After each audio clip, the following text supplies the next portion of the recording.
Hello, everybody. How's it going? Spoon is not here yet, but I wasn't gonna be late and gay. So, instead of being late and gay, I thought I'd just go ahead and start up the stream while we wait for him for a minute. Oh, and by the way, be sure to mock him when he gets here, because he told me he'd be 2 minutes, and that was like 6 minutes ago. Also, I have the number on this wrong. Sorry, you heard me talk there for a second. What number actually is this? It's 7. I counted backwards because I'm actually pretty good at maths, allegedly. Except not really. Let me edit that real quick. Anyway, how's it going, guys? I have been paying a lot of attention to all of the Ukraine stuff, and I've been really fascinated at just how incredibly stupid it is. Oh, here's Spoon. Let's go ahead and bring him in.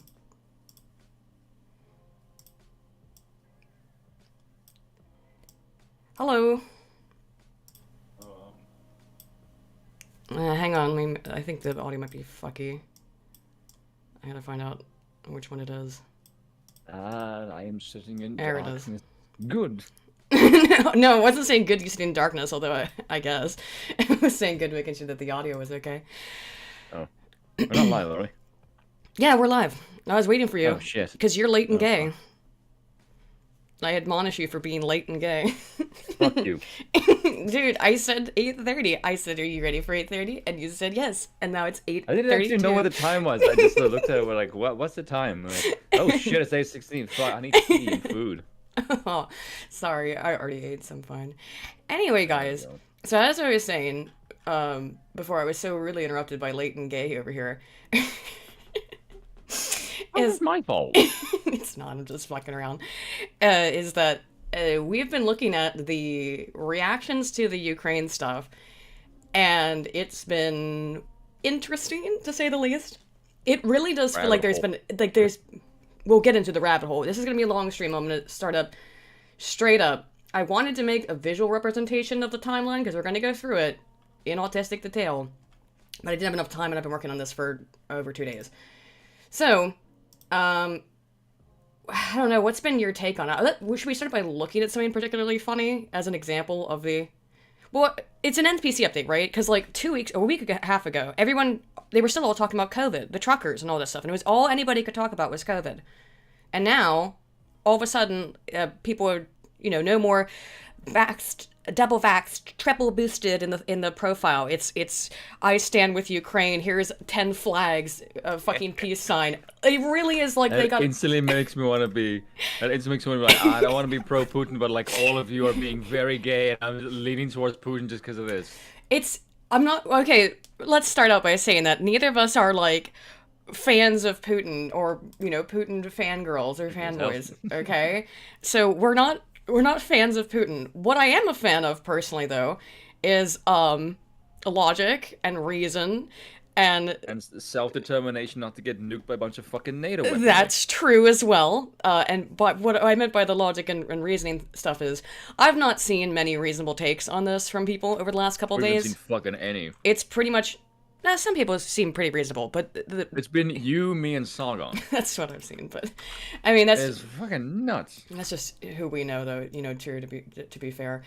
Which, 2 of us are here, so... and it's I think the problem and bizarrely is... Hassan. And Jimmy Dore, which was... But, look, Hassan is, right on accident, okay? He's not right on purpose. It's just because he... Yeah, look, I know. He's right because he hates America. He's not right because he knows anything about the conflict, right? He's only right because America is kind of in the wrong on this one, too. And I'm not saying Russia's in the right. Weird. I'm not saying Russia's in the right, but you have to understand that this is actually a complex series of situations that's been going on for a very long time, and we're going to look at a lot of it. But I wanted to start out by looking at something... more fun, and that's why, just to show corruption and crack dealings. I mean, that is fun, but what I meant by that is I wanted to find some examples because I keep seeing it and it's all over the place. I mean, like if I just scrolled through Twitter right now, it would be a absolute fucking deluge of the dumbest shit you've ever fucking heard. And oh god, it's just gonna piss me off. Oh, I think I showed you this though. It's Adam Not Kinzinger. the Stephen King take, is it? Oh no, I don't even have that up. It's Adam Kinzinger's That was take. extremely fucking Where, bad. yeah, he so here we go. Here's The Sam Hyde one. yeah, this is kind of amazing. Let me zoom out. There we go. That's good enough. Okay, listen to this, guys. Holy shit. Just the other day, Kinzinger posted images on Twitter of a Ukrainian air ace called the Ghost of Kiev. He downed Russian MiGs left and right. Please don't tell me you're Turns out the forward whole thing crash. was a hoax, but of course Adam Kinzinger had no idea because he knows nothing. Quote, the Ghost of Kiev has a name, and he has absolutely owned the Russian Air Force. Oh, God. Imagine a sitting member of Congress tweeting about a war like it's a cable news segment. He absolutely owned the Russian Air Force. Really? Get some respect. People are dying, buffoon. Buffoon, I Kinzinger love then it. attached an obviously photoshopped image It's of the so comedian obviously Sam Hyde photoshopped. sitting in the cockpit of a fighter jet. Sam Hyde, for the record, is not a Ukrainian fighter ace. He is once again a comedian. That was Adam Kinzinger. These are the people pushing us Adam toward a new Kinzinger world knows war. nothing. Just the other day. Adam Kinzinger is a Republican, by the way. No, he's not. Yeah, he is. I mean, he's He's a rhino. he's a Republican. But you know what I mean. I'm just saying. I want to Yeah. be clear about this. That the absolute lack of understanding of people comes from both sides of the political aisle on this one. So many Yeah. people have no clue what's going on, and yet, in what I can only describe as a truly American way to react to global politics, is for all of them to act like they know exactly what the fuck's going on. When, Yeah, and evidently no one has any idea. yeah, you can get an idea. It is, as Tim Pool is wont to say, complicated, but you and I have spent a while looking into this in greater detail. Related to that, though, I do want to bring this up, too. If you guys did see the whole Ghost of Kiev thing, and I know people had to, delete their videos about it. I think that Jeremy the Quartering did a video on this and had to delete it, because here's the thing. Everybody's falling for this fake fucking news. Ghost of Kiev Ukraine video is fake made using a digital combat simulator game. So this whole story about this Ghost of Kiev, a Ukrainian fighter pilot beating all odds, is shooting down one Russian plane after the others in the skies of besieged Ukrainian capital. While the claim seems unsubstantiated, a video has surfaced on the internet capturing the Ghost getting a kill over Kiev. It's not proven false. Filmed in the game Digital Combat Simulator. Yeah, we can watch it. Look how. Oh, that's By the loud way, as fuck. Sorry. I didn't go into this because I saw this on fucking 4chan, for one. And just What, the Ghost Ghost of of Kiev Kiev thing? sounds like such a meme name, yeah. I was like, there's no way in hell this is real. I just didn't bother reporting on it. I wanted to find out, oh yeah, it's totally fake. Like, yeah, it's Ghost of Kiev, for God's sakes. It's meme. Stop this. Crazy ass people. Also, no offense, but at this point in time, anything I see that is Western media that is pro-Ukraine, I'm not gonna say my it's level wrong. of skepticism is Yeah. insanely high because dude, the amount of shit we're seeing right now. Right. Yeah, I'm not It's gonna. really bad. Yeah, I'm not gonna say it's wrong, instantly, but I am gonna say, I am become skeptical. Yes. Here's a fighter. Here it is. Wow. Wow. I'm surprised. You know what I'm actually shocked about? I am shocked. I'm actually fucking astonished that Twitter put a media fact check on this, but they didn't actually say it's fake. They say this media is presented out of context. The context being it's not fucking real. It's literally not real. It's literally not real. You see, guys, why this is very, very silly, and why it irritated me that people are falling for such crap and taking it completely seriously, and then getting angry at you when you say, well, hang on a minute, you might want to think about this, look into this a little bit more, because it's more complicated than you seem to understand. And what I have seen in response to me saying things like that consistently has been, shut up, you're an idiot. Why I'm an idiot has never been explained to me, but just shut up, you're an idiot, and or I love Putin.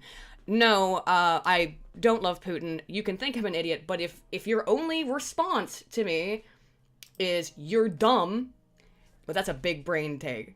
Before we get into it, I do want to do one other thing to show the kind of way that this is being responded to. So major social media platforms ban Russian state media. Ew, are you gonna make me pay for this? Oh, it's because Washington Post reported on it first. That's why I tried to link to this. But I'll go find another article from it real quick. Goddamn fucking Washington Post. I hate that shit. To pay for bullshit, by the way. Washington Times is better. Yeah.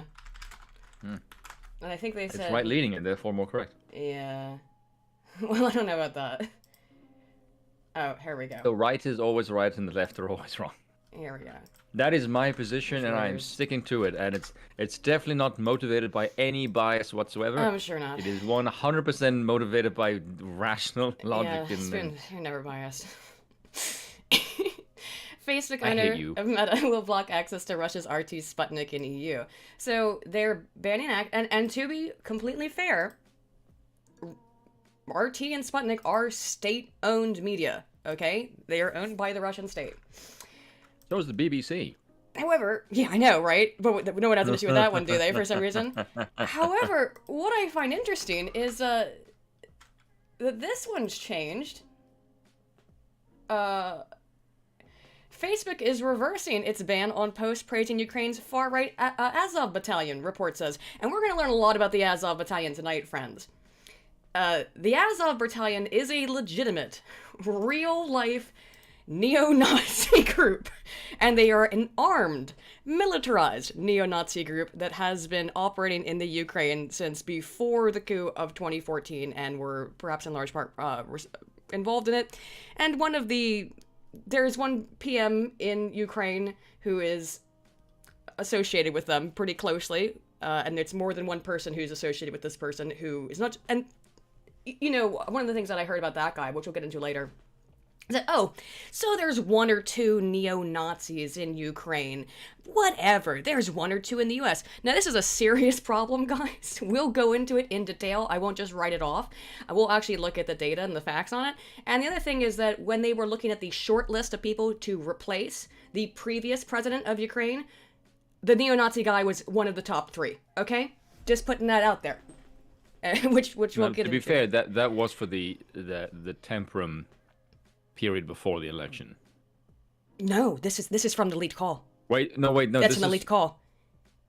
Where they talk for like a permanent installation for like at least 2 years. The 3 people. I thought he was just as a shortlist for the interim one for after Zelenskyy goes away. After he flees to Russia. But they were talking. No. When in the Nuland Pyatt call, which we'll get into in a minute, they talk about 3 candidates to ultimately replace Yanukovych. And they mean longitudinally, yeah. not Alenovich or whatever. Yatsenyuk was one of them.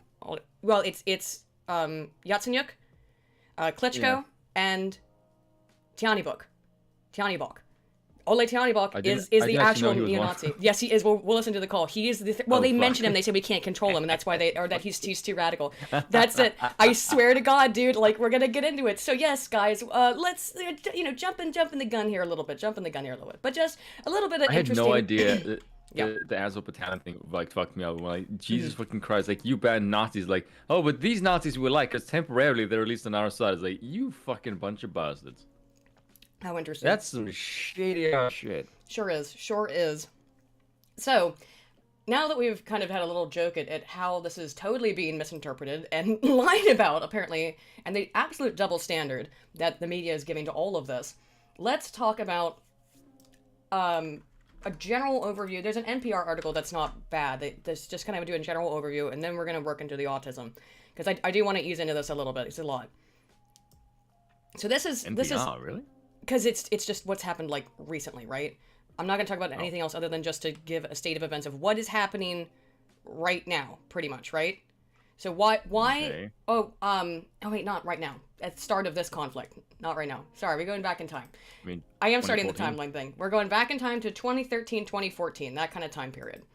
Yes, the coup. I'm going to keep this up here, though. I think I don't want to actually read it. And yes, it was a coup. It wasn't a revolution. I don't care what Adam and Stitch says. The really real reason I wanted to point out is that why were people mad at then President Yanukovych? So, at the time, the president of the Ukraine, Yanukovych, was expected to sign a landmark agreement with the European Union that would have resulted in a free trade deal between them, as well as closer political relations. He was also, the association agreement, as this deal was officially called, would have pushed the former Soviet Republic away from Russia, its #1 trading partner, towards the West. but Russia was troubled by the prospect of loss of influence and threatened trade sanctions against Ukraine. That's when Yanukovych walked away from the deal with the EU. His government said Europe did not offer compensation for the loss of trade with Russia. That's the setup here. Particularly great deal. That's the setup here. They were asking Yanukovych to destroy, basically, I mean, because you have to understand, if you're part of the EU and then you end up becoming part of NATO, which tend to go hand in hand, and we'll get more into that as we go through the different actors and players here, that these two are linked somewhat, actually, fairly tightly, that if Ukraine becomes part of the West, right, then it's not going to be able to trade with Russia, because the West doesn't like to play with Russia, obviously. And that is what the point of NATO is. So for people who aren't aware, NATO was set up to be defensive against the Soviet Union. Well, the Soviet Union doesn't exist anymore. So really, there shouldn't be any reason for NATO to exist, because there's no Soviet Union for it to exist in opposition to. But yet it does, and we'll watch a speech on this later. So it's in opposition to Russia, and yet still treats it like the Soviet Union, when Russia's not the Soviet Union. It's just not. I think my suspicion for that is because the West does not want Russia to develop. Because the West would be threatened by Russia. Yeah. So, let's start with some of the things that happened. We're going to start in knowing that context, right? So that in this part of time, they really, around like November, it's around where we are in 2013, okay? That's about where we are right now. Yanukovych is not signing on with the EU. He wants to stay with Russia. Seems like a safer position. I can understand exactly why he would have that position. And there's a lot of people who supported it too. They didn't want to go to the EU. Well, yeah, of course that's going to happen. If you see here is a dead link, right? To a U.S. Department of State website. Now, luckily, I have it. Oh, did I not save it? We'll go find it real quick. This is dead because this was a report about something called these tech camps that were going on, and they've been going on for about 13 years in the Ukraine. They were funded completely by the U.S. State Department. Now, what these tech camps were, according to... Well, should I read what the U.S. State Department says they are first? Probably. Yeah, sure, why not? Let's read what they say they are first, because that's going to be the more charitable one. So this, as you can see, again, like I said, the website's down, but we've got, archives of it, which will... Thank God. It's just a little slow, because it always is. But there we go. So this website basically went down in 2017 and around November, but here we have it. Because this is one of the last captures of it. Tech Camp Kiev, and I keep calling it Kiev too, Kiev equips tomorrow's global citizens with technology. In September 2013, in Kiev, Ukraine, the U.S. Department of State hosted the 13th Tech Camp.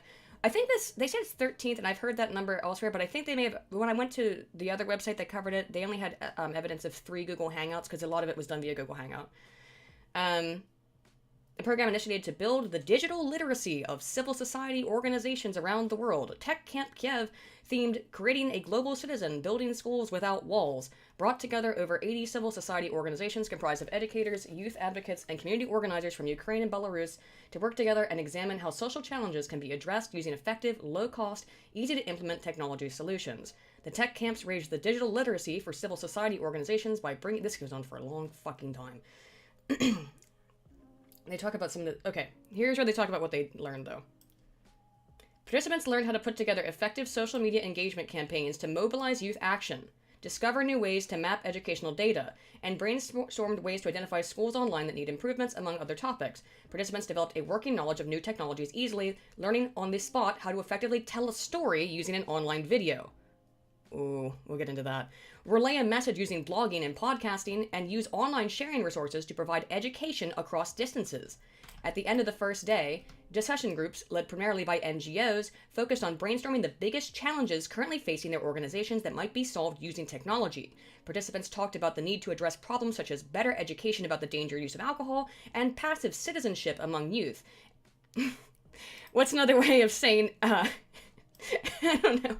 Well, Teach you how to do propaganda videos. Essentially. Well, it sounds. I mean, look, this is a really nice way of maybe saying how to spread disinfo online, make propaganda videos, and incite young people into riots. Just a little bit. Without using weaponry. Does it sound a little bit like that? Well, if it sounds a little bit like that, it's not because you're completely insane. Because there was this speech. So, of course, again, the State Department's going to say something nice. I'm going to let this play. Oh, right, also, 1 second. I'm going to put this in the other window where it's a little bit easier to see, because the one's set up for reading news articles and the other one's set up for videos. Why can't you screenshot? I can't see shit. Yeah, I know. Sorry about that. I forgot. Yeah, here we go. Oh wait, is that the right one? Yes. Okay. Sorry, Spoon.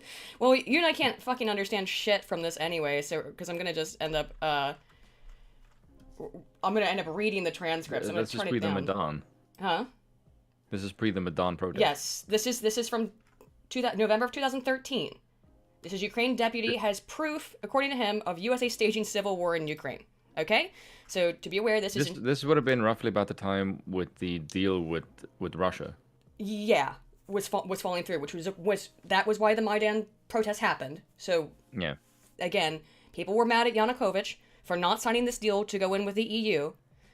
This is before and in response to that, because they're mad, they started a long series of protests that ended in, if you want to call it, the Revolution of Dignity, which is what the Ukraine technically calls it, that happened in 2014, and not propagandistic at all, or you want to call it a coup, which other people have called it.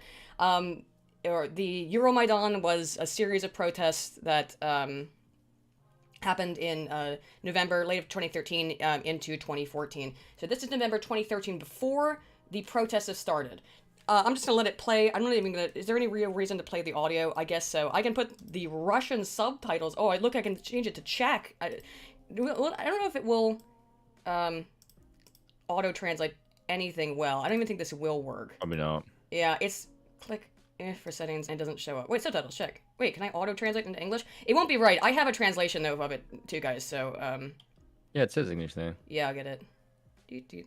So let's put this up. I also have a translation, so I don't know why it's in the check. One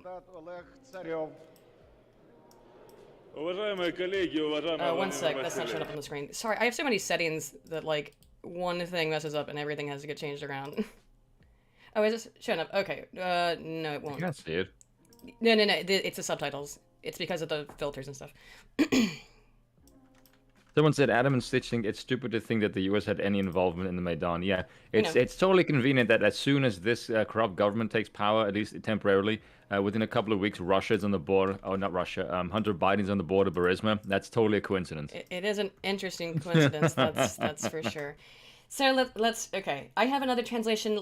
If this is wrong, I'll be reading my translation as well, and because there probably is going to be tons of errors here since this is an auto translate. I have an official translation though.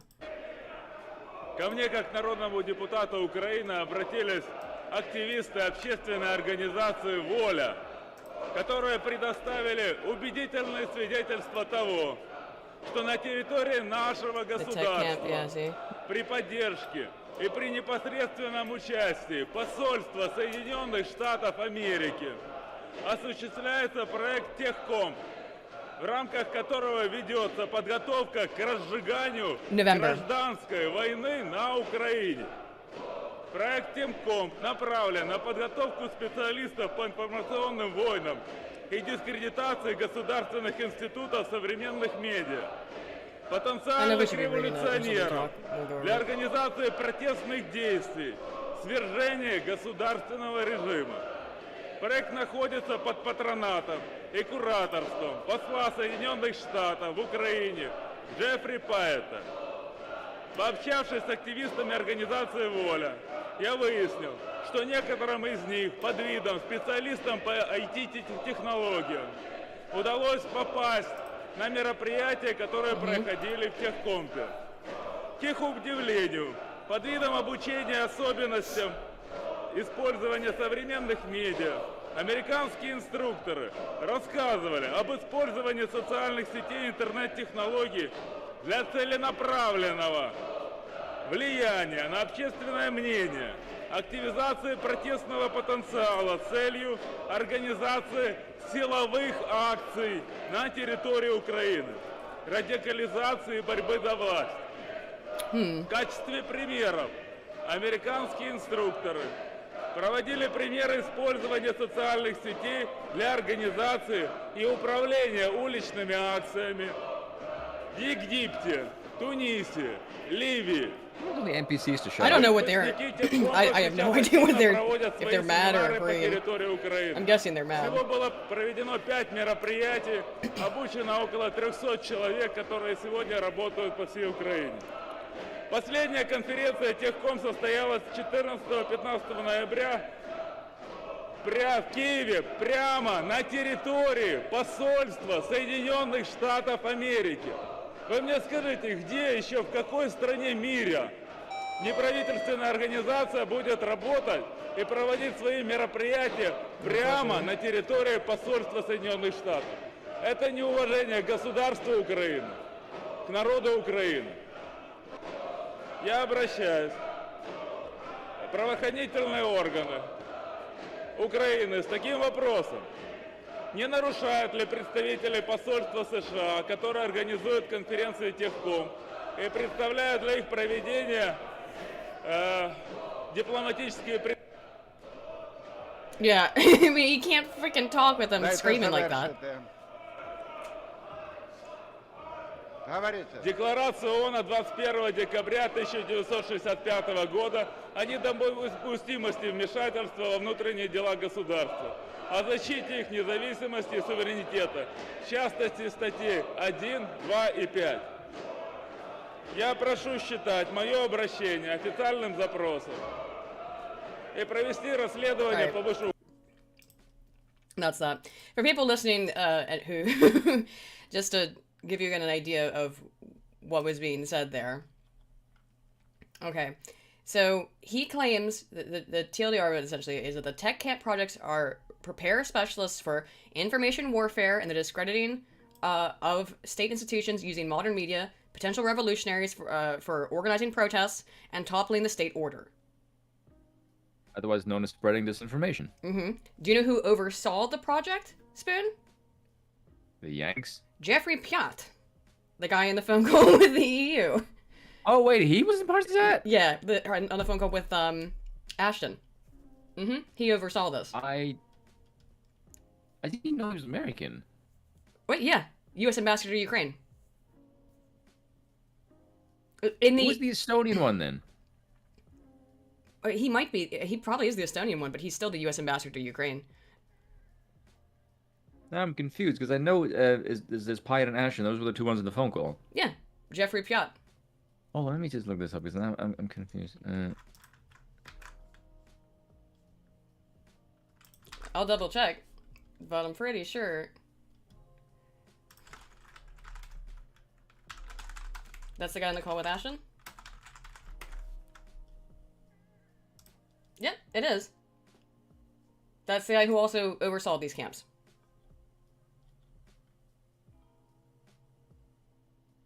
Holy crap! Okay. Just kind of. He's the foreign minister.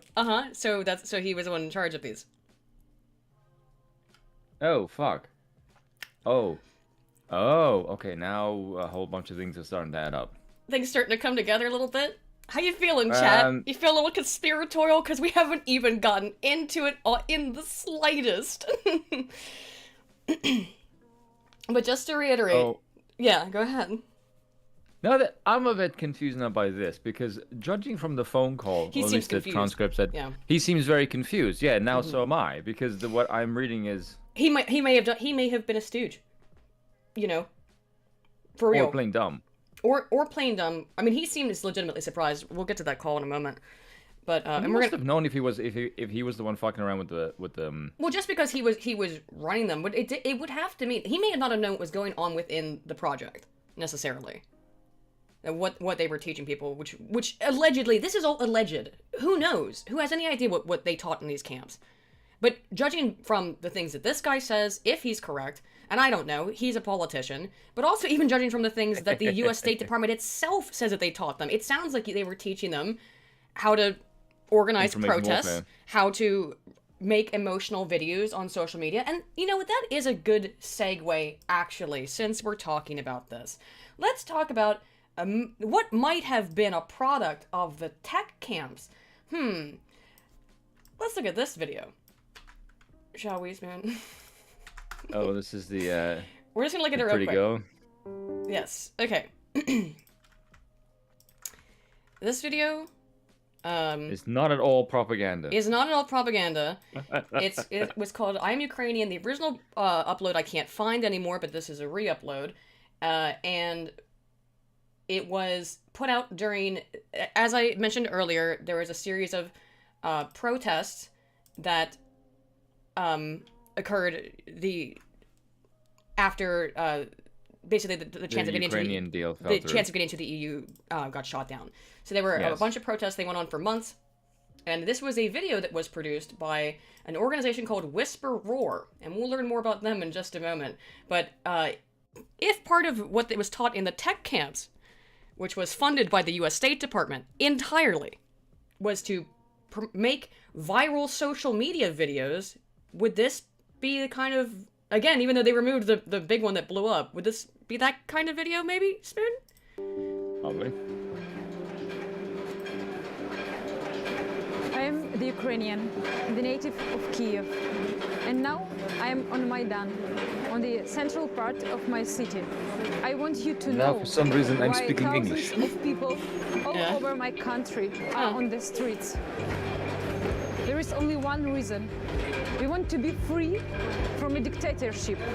We want to be free from the politicians who work only for themselves, who are ready to shoot, to beat, to injure people just for saving their money, just for saving their houses, just to saving their power. I want these people who are here, who have dignity, who are brave, I want them to live a normal life. We are civilized people, but our governments are barbarians. That's not a Soviet Union. We want our courts not to be corrupted.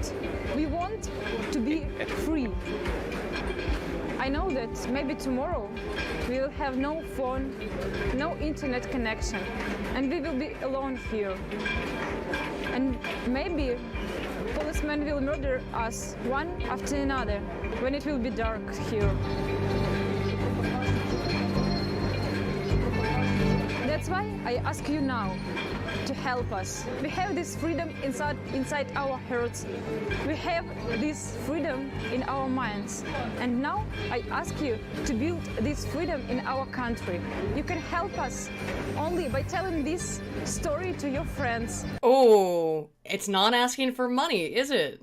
It's not asking for money. Pretty good. It's asking you to share everywhere this particular version of events, this version of the story, which, you know, I mean, it's kind of interesting also that if what she's saying is true, and I'm not saying it's not, but if it is that bad, you're out there in the middle of it with a high quality camera and making this well-produced film, little short PSA. Just interesting to me. Yeah. Only by sharing this video. In English. Please share it. Speak to your friends, speak to your family, speak to your government, and show that you support us.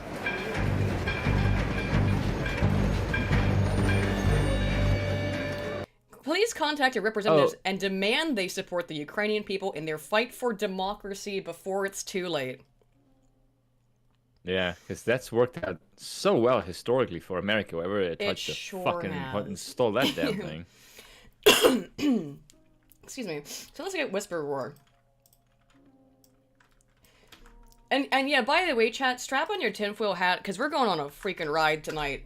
I kept falling into rabbit holes and be like, no way, and then be like, oh, actually, way. So, Whisper to a Roar, Whisper Roar, is, they've made mostly like some kind of documentary, but it also is some kind of organization.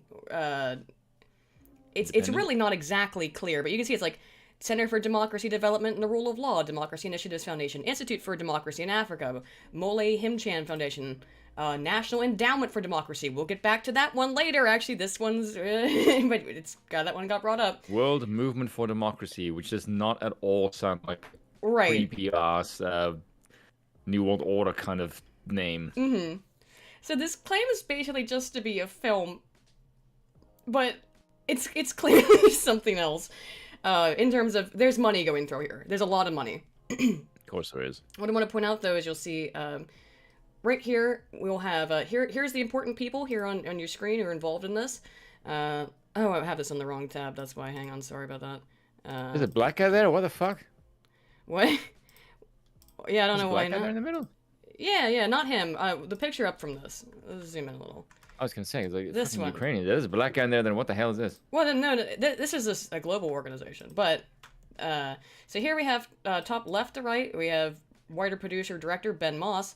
And then we have here, who actually, this guy, inspiration and executive producer, Larry Diamond. Who is Larry Diamond? Let's look at Larry's Wikipedia page, because Wikipedia is fair and balanced.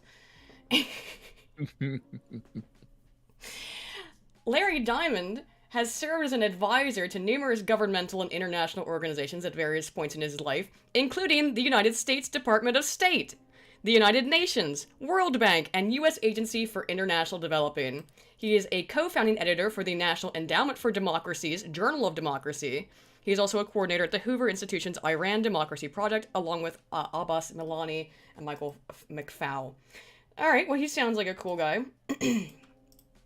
But let's look at this National Endowment for Democracy thing that he works with. That's interesting, since that's also a founder or also funds the whisper roar thing that helped make. Oh, that's that what video. NED means, because I keep reading that in an earlier post and I didn't know what it means. When I wrote Ned, yeah, it was this thing. Yeah, So, National Endowment. Oh, okay. Yeah. There we go. So. Promoting democracy. Ugh. Oh, I don't have. I didn't forget to save the pictures. That's okay. But oh shoot. Oh, I have them upstairs. Hey, can you actually entertain the chat for a second, because I forgot something. I have to go send myself these images. Yeah, sure, go on. All right. Entertain people for literally 1 second as I send myself these files. Yeah, there we go. National Endowment for Democracy. Oh, terrible. You can read about it if you want to read through this a little bit. There's not that much that's interesting in it. No, the main thing that just confused But me throughout all of this was the structure of Ukraine's government. Is it sounds Here's the important a part. bit strange. I have the important part on the screen. Source of funding. Hold on, let me just see this. Let me see the source funding. God damn it! I want to make this bigger.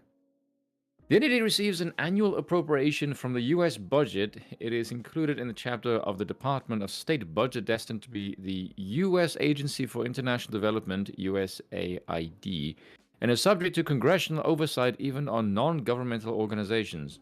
Okay. From 1984 to 1990, the NED received 15 to 18 million of congressional funding annually, and 25 to 30 million from 1991 to 1993. Oh, and conveniently they followed the Soviet Union. At the time, the funding came from the United States, or via the United States Information Agency in 1993. The NED nearly lost its congressional funding after the House of Representatives initially voted to abolish its funding. I wonder why not. The funding of $35 million, raised from $30 million the year before, was only retained after a vigorous campaign by NED supporters. Well, of course, otherwise they'd lose fucking money. In the financial year to the end of September of 2009, the NED had become an income of $135 million. Oh, so they clearly did pretty good on the funding then. Because fucking hell, 35 million were not going to receive any funding to 135 million a couple of years later. So yeah, they clearly did something right. Or somebody's palms were greased. Nearly all of which came from US government agencies. So much for an NGO. Additional to government funding, the NED has received funding from foundations such as the Smith Richardson Foundation, the John M. Olin Foundation, and others. The Bradley Foundation supported the Journal of Democracy with 1.5 million during 1990 to 2008. How's it going? Sorry, Oh, look, in 2018, Donald Trump proposed to slash the NED funding and cut its links to the Democracy and Republican Institute. I wonder why Trump did that. Gee, I don't know. It is a mystery, isn't it? Trump is looking like, bitch, you're not gonna fucking nation build while I'm here. I ran on this shit like not being the what was it? The liberal hegemony. Liberal hegemony, yeah. So I looked into the financing of the NED, right? And let's take a look at it. Yeah, Neon Suspenders makes a good point. It's always funny how the non-profits seem to make quite a bit of it. Yeah, let's look at the fund. Let's look at how much money. I mean, they did talk NGOs about it. and non-profits seem to get fucking stacked amount of bizarrely government cash. Here's their financial audit. Oh, I didn't need the picture. It's in here. But here we can see. Let's look at how much money. But let's look at where it comes from. Okay, this is their balance sheet. Is it actually their income? Or is that the income part? Go back up there. It says U.S. government. Yeah, grants from the U.S. government. So in total, they make 100. They got 143, and 134 of it came from the U.S. Department of State.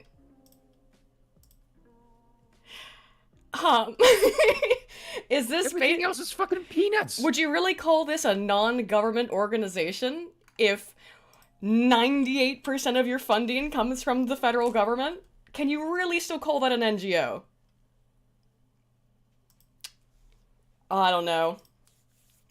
Okay, so we're going a bit down a rabbit hole. So this guy's organization received funding from the U.S. government, and then he was partly responsible as a filmmaker for teaching the people at the tech camps in the Ukraine that was ultimately trying to overthrow the Ukraine's state. But I haven't.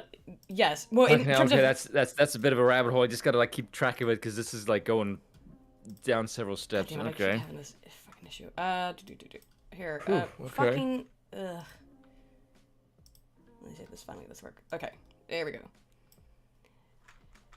This is from their internal documents, where they hey, they publish them.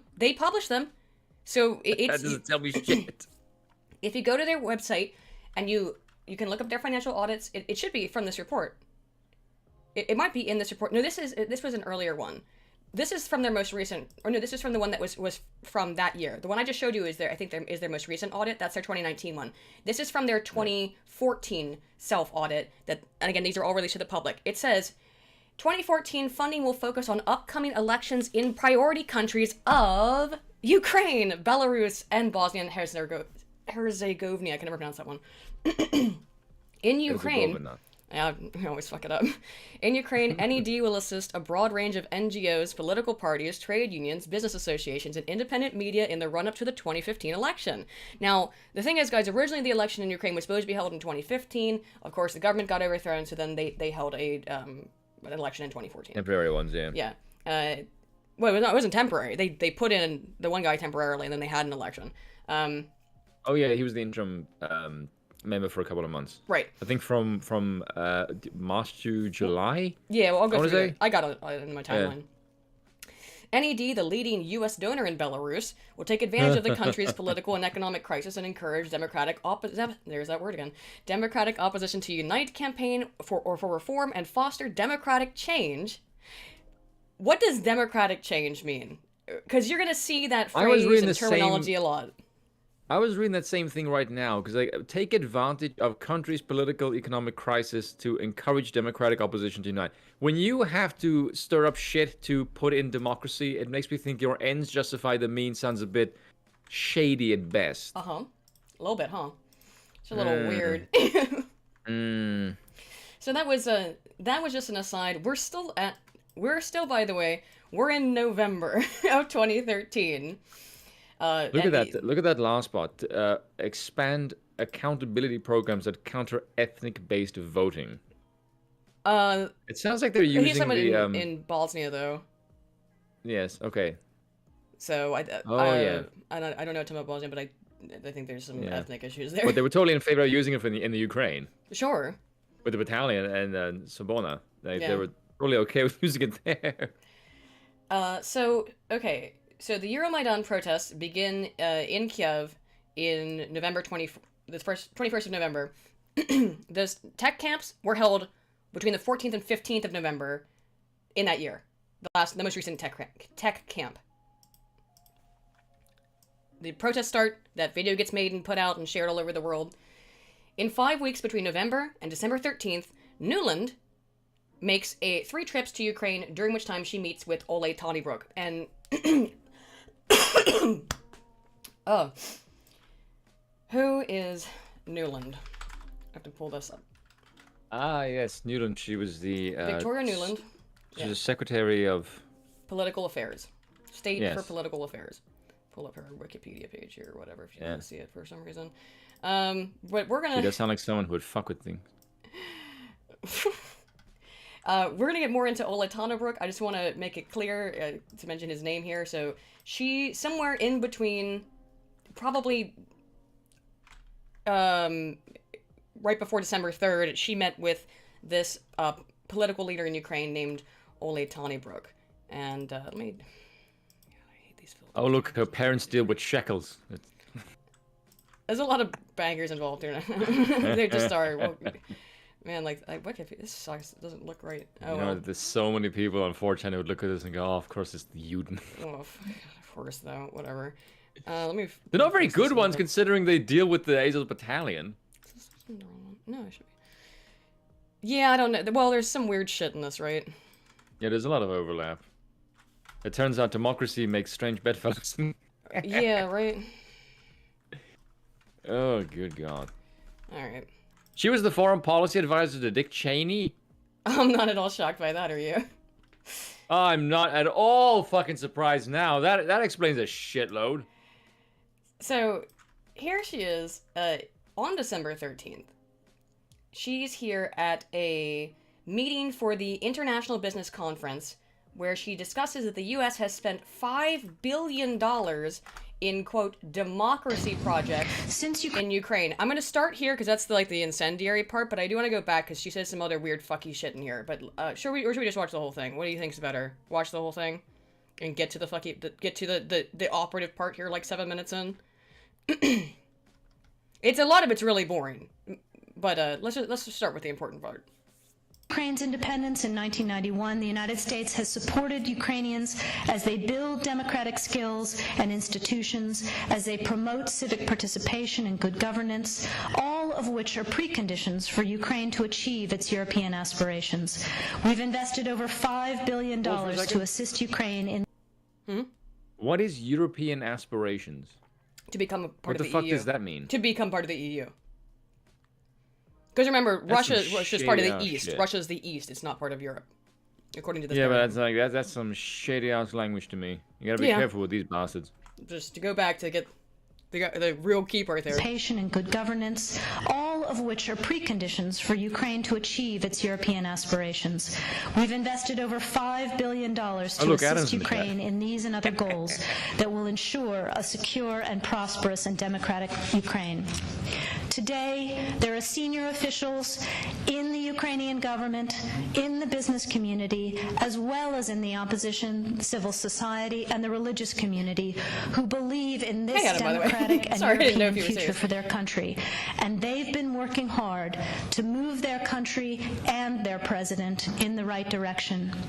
We urge the government, we urge the president to listen to these voices, to listen to the Ukrainian people, to listen to the Euromaidan, and take Ukraine forward.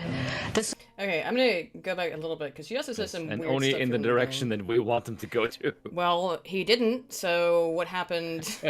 What happened 2 months after the speech? What happens 2 months after the speech when he didn't join a bunch the EU? of Polish trained snipers fired at a bunch of people. For the invitation to speak to you today. Still jet lagged from my third trip in 5 weeks to Ukraine, and my days in Kiev earlier this week.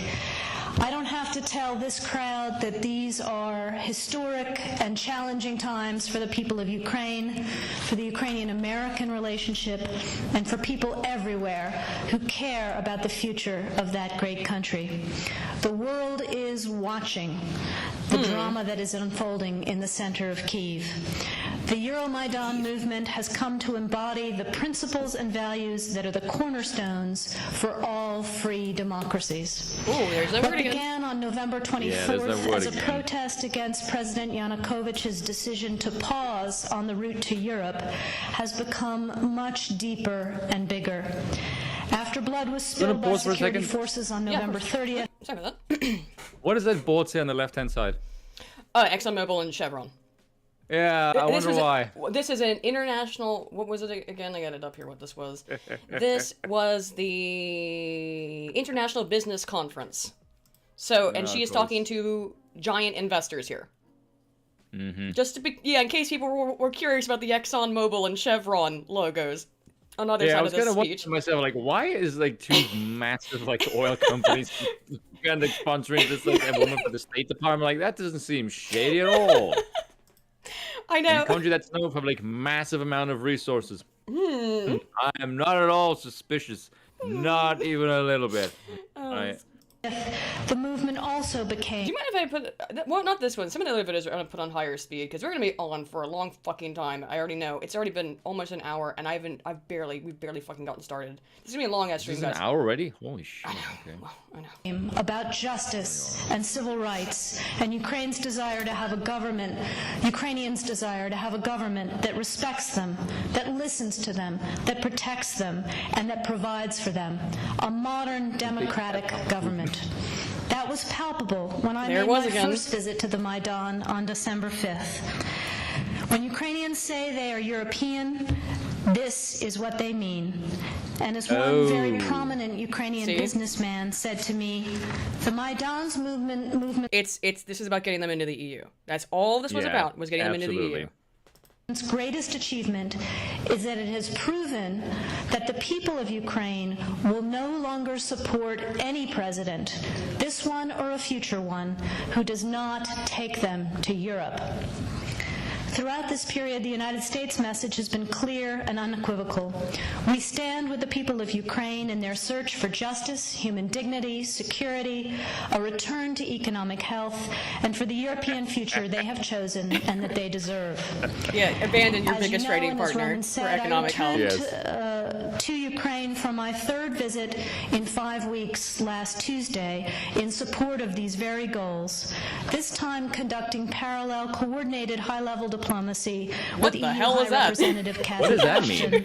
With all of the key that sounds like what the hell is coordinated high-level diplomacy? I mean, it sounds like some anime thing.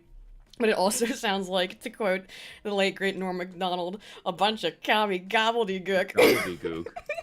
Then, halfway through our visit, in the wee hours of Wednesday, December 10th, we witnessed the appalling show of force by government forces who turned riot police, bulldozers, and tear gas on the Maidan demonstrators as they sang hymns and prayed for peace.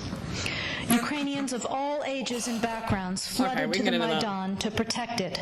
Secretary Kerry wasted no time in expressing the United States' disgust at this decision of the Ukrainian government. He's deeply involved in this. And by morning, the riot police had been forced to retreat. Later that same day, I spent more than 2 hours with President Yanukovych. It was a tough conversation, but also a realistic one. You're telling him to abandon his biggest trade partner. Clear to him on behalf of the United and someone States who that they have a very long December cultural 10th, history with. And more general... most importantly, abandoned their neutrality. And we'll talk more about why it's important. And actually, we'll have to get... There's so much to go over about why we don't want Ukraine to be a puppet of Russia, and we don't want Ukraine to be a puppet of NATO. We both agree that Ukraine should be an independent country for a number... First of all, because it just should be. And secondly, because if NATO moves into the Ukraine, they have a straight shot, direct shot across flat, plain grounds directly to Moscow if someone decides that Russia's gone too far and we need to go take them down a peg. If you're Russia, you're going to be... If you're Putin, that has to terrify you. You don't... Ukraine serves as a natural barrier. So Ukraine should be an independent state, but unfortunately, because it's that natural barrier, it's always going to be contested by the West versus Russia. What has been happening... You need to understand this. As far as the NATO alliance goes, if a country is brought into NATO, they get something called an Article 5 guarantee, which means that if any sovereign entity attacks them, they will be pounced on by a cumulative NATO effort. So let's say, for example, that the Ukraine... Yes, so if someone, say, in the Ukraine instigated the slightest provocation with Russia, if Russia were to retaliate for any provocation by the Ukrainians, the entire NATO would fucking descend upon Russia. Yep. if you're Putin, you'd be kind of like, why is there this enormous military alliance expanding to my border for 3 fucking decades? Like, I don't need to like Putin to understand that he is understandably concerned about that, because he's reason to be. Right, because it looks like, okay, let me put it this way, guys. Have you ever played Civilization? I know what I do when I'm getting ready to absolutely take over as another civ. I amass troops all around their borders. Yes. And even AI in Civ can tell that you're doing that and get pissed off at you. So if an AI in a computer game can figure it out, I'm pretty sure Putin can. Security terms is absolutely impermissible in a European state, in a democratic state. But I also made clear that the United States believes there is a way out for Ukraine, that it is still possible to save Ukraine's European future, and that is where we wanted to see the president lead his country. That sounds like a threat, sort of. Or it makes it sound like the Ukraine is currently in trouble and it needs a lifeline. Right, we're gonna save you. From who I don't know. And that was going to require immediate steps to de-escalate the security situation and immediate political steps to end the crisis and get Ukraine back into a conversation with Europe and with the International Monetary Fund. There it is. As you all know, and as I'm sure you just heard from Anders and other colleagues, Ukraine's economy is in a dire state, having been in recession for more than a year and with less than 3 months' worth of foreign currency reserves in place. The reforms that the IMF insists on are necessary for the long-term economic health of the country. A new deal with the IMF would also send a positive signal to private markets and would increase foreign direct investment that is so urgently needed in Ukraine. Signing the association agreement with the EU would also put Ukraine on a path to strengthening the sort of stable and predictable business environment that investors require. There is no other path that would bring Ukraine back to long-term political stability and economic growth. We also commend the EU for leaving the door open on the association. There's maybe a question that people should ask about this, is why in the hell does America take an interest in this tiny fucking country, compared to the US anyway, off the coast of Russia? Why does the West have interest in this tiny land? What exactly is there for their strategic purposes? They've got oil. They've got a lot of oil and resources, Spoon. I don't know if that might have anything to do with it, but they've got a lot of oil, and a lot of that, like something like 40 to 60%, I don't remember the number of that, is in Crimea or in the sea borders around Crimea. Yeah, and that is. Or they could potentially, and I'm just speculating here, I'm not saying this is true. For people who don't know this, the pipes of natural gas that Russia uses is piped along pipes, that goes through the Ukraine, because they were built during the Soviet era. So what happens is Ukraine gets a fuckload of money because those pipes go through their territory, so they get paid. So you imagine that if you're Russia, you're going, why the fucking hell are we paying the Ukrainians for these pipes? Now, this is before underground pipes, so technological development allowed the Russians to build pipelines that go directly to the likes of, say, Hungary and Germany, away from, it goes through the Baltic Seas, which means it wouldn't go through the Ukraine. That's Nord Stream 2. And also, if you've heard anyone ever talk trash about Nord Stream 2 or talk about why it's a problem, it's because Nord Stream 2 completely bypasses Ukraine and goes directly to Germany. And if you want to strangle out Russia, if you want to destroy them, or I mean, because again, Russia, when Putin became president, he asked to become part of NATO, and they told him to go kick rocks.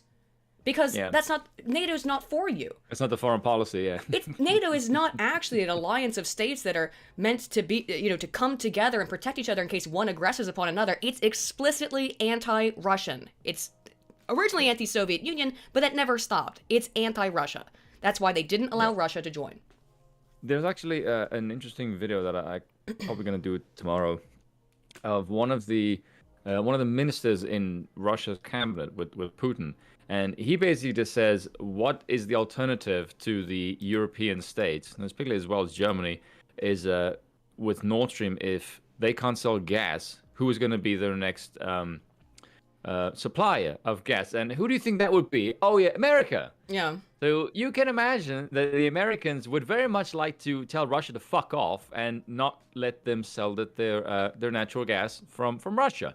And if you're Germany, you'd think, now it's funny that the Germans are not a fan of sanctions on the Russians because they get their fucking oil and their natural gas from Russia. Right. So there's a whole bunch of them going like, we don't really want to sanction Russia because they supply through a fucking winter. And not only that, but I think there are NATO troops stationed in Germany ever since the fall of the Third Reich. Mm-hmm. So because of that, they're still there.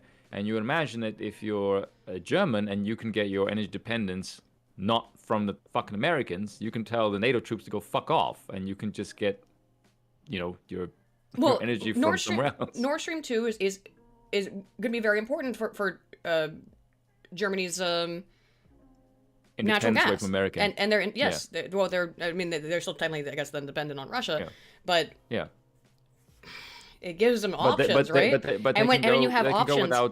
When you have options, what does that create? A competitive market. You're not being beholden. And America is not a fan of competition. Apparently. America wants hegemony. We're almost done, caught up on this. Association agreement, and for continuing to work with the Ukrainian government on a way forward. The Ukrainian parliament has already passed some 18 separate pieces of required legislation in advance of the Eastern Partnership Summit in Vilnius. Although that was a missed opportunity, it would be a huge shame to see 5 years' worth of work and preparation go to waste if the AA is not signed in the near future. So it is time to finish the job. Yep. Doesn't really sound like they have much of a choice to me. As Vice President Biden said in remarks last night, President Yanukovych has a choice. He can choose the path that leads to division and isolation, or he can take a leap and take immediate, tangible steps to defuse his country's crisis and start a genuine dialogue with the opposition and agree on a path that returns Ukraine to economic and political health. Who said that? Oh, it was Vice President Biden who said that. By the way, just out of curiosity, return them to the part. They were never West in the first place, so who exactly are they returning to? All of their history is more closely associated with Russia. It's the Kiev and Rus. I'm kind of curious as to what the hell that means. It's the Kiev and Rus. Yeah. Okay, very strange. Something like 30, I've seen different reports, something like 30 to 40% of the Ukraine's population is ethnic Cubans Russian. in the chat's right, by the way. The only one hurt by those sanctions is the EU. Ultimately, V is not a fan of this because V's like getting fucking hampered by the It's gonna hurt Europeans. Well, everyone in the EU is gonna be especially hurt. like the Baltic countries because they are like almost exclusively reliant on Russia's natural gas. Yeah. And Russia just goes, we want to sell you gas for a cheap price. Why are we not allowed to do this? Because America's like, why? Russia is building up a military, and America is not a fan of another country challenging it. And by the way, Russia is hampered in how cheap they can sell the price, and this is why they built Nord Stream 2, because Ukraine is charging them a huge amount of money to use the pipeline that goes through Ukraine. Yeah. So they said, why the fuck are we paying Ukraine? We can just make our own, and then we can bypass and make a direct line to... they're making a ton of money. The likes of Hungary and Germany. Ukraine made a ton of money by it's charging... billions a year, I think. Yeah, charging Russia to allow them to use that pipeline. Yeah. I think we're almost done, yeah. There's only like another couple seconds before we get back to it. While these are challenging times in many ways, we also can't lose sight of the fact that this is a time for great optimism as well. You only have to be on the Maidan to feel the energy, to feel the hope of Ukrainians coursing through the center of Kiev and across the country. People are engaging because they know they have a stake in the future of their country. We see energy, we see optimism that simply didn't exist in Ukraine 20 years ago. Yeah, you see energy, People are of all ages, of all classes, of all walks of life, are taking ownership of their future and coming out into the streets to demand a European future. Yeah, that's where we started out. Yeah. So, that's interesting. That was recorded on, let's see, when did that happen? That would have... Yeah, sorry. That December woman, 3rd. if you looked at her on her Wikipedia page, she was Victoria under... Nuland, Yeah, she was under the foreign policy of fucking Cheney. Yeah. So she would have gotten probably her chops heavy on how to do regime change in fucking Iraq. Yeah.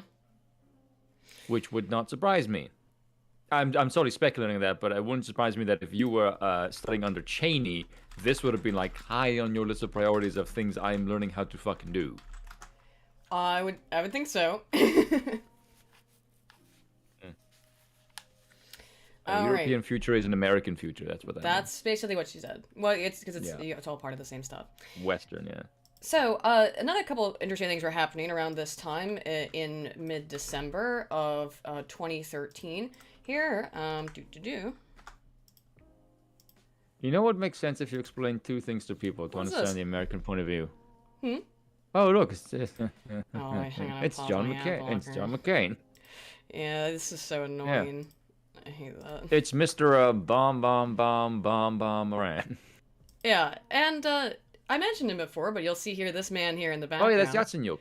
And that's not it's Yatsenyuk over there on the left side. Yeah, on the left. Yeah. Who does not at all look like straight up out of a Russian gangster film. No, but here in the center, right there, that man is Ole Tanibok, the Tahanibok. I'm going to pronounce his name probably incorrectly, but he is not only... He's one of the representatives of Svoboda, isn't he? Yes. And also, he's one of the people on the short list considered for being made into the later either PM, which is what ended up happening, or the president of Ukraine following the coup. Here you can see him again. Man, he is a scary looking dude, standing right behind. He looks like he's been up for a while. He's not a good dude. Okay, let's just. But yeah, he's part of Svoboda. But yeah, let's see. What does insiders say about him, real quick? I mean, I got a lot of information on this guy. McCain was photographed with Ole Tanibok, the leader of the right-wing nationalist party Svoboda. Nowadays, Svoboda, which means freedom in Ukrainian, and that's why one of the problems with that is that there's a Ukrainian newspaper called Svoboda, and they're not necessarily associated with this group. It's one of those reconstructed modern European far-right parties. It aligned with British Nationalist Party and the French Nationalist Front. They just want to say that to talk shit. This is not. They're a little bit worse. Okay, I'll put it that way. It has gained some kind of electoral legitimacy, winning 10% of seats in Ukraine's parliament in 2010. Again, also remember Tanibok shortlist to become president or PM of Ukraine. We'll look at it more. I don't really think we need the insider article for it, because, well, yeah, here we go. Here's a quote from him. Tanibok himself organized jury. I know. Was expelled from our Ukraine parliamentary faction in 2004 after giving a speech demanding that Ukrainians fight against a Muscovite Jewish mafia. He later clarified this by saying he had Jewish friends. And it was only against a group of Jewish oligarchs who control Ukraine and against Jewish Bolsheviks in the past. In 2005, he wrote open letters demanding Ukraine do more to halt criminal activities of organized Jewry. And even now, Svoboda openly calls for Ukrainian citizens to have their ethnicity printed on their passports. By the way, do you know this guy was banned from the US? Was he? I didn't know that. Yeah, he was banned from entering America. I don't know if he still is, but I read about him. Man, he was temporarily banned from the United States for this specific reason, for the anti-Semitism. And while John McCain was there, he showed up at the protests. Fuck off, Guardian. Here he is. That is not a good look. Here he is. John McCain on Sunday told thousands of Ukrainian protesters camped on Kiev's main square that Ukraine's destiny lay in Europe and that it would make Europe better. Ukraine will make Europe better and Europe will make Ukraine better, he said to crowds protesting President Viktor Yanukovych's U-turn in trade policy away from Europe towards Russia. We are here to support your cause, the sovereign right of Ukraine to determine its own destiny and freely and independently, unless you don't want to join the EU, in which case, yeah, we're gonna fuck you. No. And the destiny you seek lies in Europe, so I'm gonna tell you what you want, and you don't have a choice. Does this seem very democratic to you, Spoon? Does this seem like the U.S. a bit, what's the word I'm looking for? Coercive? Does it seem to you ever so slightly that the U.S. government was in any way involved yet? in any of this? Sorry, I'm drinking some 7-Up. You've only got people like fucking John McCain, John Kerry, who are all like Nuland, high-level U.S. politicians. Secretary of Department of State Department, wasn't it? Isn't it what Nuland is? I forget now what department she was in. Yeah, I think so. But under the she's in Obama State administration. Department. So she's Yeah. Obama administration, high up. She's working on this. Joe Biden's making statements about it. He's the vice president. She just quoted him on his opinions on Ukraine, and he's going to be more involved. Obviously, later we'll get into that. There's no way you can talk about Ukraine at this point and not talk about old sleepy Joe. But Or his crackhead son. Yeah. Or his business partners. Yep. So what's next? What happens next? Okay. Now we get to... That was December 15th. The next big important thing that I have is the leaked call between Nuland, Victoria Nuland, the woman we heard talk before, and Pyatt, who is the ambassador. Wait, so did Pyatt talk with both Ashton and Nuland? Was it... Where was it? The other call was... Yeah, no, that's Pyatt. Pyatt. It's Pyatt and Pyatt. They're two different guys. That's why I was confused. I would have said he talked to Ashton, and I meant Nuland, so I probably got the names confused. If I did. Okay, now that makes a lot more sense because I went like, this is confusing me. Okay, that makes a lot more sense. Okay, I had the names also confused. That. This because there are two calls, and I did have them confused. Well, let's listen to this phone call. Does have subtitles? There's some interesting stuff in this. Now, this was leaked on February 4th of 2014. I don't know when this was recorded. We can't know. But this was leaked on February 4th. How the hell is this still on YouTube? I don't know. All right, far ahead. All right. Let's go. What do you think? I think we're in play. The Klitschko piece is obviously the complicated electron here. We'll go over who all the people that they're discussing are. That woman does not look particularly happy. We will discuss all the people they're talking about, but understand there's 3 key players they're going to bring up. Okay, it's going to be Yanukovych, the president, Arseniy Yatsenyuk, Vitaly Klitschko, and Oleg Tanyabok. Remember, Oleg Tanyabok, the open white supremacist guy. Especially the announcement of him as deputy prime minister, and you've seen some of my notes on the troubles in the marriage right now, so we're trying to get a read really fast on where he is on this stuff. But I think your argument to him, which you'll need to make, I think that's the next phone call we want to set up, is exactly the one you made to Yachts. And I'm glad you sort of put him on the spot on where he fits in this scenario. And I'm very glad he said what he said in response. Good. So I don't think Klitsch should go into the government. I don't think it's necessary. That's important. I don't think it's she doesn't like Klitschko. Klitschko, response. Yeah, I mean, I guess... Just pause that for a second. Yeah. Does that sound like democracy to you?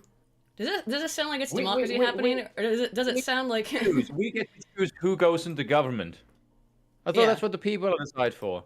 Who the fuck are you to tell these people who they can put in government? Or does it sound like the State Department and the ambassador working out who they plan to put into power in Ukraine?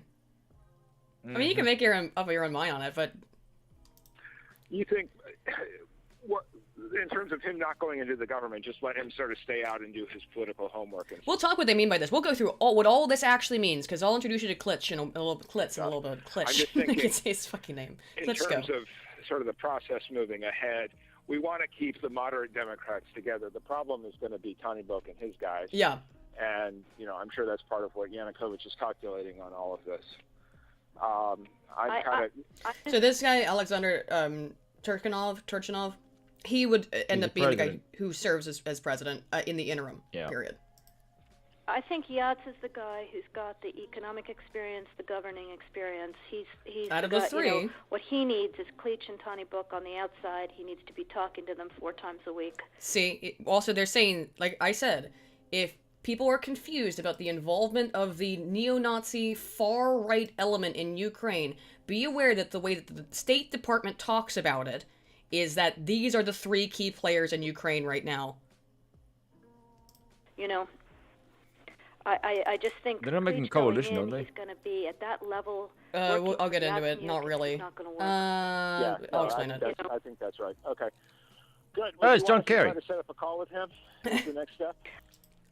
My understanding from that call, but you tell me, was that the big three were going into their own meeting. See, she calls them the big three. Going to offer in that context a three-way, the 3+1 conversation or 3+2 with you. Is that not how you understood it? No, I mean, that's what he proposed, but I think just knowing the dynamic that's been with them where Klitschko has been the top dog, he's going to take a while to show up for whatever meeting they've got. He's probably talking to his guys at this point. So I think you reaching out directly to him helps with the personality management among the three, and it gives you also a chance to move fast on all this stuff and put us behind it before they all sit down and he explains why he doesn't like it. Okay, good. I'm happy. Why don't you reach out to him and see if he wants to talk before or after? Okay, will do. Thanks. Okay, I've now written, one more wrinkle for you, Jeff. I don't think she has a whole lot more to say, but... Can't remember if I told you this or if I only told Washington this, that when I talked to Jeff Feltman this morning, he had a new name for the UN guy, Robert Seri. Did I write you that this morning? Yeah, okay. I saw that. He's now gotten both Seri and Ban Ki-moon to agree that Seri could come in Monday or Tuesday. Okay. So that would be great, I think, to help glue this thing and have the UN help glue it. And, fuck the EU. Just to pause, when this got leaked forever ago, that's all anyone reported on, is that she said fuck the EU. Not the horrifying part that happened, 2 minutes ago, where they talk about basically setting up the election in Ukraine. Who they want to shut up the regime. Who's gonna be in power. No, exactly. And I don't care that she said fuck the EU. Fuck the EU. Together, because you can be pretty sure that if it does start to gain altitude, the Russians will be working. You pause it for a second. So people need to understand what is going on during the time of this phone call. Right. So after Yatsenyuk flees to Russia, none of this has happened yet. Again, none of that has happened. Yanukovych, you mean? Are you sure? Yeah, sorry. Yanukovych flees Russia. This is released February 4th. Yanukovych flees February 22nd. Yeah. Yeah. This was probably them discussing what they will do once he leaves. Yes. Okay, to be more clear what's happening, this phone call was leaked February 4th. We don't know when it was recorded, but they're discussing replacing Yanukovych, the current sitting president of the Ukraine. There were not supposed to be elections in Ukraine until 2015. It's February 2014 right now, and they're already talking about who they're going to replace Yanukovych with, and that presumably is going to have to do with an escalation of the ongoing protests of the Euromaidan that are going on at the same time while this is happening. So there's all these protests, and there's a lot of animosity, maybe some of it, or a lot of it, encouraged, as it seems, by American investment, since they're so interested in tech camps that get people to make videos about it to go viral, so people all over the world get real mad and riled up about it. And they are here discussing on February 4th who they will replace Yanukovych with. Yanukovych does flee to Russia on February 22nd, but that's a month, that's, half a month later. Just to be clear on the timeline. Try to torpedo it. And again, the fact that this is out there right now, I'm still trying to figure out in my mind why Yanukovych that. But in the meantime, there's a Party of Regions faction meeting going on right now, and I'm sure there's a lively argument going on. Oh yeah, you guys look at the screen right there. That's Oleg Tahanibok.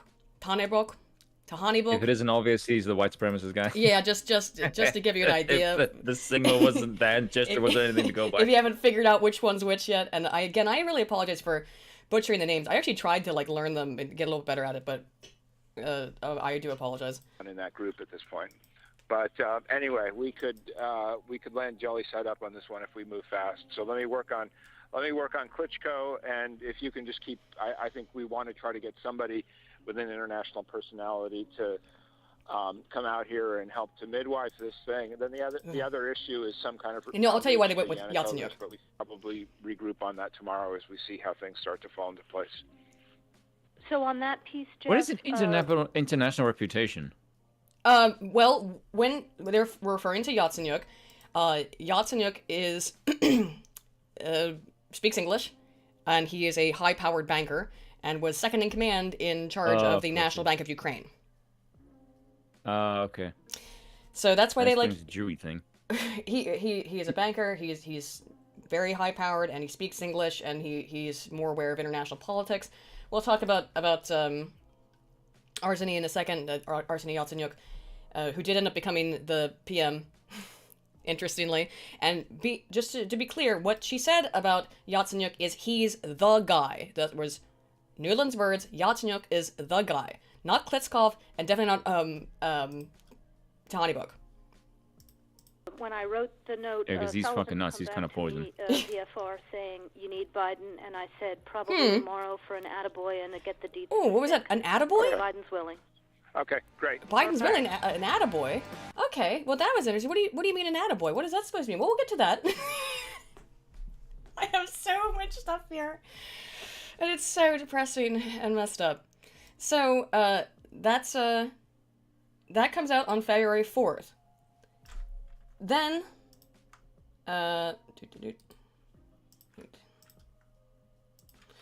then, on February 26th... It's basically a fucking novel. What, that I wrote? No, like, the entire story. I know. So then, on February 26th, and this is, I think, part of the problem, is people are getting that call confused with this call. They happened in the same month. I even got one guy's name confused. There's Pyatt, there's George Pyatt, and then there's this guy... Urmas Pyatt. They're different people. They're different calls. He's the Estonian guy, isn't he? Yes. Who? Yes. He is the Estonian guy. I also got them confused. He's the Estonian Minister of Foreign Affairs. Urmas Pyatt. Well, the names are very similar, so. Yeah, that was my bad. And High Representative of European Union for Foreign Affairs and Security Policy, Catherine Ashton. This is their leaked phone call that comes out on February. This is February 15th or February 3rd. No. That occurred on 26th. Oh, this is next year. 26th, yeah, I do have my, I got all my shits right. 26th of February 2014, in which Foreign Affairs Chief European Union, Catherine Ashton, was informed by her investigator, Urmas Pyatt, into his findings regarding what had been the cause of the violence that brought down the Ukrainian government of President Viktor Yanukovych. Because at this point, stuff's falling. As I said, he runs away on February 22nd. He flees because his government has pretty much collapsed. That's hemorrhage, yeah. Right. Yeah, the riots begin on February 18th, and by February 22nd, he's fled the country to Russia. I think a bunch of people have died. Right. Oh, actually, to keep the timeline right, let's hold off on this for just a second, because this happens after he's been deposed. I do want to show you guys some stuff about what happened during the protests. Because there... What? No, in the protest. Yeah, whatever you call it. I don't know. I don't trust radios, Svoboda. Again, that just means freedom. I don't think they're associated with the Svoboda party. But this is widely reported, but here's the video that there's sniper fire that happened during the protests on, I think, actually, this is correct, February 20th, the day this was posted. Because that was the most deadly day. A lot of people died during these protests, but the deadliest day was February 20th of 2014. I do recall that date. So you can see it happening here. A sniper is filmed opening fire on protesters in Kiev.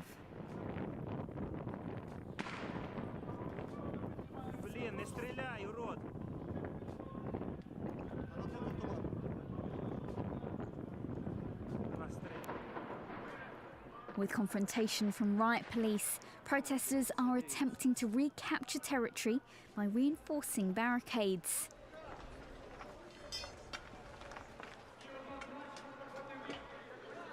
Sadly, the death toll and number of those injured continues to rise.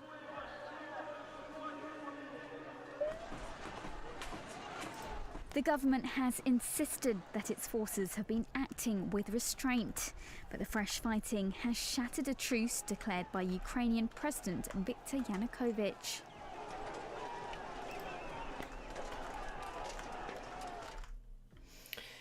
So there's that. That was happening, and that's terrible, obviously. That's awful. But we're going to learn more about what was going on there.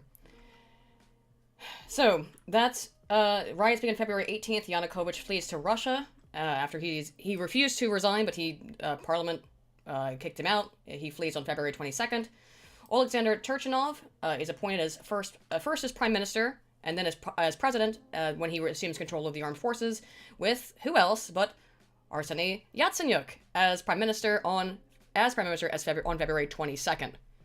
So remember, Yatsenyuk is our guy, the guy, right?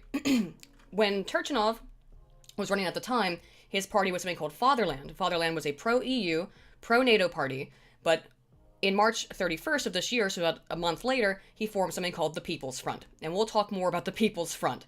Yatsenyuk is also strongly pro-EU. He's anti-Russian language use in Ukraine, and he's pro-NATO. So we got something about Yatsenyuk here.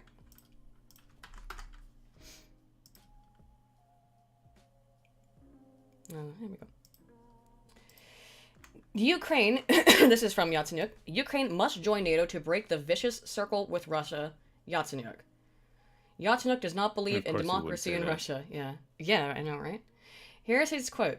Unfortunately, I don't believe in a democratic Russia. Their intentions exist and will be the same. Either it is Putin or it will be a different person, or it is one FSB agent or another FSB agent will come. Russia policy towards Ukraine will not change, he said. But here's the interesting part. We need to break this vicious circle once and for all to do what the Baltic states have done. As soon as Ukraine becomes a member of the European Union and NATO, we will immediately fall under Article 5 of the Washington Agreement, where the foreign troops of our NATO partners will defend Ukraine, which is why this is the historical mission of Ukraine. What were we talking about with Article 5? Told you. Straight from Yatsenyuk, the Prime Minister's mouth. Just saying. There it is. There it is. And remember, this is the only reason they want to join with the EU is because of that. Yes. Yatsenyuk has been first deputy chairman of the Ukrainian National Bank, which is a nationalized bank, since 2003. So, February 22nd, he becomes prime minister, who arguably has more power than the president in Ukraine. Yeah, that's a bit of a confusing relationship there. It comes off like the president is do you have more like a sort of de facto. What, the government? Oh, on the relationship between the president and the prime minister. I didn't look into that too much. From what it sounds like, from what I can read, it's almost like the president is a de facto monarch, because the one is responsible to the president, and the one is responsible to the cabinet. And he can, if he chooses so, he can veto any act. The president can. So he has sort of monarchical powers, and one of them can be thrown out by the president, I think. I'm not sure, because I read about it. I'm like, this is quite complex, at least compared to our Western ones. Yeah.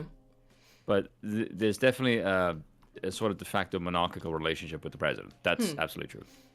The void that bites in chat says, as someone who has lived in Russia for 10 years, that's not an incorrect assessment of Russia. No, I don't necessarily think it's an incorrect assessment, but Yatsenyuk's certainly not pro-Russia, was my point in bringing it up. He's definitely not pro-Russia, and he seems to be very well aware of Article 5, meaning that if they want to go to war with Russia, or Russia wants to intimidate them, or whatever ends up happening, they can throw a big dick because they have NATO behind them. Then it's a world war. Then it's a world war overnight with NATO.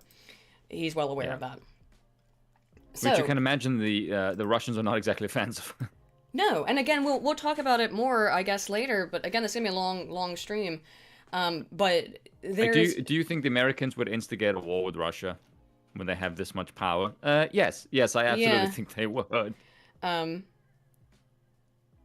anything, they can outlast Russia.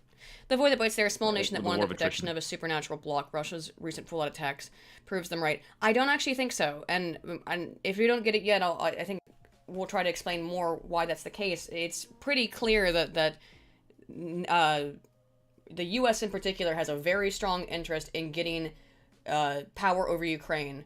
Whereas, again, Russia was their biggest trading partner, and Ukraine serves as a natural buffer zone between Russia and the West. And again, what we said earlier on was that we both want Ukraine to be independent, not to be controlled by some other giant group of countries that has their own geopolitical interest, financial interest, and most importantly, and terrifyingly, military interests. So I don't condone what's going on in Ukraine right now, and I think we just to reiterate why we're talking about this. We don't condone what's happening. We want to explain the context of why it's happening, because this is... The way I've basically seen it portrayed by the media is big bag nasty man Putin just decided that he wanted to go kill Ukrainians. And it's like, that's not why.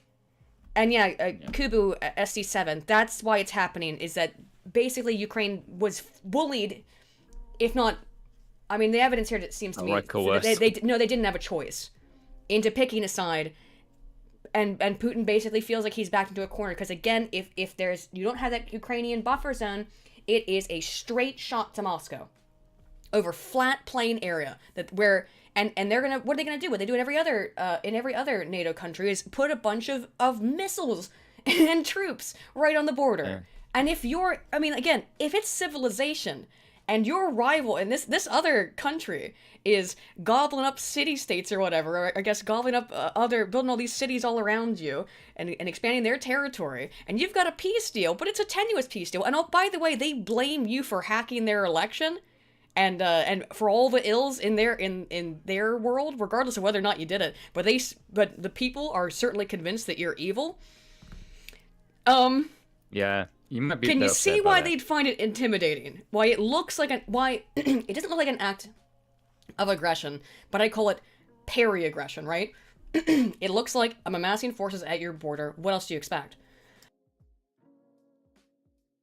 Anyway. Yeah, I've noticed that this is not something the Americans cannot wrap their heads around, because America seems to just think, oh, look, we're a benevolent superpower, and we will never do anything bad for any reasons. Like, you can see it that way, but there are many people who think you're a bunch of fucking assholes, and when you say shit like that makes them think that they're correct. Right. So, now it's February 23rd,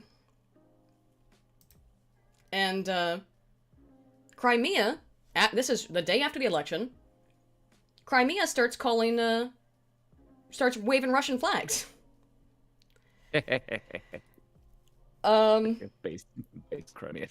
I mean, okay, yes, Sevastopol is a Russian town and will always be a Russian town. We will never surrender to those fascists in Kiev, said Anatoly, who was handing out Russian flags and declined to give his surname. Look, I'm not saying that the Russians didn't seed this, okay? Because it's absolutely possible. But the day after the election, what's... But they're anti-fascist, Aiden. Okay, I'm not saying they didn't do that, but is some level of this organic? You have Probably. to say between Ukrainian fascists or you have to choose between Ukrainian fascists or Russian nationalists. I know. Pick your poison. But this is the thing: the largely Russian-speaking eastern and southern regions of Ukraine have been shaken by the events in the Ukrainian capital over the last week that have led to the toppling of President Viktor Yanukovych. And we'll talk about why in just a minute, because they had reason to be afraid. Of this new regime, because it is anti-Russian inherent. I will show you. Even today, the Kremlin retains significant influence in the popular holiday destination for wealthy Russians, and Moscow leaves a naval base in Sevastopol for its Black Sea Fleet. That's important. And it was just down for like 4 or 5 minutes. Sorry about that. Patricia von Kempen, unfortunately, I can't get better internet. We only have one internet service provider, and this is what I have. So... there's no other options or anything for me. Sorry about that. Great, we lost literally half. This is what happens when you talk shit about the Russians. I know, apparently. Well, I didn't talk shit about the Russians. Oh my god. Oh, that's so frustrating. Oh my god. Okay, hey guys, sorry about that. There's nothing I can do about it, and unless, again, Spoon, you're gonna have to take it over, because you have consistent internet problems, and I clearly, or you have consistent internet, I have consistent internet access issues. Yeah, I mean, look, again, I've told people, I live on a little island, and you only have one choice in internet. Like, it's not like other places where you can be like, oh, maybe I'll go with, this one or that one, or I'll take this plan. No, you only have one. Like, that's it. And if it decides it's not going to work because it's run through a tube under the sea, then that's just the way it's going to happen. But now I have an excellent connection, although I am very sad that we lost half the people. But hey, maybe we'll pick some steam back up. Again, I'm so sorry, guys. I know that's no fun. It's really shitty. But back to where we were. Let's get back into the bullshit. Let's not waste any time. So, I thought that I was going nuts. When did I die? When did I... You said it was important. It is important. And that it must... that keeps happening whenever my internet goes out. You were talking about... Sorry, my apologies. You were talking about... God damn it. You're talking about Crimea. Okay, after the annexation, after the coup. Did we get into about the fact that they were protesting, right, before? Crimea. Yeah, in Crimea, they were protesting on February 23rd, before they were asking to secede into Russia. We went over much of that, right?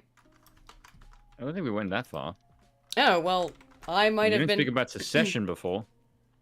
Well, I may have read that to myself. So, this is again... Okay, not again. I have to read it again, though. On February 23rd, the day after... Did we cover this chat? What year? What year is this? 2014, excuse me. 2014, the day after the election, or whatever, it's not election, the appointment of Alexander Turchinov and PM Arseniy Yatsenyuk to replace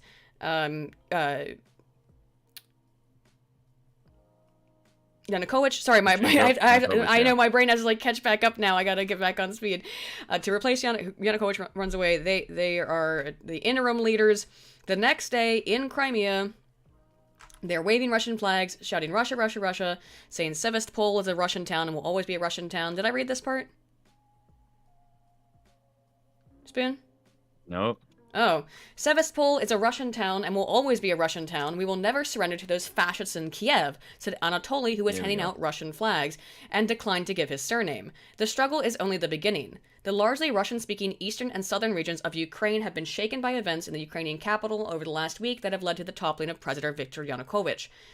Nowhere in the country is Russian heritage stronger than in Crimea. The peninsula was officially a part of Russia until 60 years ago when the Soviet leadership transferred it to Ukraine.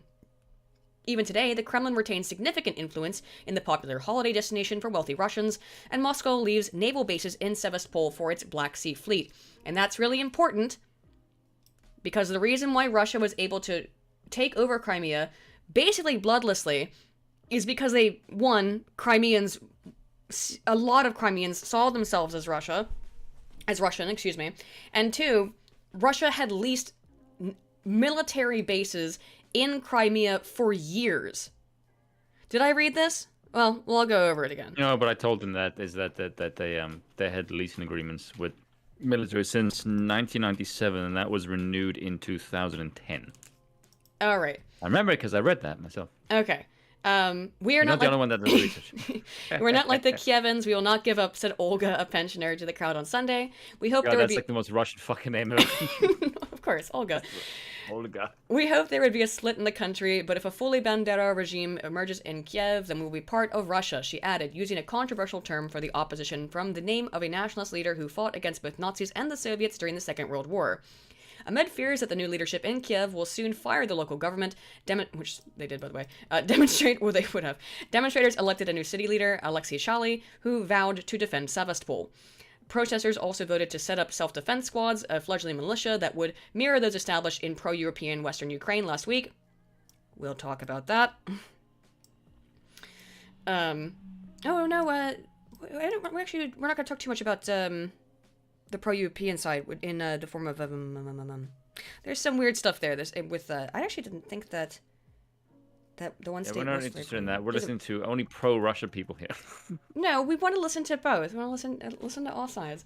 I'm trying to remember the name. If I want to listen to all sides, I'll listen to Western fucking propaganda. They can't be talking about Transnistria. That can't be talking about Transnistria. Anyway, speaker said that in a similar demonstration earlier in the day, regional capital of Simferopol, I think I pronounced it right, about 5,000 had joined such squads. Anyway, bloodshed is inevitable, added Sinichkin, who was dressed in black leather. The point is, whatever.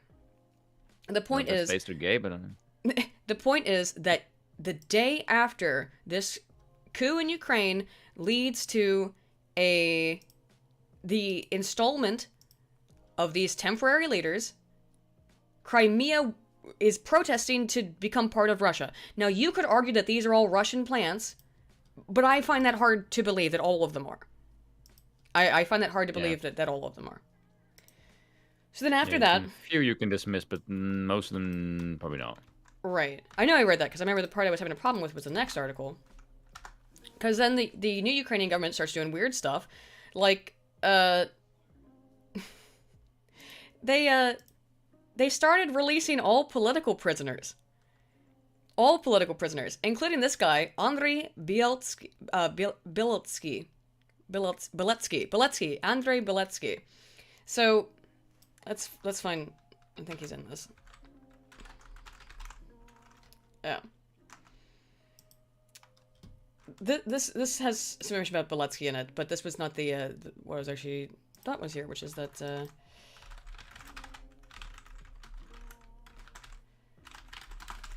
and he was one of the political prisoners that got released. There was a lot of them. They got released, and one of them among them was this Zelenskyy guy, who's basically a terrorist. But so just describing what's going on here. This guy, Anton Biletsky, is the leader of this thing, the Azov battalion.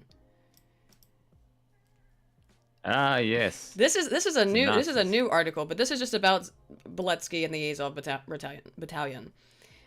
This is a modern article. This is from this last month, but I want to pull it up because it has some stuff about Biletsky in it. Biletsky, a far-right politician and head of the Azov battalion's political wing, the National, claims his country will fight to the death after being left alone with the enemy. I'm trying to find this other one before, though. I don't know how I got lost.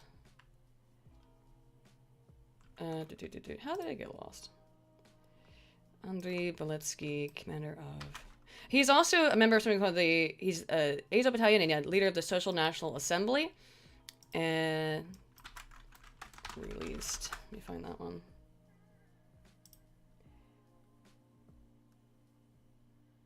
Yes, Ukraine is releasing criminals from prison.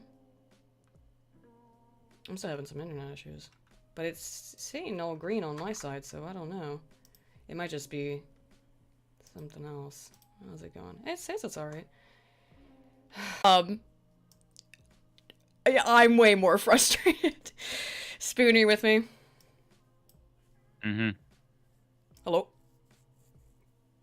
Yes. Okay. Are you irritated, Spoon? I'm sorry. God damn it, dude. Okay. Where were we? I've lost my train of thought. I keep trying to read that Sun article and it keeps fucking with me. Oh, but Andrei Biletsky. Okay. Back to where we were. By the way, it deleted all of my tabs. So, like, I have to... And Chrome didn't say them for whatever reason. Just for funsies.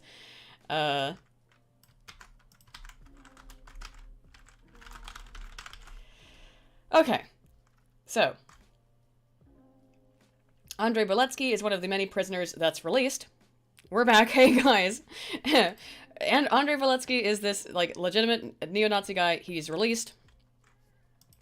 Because he was in prison because Ukraine releases everybody. All political prisoners.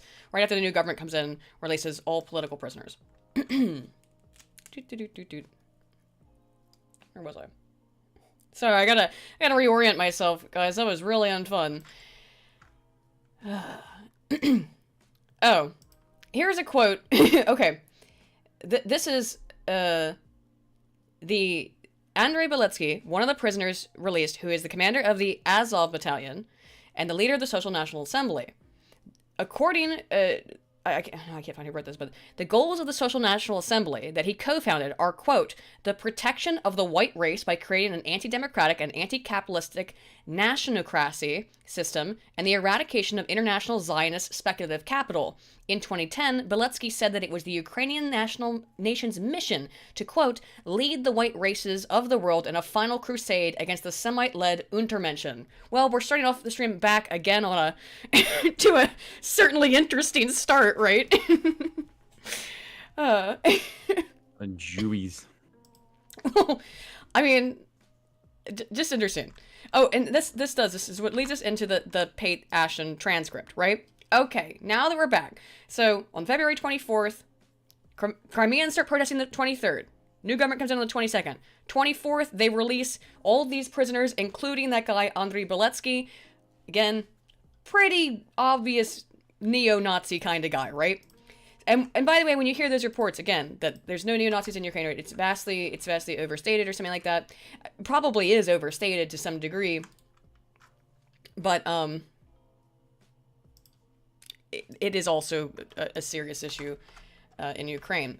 So that leads us to the other phone call. The other phone call about all of this, which is where we got confused on Pyatt versus Pyatt. And that is the phone call between Pyatt. Again, we started talking about this. Pyatt, who is the Estonian Minister of Foreign Affairs, Umas Pyatt, and High Representative of the European Union for Foreign Affairs and Security Policy, Catherine Ashton. So this is leaked on February 26th. Excuse me. When I get anxious, I do all the things high anxiety people do. So when I was sitting there waiting for everything to restart, I was just sitting there taking swigs of gin, smoking a cigarette, and biting my nails like a healthy, normal person, right? It does freaking, not fun. Here we go, though. Doop. Okay. You've read this phone call. I have, yes. Let's get into it. I want to say this transcript of it, the person who's posted it, has put their opinions all over the place in it. So anything you see in brackets, I'm not going to read. And anything that is in bold is he's highlighting. Some of it's his opinions, but just be aware that the brackets are either his opinion or he's adding context to it.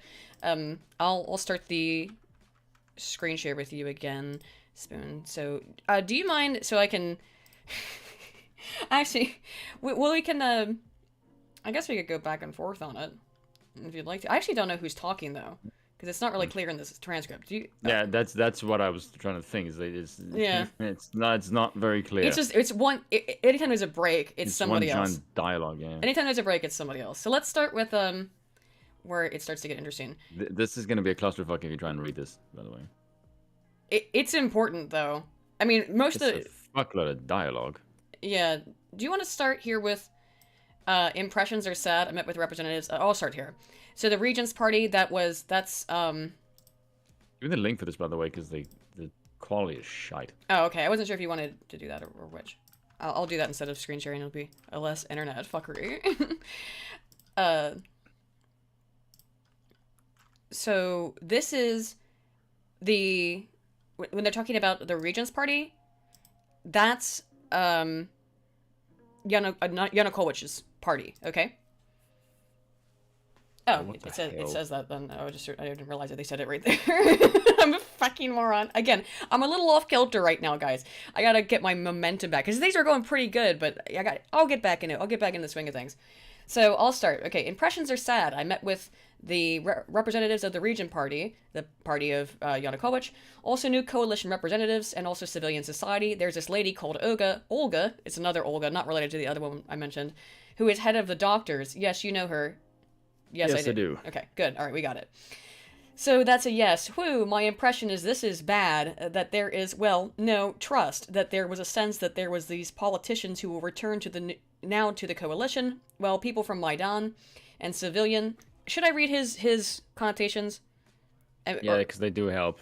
I do help. Maidan, the anti-Yanukovych demonstrators, and from civilian society, non-governmental leaders in Ukraine, say they know everybody who will be in your whatever the Maidaners install as constituting the new government. And all of these guys have dirty pasts. Remember the three guys. There's three dudes here. Arseny Yatsenyuk, Vitaly Klitschko, and Ole Tahanibuk. Tahanibuk's the neo-Nazi guy. Vitaly Klitschko, he's like a retired sports dude, and they don't... I can briefly mention some stuff about Klitschko, because that might help fill in. I have their pictures on the screen. Yeah. I thought I had something else about Klitschko in here. Maybe I don't. He's yeah, I guess I don't have anything else about Klitschko in here. I thought I did for sure. Oh well. I did read up on him. He was like a retired sports star. and he's mayor of Kiev. This is something interesting. Yes. Oh, so I spelled his name wrong there. Okay, so Vitaly Klitschko is a former kickboxer who decided to run for president in February 28th of 2014. Remember, they said that Yatsenyuk was the guy. They didn't want Klitschko because they didn't think he was politically erudite. And specifically, one of the things they said is that he needs to do his political homework in the call between Nuland. She says he needs to do his political homework and she doesn't want him in place. And then interestingly, even though he says he's going to run for president in February of 2014, he pulls out on March 29th and withdraws his application even to run at all, and instead just goes back to being mayor of Kiev. Isn't that interesting? Just being clear that's who. So, but I don't know what Klitschko's necessarily dirty past is. But again, with Yatsenyuk, he's got huge ties to the banking system. So that's what I think they mean by dirty past. Even the Maidan leaders know everyone who stands even a chance to be installed in the new government has a dirty past. Can you trade off with me and you do more of the reading for a little bit? I'll do the yes. So then you start with so that they. Yeah, so that they've made some proposals to this same Olga and to others from civilian society that they join the new government, but this Olga, for example, says directly that she's ready to go into the government only in the case that if she can take with her team, calling experts to start real healthcare reforms, so that, basically that the trust level is absolutely low. On the other hand, all the security problems, the inaudible problems, Crimea, all of this stuff, Regent Party was absolutely upset.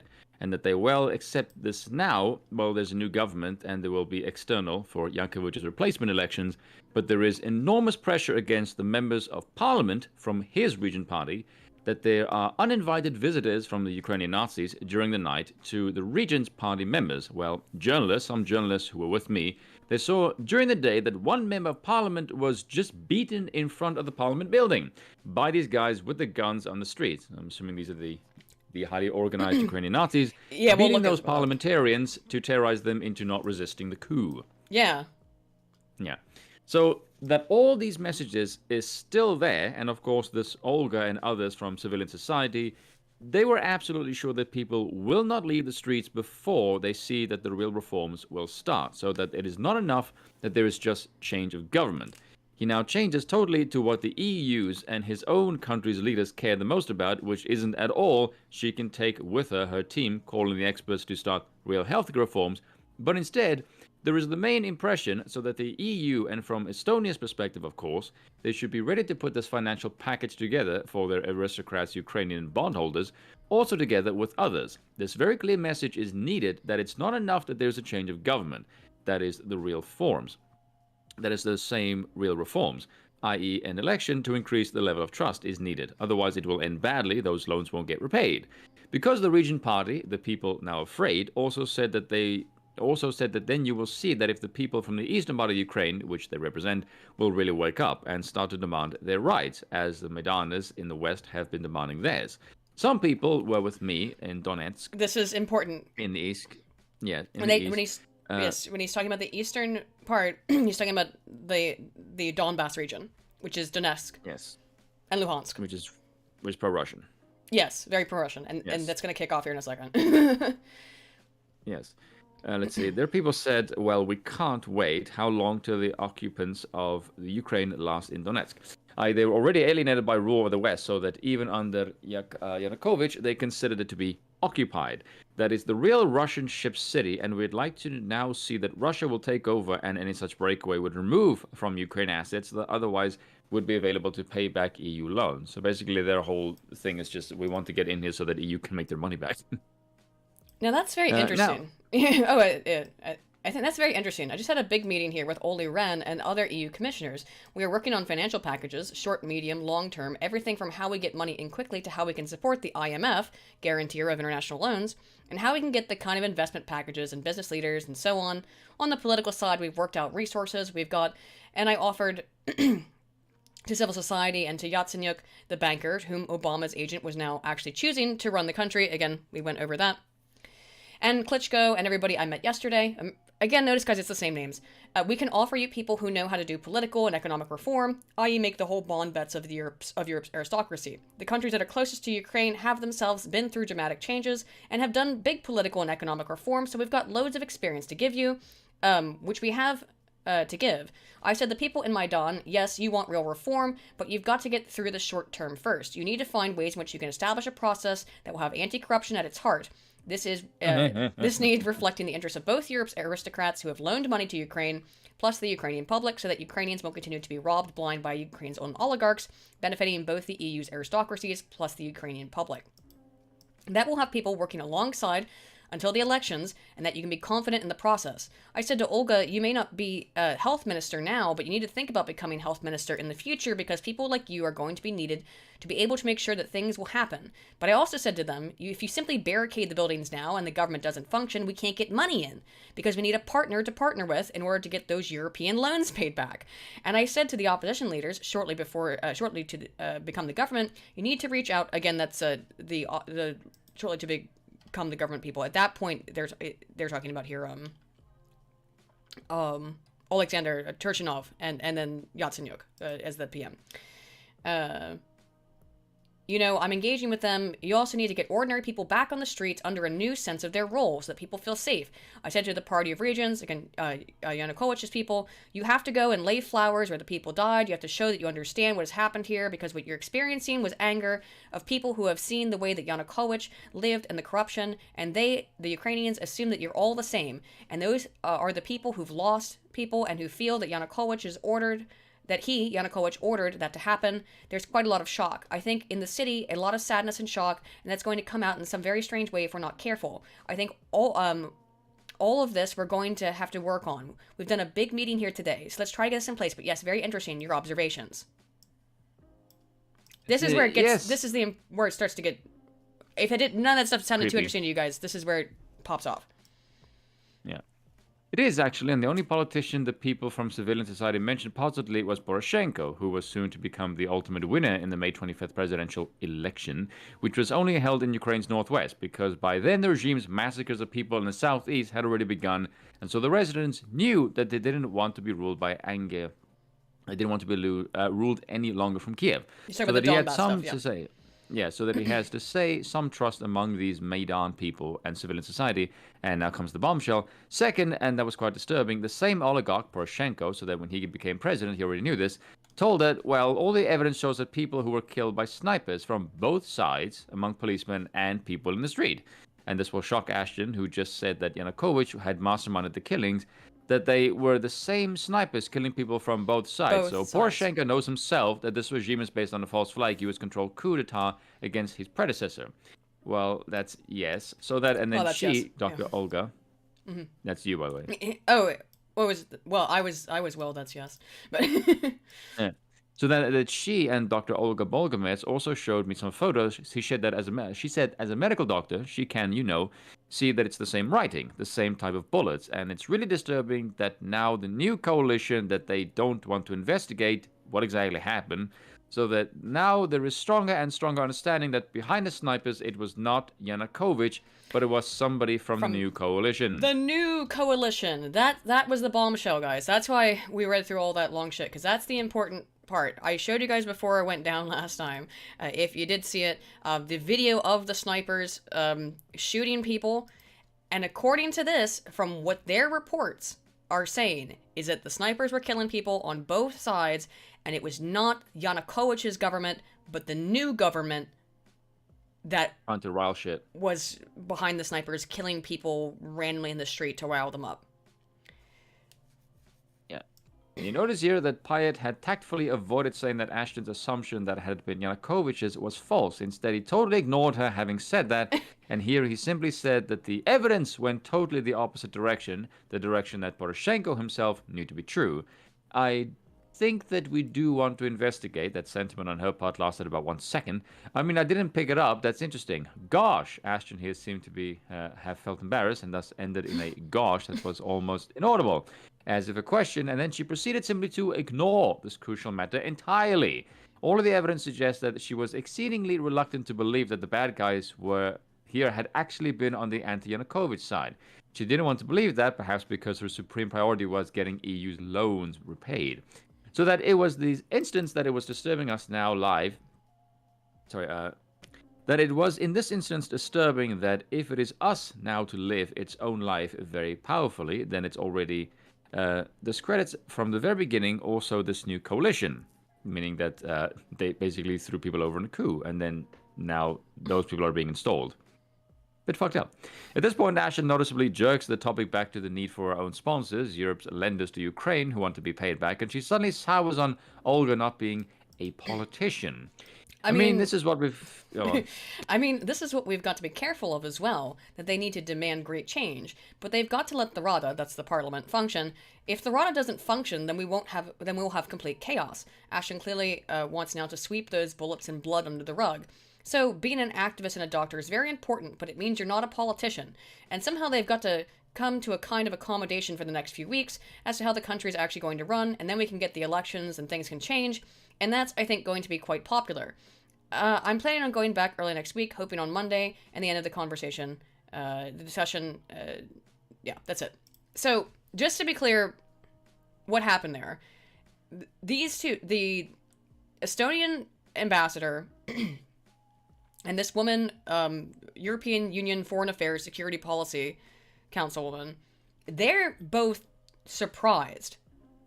Particularly her, she thought that the snipers and the killings were Yanukovych's government, when actually it seems to have been the temporary government that was put into place after Yanukovych was deposed. And they were killing people on both sides, seemingly to rile them up. Or something. Also, I saw earlier in the chat, a couple mentioned that, what's his name? The guy whose name I can't remember. The mayor. Klitschko. Yeah, Klitschko. He was a kickboxer. I don't know if I said that specifically, but yeah, apparently he's really famous. Are you familiar with him? I don't know if you pay attention to boxing. You mentioned the name does sound familiar. I thought it might be. You pay attention to stuff like that. Okay. So, where are we at? All right, so the EU was not involved in this, seemingly, right? That's how this comes off to me. At least the people involved in this phone call. What? No, at least people involved. I thought you said release them. Yeah, the people involved in this phone call don't appear to be aware of it. However, in the other phone call with Nuland, they seem very well aware of what's going on. So the Yeah, because they're part of the orchestrations. So the Americans seem to know what's going on, but the EU and Estonia don't. Yeah, because it's an American-led fucking coup, so... Yep.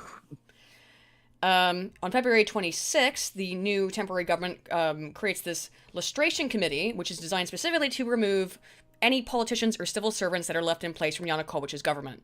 So they're basically just being like, we're going to now remove everybody from the previous government. And by the way, Zelenskyy also expanded the powers of lustration in 2019 to do the same thing to members of Poroshenko's government.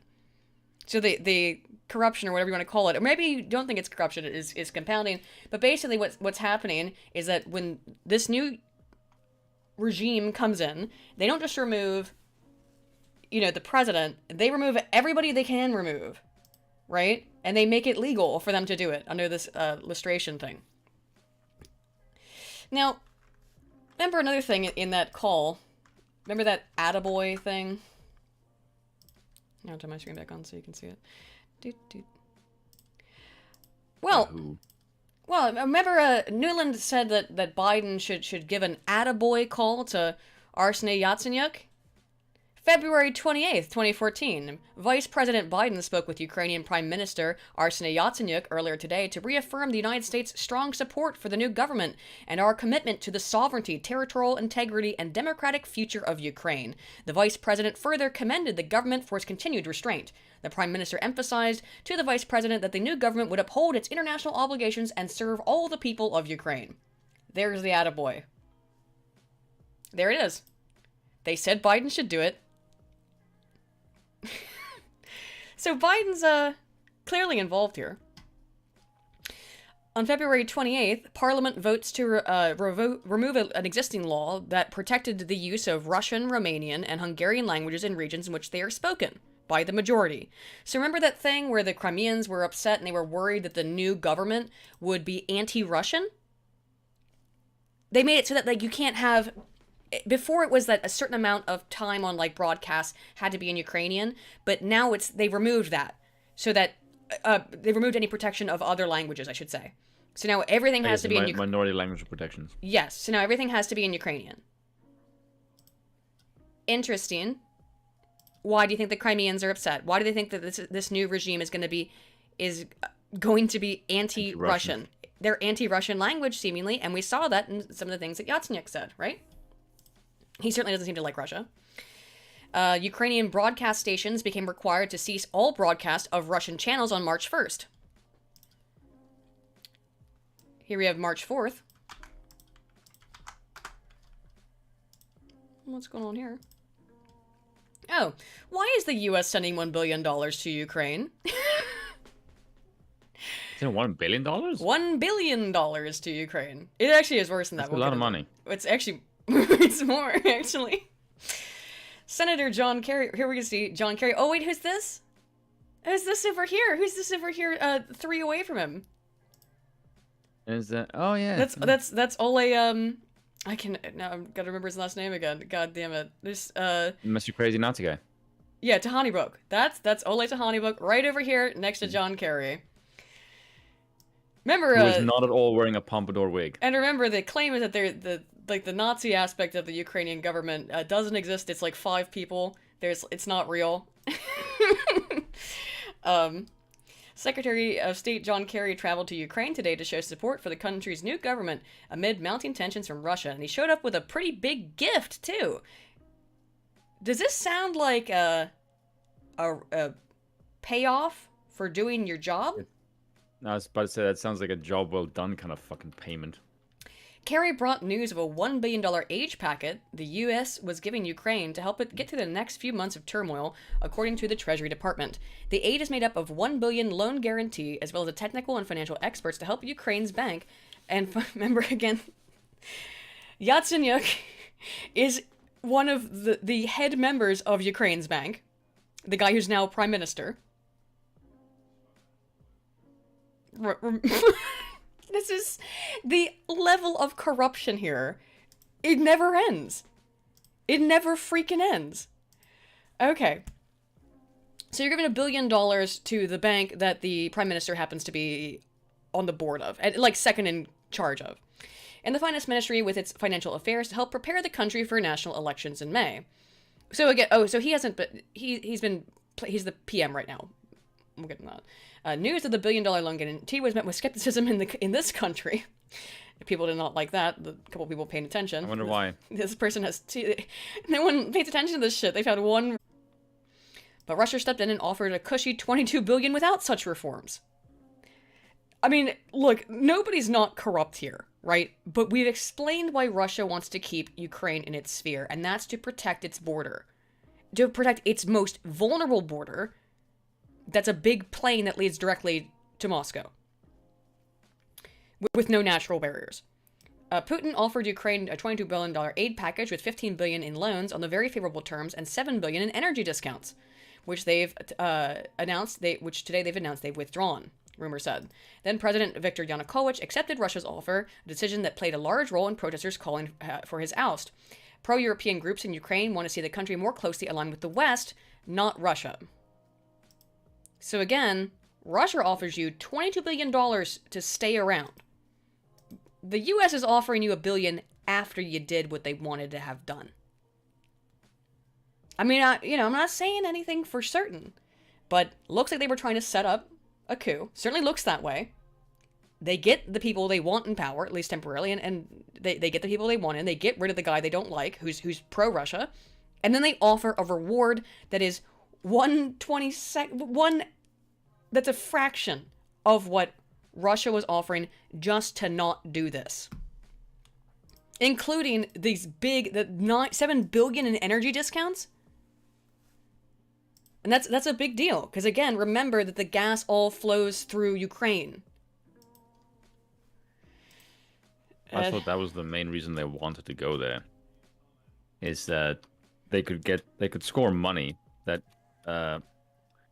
the Russians go through the Ukraine, and they would take a slice out of their profits that they get from the Russians. Yeah, maybe. I wanted to talk a little bit more about Oletan Honeybrook, though, because he's in this picture. And I keep mentioning him, we've talked about him a little bit, but we need to get into some other things that are involved in the actual Nazis that exist. And I have here...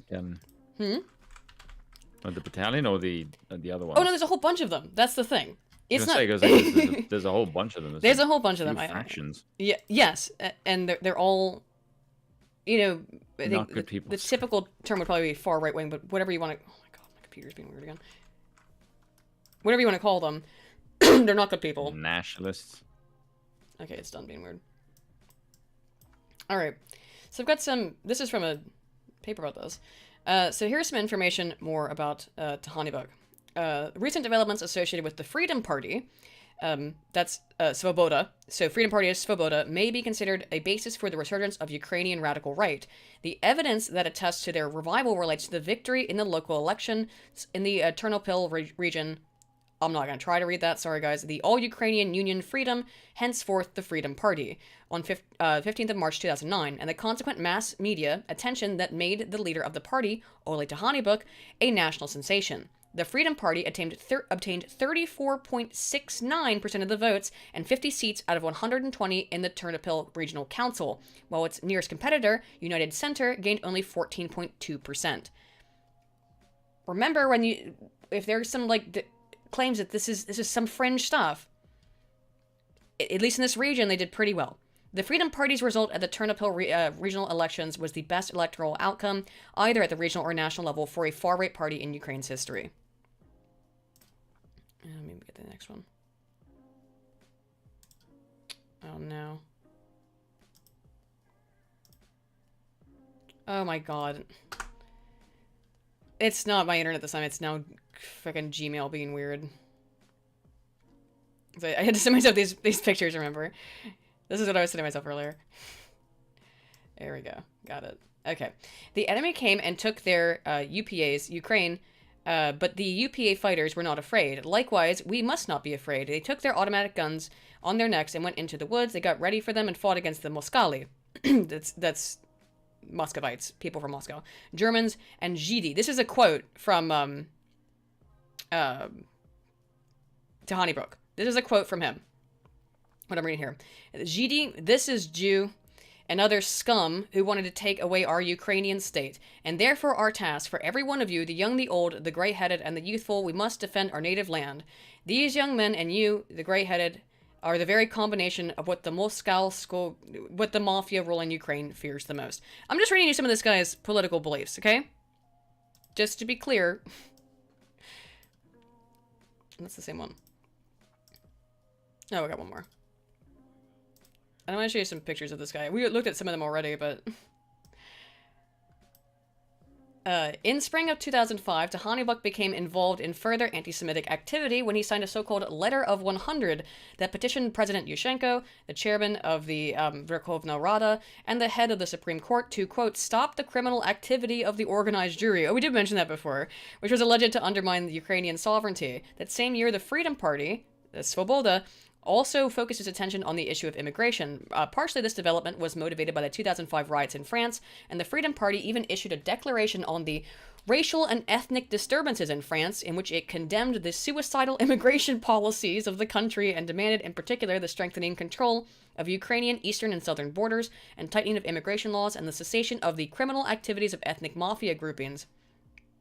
The Freedom Party's focus on the immigration issue was an obvious attempt to follow the fashion of West European radical right-wing parties. At the end of 2005, Lviv, a local organization of the Freedom Party, organized a press conference of minor functionaries of the French National Front. It took the opportunity to blame the uncontrolled immigration from Africa and France for the rise of organized crime, drug trafficking, and gangsterism. Well, you probably are right on that one. You probably are a little bit right on that one. But, this guy's, not, when, does not like the Jews. I'll put it that way, okay? He's not a fan. Not a fan. Not a fan of the Juden, all right? And again, this guy's deeply involved in all of this, and he was they were considering he was the big three is what they called him, right? Here's what so again, he's involved in this group also called Right Sector, and what Right Sector is. Whoops. Hang on. I'm still not completely back on my thingy, back on my games, but I'm getting there. Okay. Here we go. Here's what Right Sector has to say. I'll be fighting Jews and Russians till I die, Ukrainian right-wing militants aiming for power. This is in 2014. You see this guy, Alexander Mushenko? We'll look at him some more in a second. Kalashnikov-wielding members of Ukraine's radical nationalist opposition group, Right Sector, have pledged to resort to arms in their fight against those involved with lawlessness and looting, saying they will shoot to restore order and discipline. I warn you, if anyone in this town, this area, engages in lawlessness and looting, Right Sector squads will shoot the bastards on the site, and there will be order and discipline. Again, that's Alexander Mushenko. I got a video of him. It'll be fun. On February 21st, when Beirut police... The Beirut is... a weird kind of pseudo-official police force. Officers arrived in the western Ukrainian town of Rovno from Kiev. Mushenko said that he met them on the battlefield. If he met them on the battlefield, his hand would not tremble. I would shoot, the Right Sector leader declared in Rovno, where his supporters have already equipped themselves with Kalashnikov rifles. Tomorrow, these bastards, the police, and Kiev won't stop. We'll take over our military units and get hold of armored personnel carriers and tanks. We know how to operate them. And go to Kiev. Victory will be ours, Mushenko warned earlier this week. Again, this is in February of 2014. So this is like when the whole revolution thing's going down. You have these far right-wing groups making threats and saying they're going to engage in violence.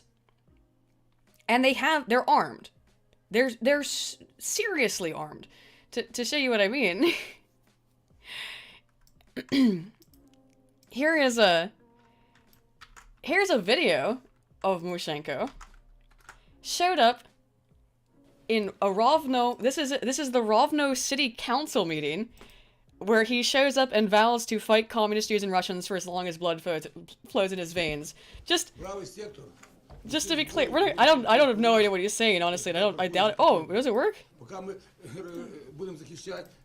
He's just got a fucking Kalashnikov. No, okay. Якщо влада буде вести себе так, як треба, ми поставимо її на місце. І ніхто нам не укаже зброю не носити. Не ви її нам давали, не вам її нам забирати. Хочете забирати, попробуйте. Хочете забирати, попробуйте. I don't think this translation about getting married on the beach in August with white thighs shows a purple stain is very accurate. So, I just wanted to show you because it's pretty goddamn insane to show up to a city council meeting with a freaking Kalashnikov and just brandish it around. I don't know, does that seem weird to you? A little bit. And then, mysteriously on March 4th, he died in a police raid. Oh. Even the BBC puts police raid in quotes. Just interesting. As I also said, the other guy in that picture with John Kerry we looked at before was, or the other person that's being considered here is Vitaly Klitschko. In that picture with Kerry here is Vitaly Klitschko. What should we say? Yeah, he is over here. Is it from the right to left? Grab me up. Yeah, that's Vitaly Klitschko. And so he's the other person who was kind of the main forerunner here to be put into the seat of power. But Nuland didn't like him. So then in March, between February 20th and March 14th, while, this, again, the 22nd is when the new government comes into power. From the 20th to March 14th, while that's happening, while the entire Ukrainian government is in upheaval and being overthrown, Russia just took Crimea. That's when Russia takes Crimea. And almost nobody died. There were some casualties on the Russian side, but there was one Ukrainian casualty in this. And like I said, a lot of it's because the people there, they were asking to be annexed or be brought into Russia. They speak Russian. They don't speak Ukrainian predominantly. So, and also they already had a military base in the area that they were, you know, that they were leasing. So it wasn't a fight. It wasn't a serious issue. So then, okay, Russia takes Crimea. Remember, that's the big thing we're all supposed to be really upset about. Well, in addition to it, on March 14th, they actually held a vote. And Crimeans voted overwhelmingly to secede from Ukraine. Oh, God.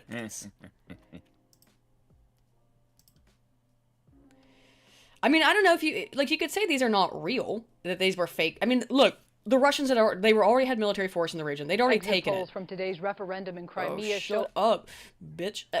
Sorry, I hate those autoplay videos. So, is this real? I mean, was it a real vote? Was it under duress? Yeah, but they were calling for it beforehand. I don't know. What's your take on that? Voting is basically a formality. I agree it is as well, but we have a different opinion on this. Now, okay, you have to look at it in context though, right? They were asking for it beforehand. It happens.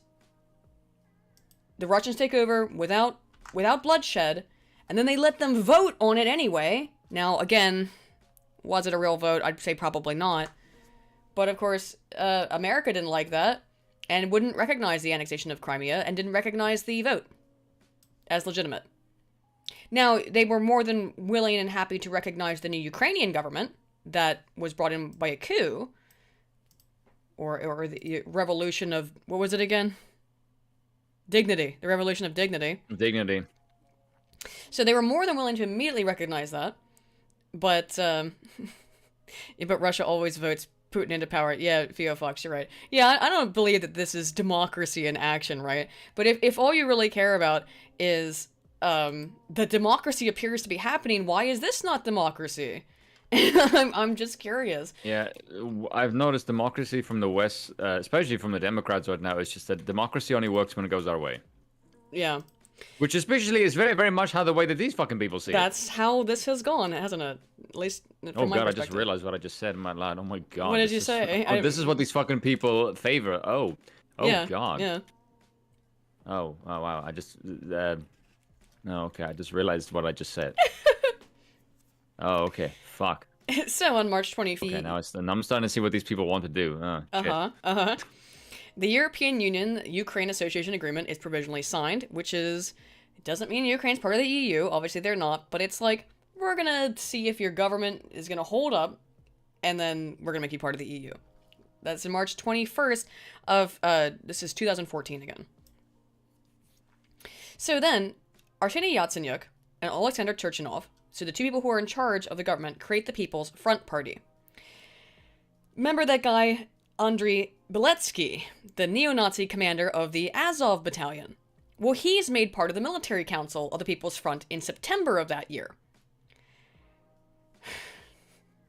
I don't think Yatsenyuk is a particularly, I think he's just interested in wealth and power. He's the banker guy, you know? And Turchinov, he was just a temporary leader put in place. But they put people into power within their own party, into their military council. Biletsky. And I have another quote about his Social National Assembly, is SNA. It's another group he's a leader of. He's a leader of so many groups. And that's why I said, like, it's not just one, like, far-right group. This is another one, the Social National Assembly of Ukraine. And its paramilitary wing, Patriot of Ukraine. Anton Chekhov-Stov, sorry, he's a political analyst, described the SNA as, quote, a neo-Nazi movement which has always been too extreme for the right sector. So remember, the right sector, the other Nazi guys we looked at earlier. These guys are more far-right than that. According to its official documents, its nationalism is racial, social, great power imperialist, anti-systemic, anti-democratic, and anti-capitalist, self-sufficient, militant, and uncompromising. Its ideology builds on maximalist attitudes, national and racial egoism, while glorifying the Ukrainian nation as part of the white race. That's It seems consistent, is what I'm saying, right? It seems consistent that they've got a lot of people like this in positions of power. Now is when we get into some other interesting stuff. In April 16th, then Vice President Joe Biden met with his son's business partner, Devon Archer, at the White House. On April 22nd, Biden visited Ukraine as the public face of the administration's handling. Actually, I'll bring up the document here for this because we need this document up. The massive one with all the fucking money. Yeah, this is the. Yes. Well, this is the U.S. government. This is the Senate's finance report regarding Hunter Biden, Burisma, and corruption, the impact on U.S. government policy and related concerns. U.S. Senate Committee on Homeland Security and Governmental Affairs review their executive summary that and their key events, key findings things. So, I still don't have. There we go. Okay, I'm gonna keep going. Sorry, guys. I know this is incredibly frustrating. It makes me want to fucking shoot myself. Trust me. I just want to get through this. We're actually almost done with the timeline. I don't know if you want to do the other stuff then tonight, because my internet is fucking shitting the bed. There must be something going on. I have no idea what it is, but it's something. I've had issues, but it's never been this bad before. This is like I have to work. It's only when you stream. It seems to be. It's weird, right? But yeah. Anyway, just to be clear what Burisma is, it's a holding company for the energy exploration and production companies. It's a massive company involved with the Ukrainian natural gas market. So again, Hunter Biden gets... Okay, first of all, Archer joins the board of Burisma in April 22nd of 2014. Then British officials seized $23 million from the London bank accounts of its owner. They basically deposed the owner of Burisma. To be clear of what the fuck's going on, they put in Archer, who Biden had a meeting with just beforehand. Then they depose the guy who runs it. And by the way, the guy who runs it, Mykola Zlochevsky, he served as Deputy Secretary of National Security and Defense Council under who else but Yanukovych. He was close with Yanukovych, and so they're deposing everyone else, so they want to get rid of him. And there's speculation that Zlochevsky probably would have informed other government officials at the time that Hunter Biden was being placed onto the board, which he was in May of 2012 or 2014. When he joins the board of Burisma, he gets paid $82,000 a month for his time. Going a little bit back before that, though, in May 2nd, riots begin in Odessa. Right Sector and Svoboda kill about 42 pro-Russian protesters. Remember, Right Sector and Svoboda are the neo-Nazi groups, right? This is Russian-aligned news, but it's hard to find some stuff on this. They burned this trade union house where the pro-Russian, because there were a bunch of protests in Odessa that were pro and anti-Russian, basically, and it's highly speculated and seems to be some evidence that it was, at least in part, Right Sector and Svoboda rioters who burned down the trade union house, in which there were 42 people hiding. 42 pro-Russian protesters. In total, there were 112 people killed in the Odessa riots. Now, one thing that gets brought up a lot is that Putin was really terrible to all of this because he hates Ukraine and he just wants to... Because he's big... He's Putler, right? He's Putler, Spoon, isn't he? Yeah, right. He's Putler, though. I heard he was Putler. Not sure if I buy that. Now, at this point in time, the elections are to be held on May 25th. We haven't gotten up there yet. Putin backed the May 25th election, even after this weird coup, which he did say looked sussy to him beforehand. Ukraine... Okay, so Putin says, okay, that he backs it. He says Ukraine's presidential election on the 25th of May is a step in the right direction. And how did he get responded to? Well, Arseniy Yatsenyuk said he's talking through his hat and that it's hot air and it's bullshit. So Russia even tries to be like, oh, it's good, you're gonna have an election, good for you. They won't even accept. They won't even accept it. I'm just like, what is Putin supposed to do? He says, yeah, good, have an election, great. Of course, after the 25th election, Petro Poroshenko is elected. It's interesting, though, in that Donbass and Crimea, now Crimea had been annexed at this point, so that's why they didn't participate, but also the Donbass region didn't participate. So it's Crimea down here, and by that I mean they didn't get any votes. So in white, in this image, it's probably, let me zoom in a little bit. There we go. Whoop. And so you can see a little bit better.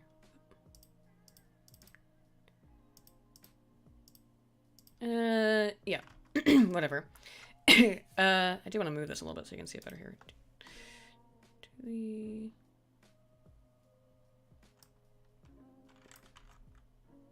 Alright, whatever.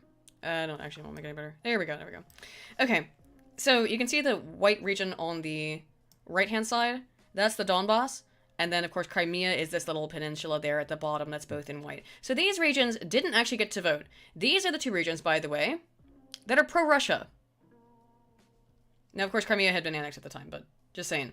So the only area that really voted was over here in northwest Ukraine. They were the only area that voted for the in any large degree. So, on August 25th of that year, Poroshenko just dissolved the parliament, claiming that it was all full of, like, you know, all these bad people from the old government, and held parliamentary snap elections, which elected, who else but Arseny Yatsenyuk, you know, the guy, as prime minister on October 21st. During all this time, there's a lot of, there's fighting going on in the Donbass. What had happened is that, well, pro-Russian forces, sorry, this is later, this is April 7th of 2015, pro-Russian forces, so they hadn't even been, Donbass, by the way, over here, there's fighting here during the election, the May 25th election, but this hadn't been captured or declared an independent government by Russia yet, which is going to happen here in a minute, but it, hey, Commie Mark, are you enjoying it? You're enjoying the stream? Nice to see you, man. So, how's it going? So, they had not begun the majority of the fighting yet. That happens almost a year later, in April 7th of 2015, in which pro-Russian forces capture several offices in the Donetsk region, eventually declaring themselves the Donetsk People's Republic, and the same thing happens in the Luhansk region, which are these two areas of the Donbass over to the east over here. They declare themselves republics. Basically what they do, by the way, is they just take over some government buildings, and they're like, alright.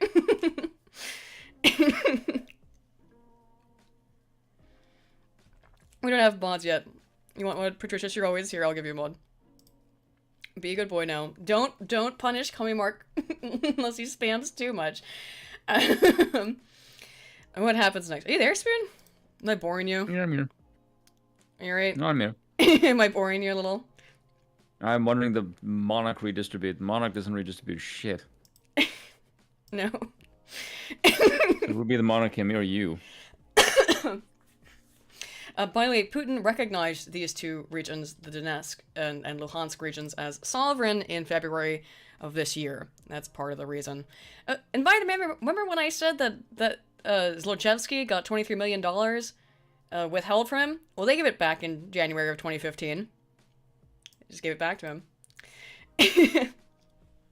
And this is early 2015, where Department Secretary of State George Kent starts to be a little concerned with Joe Biden. And particularly... It doesn't look very good. I gotta turn this fucking ad block. Turn off that pesky ad block. I just turned it off, you asshole. It's off. Did you just call it an asshole? Yeah. What? Really? I can't look at this article? See, this is why you need to stop using those gay browsers and get the one I told you to. I I've been using DuckDuckGo. I swear to God, and if you tell me it was over 2 meg, I will start fucking. It was huge. It was like 2 gigs, and then it was not. Okay, well, I can't you look at that downloaded? article. What browser that you get that's fucking 2 gig in size? I don't know, but it was massive. I didn't know how to deal with it. It was I was like, not 2 gig in size. I It don't was. guess it was like fucking 80 meg. What Yeah, the fuck are you doing? No, it wasn't. Yeah, it was. Oh, I see Okay. why it didn't work. Okay, never mind. Because I'm R-worded. No, yeah, it's just. I swear to God, fuck you, I'm gonna tell the chat this.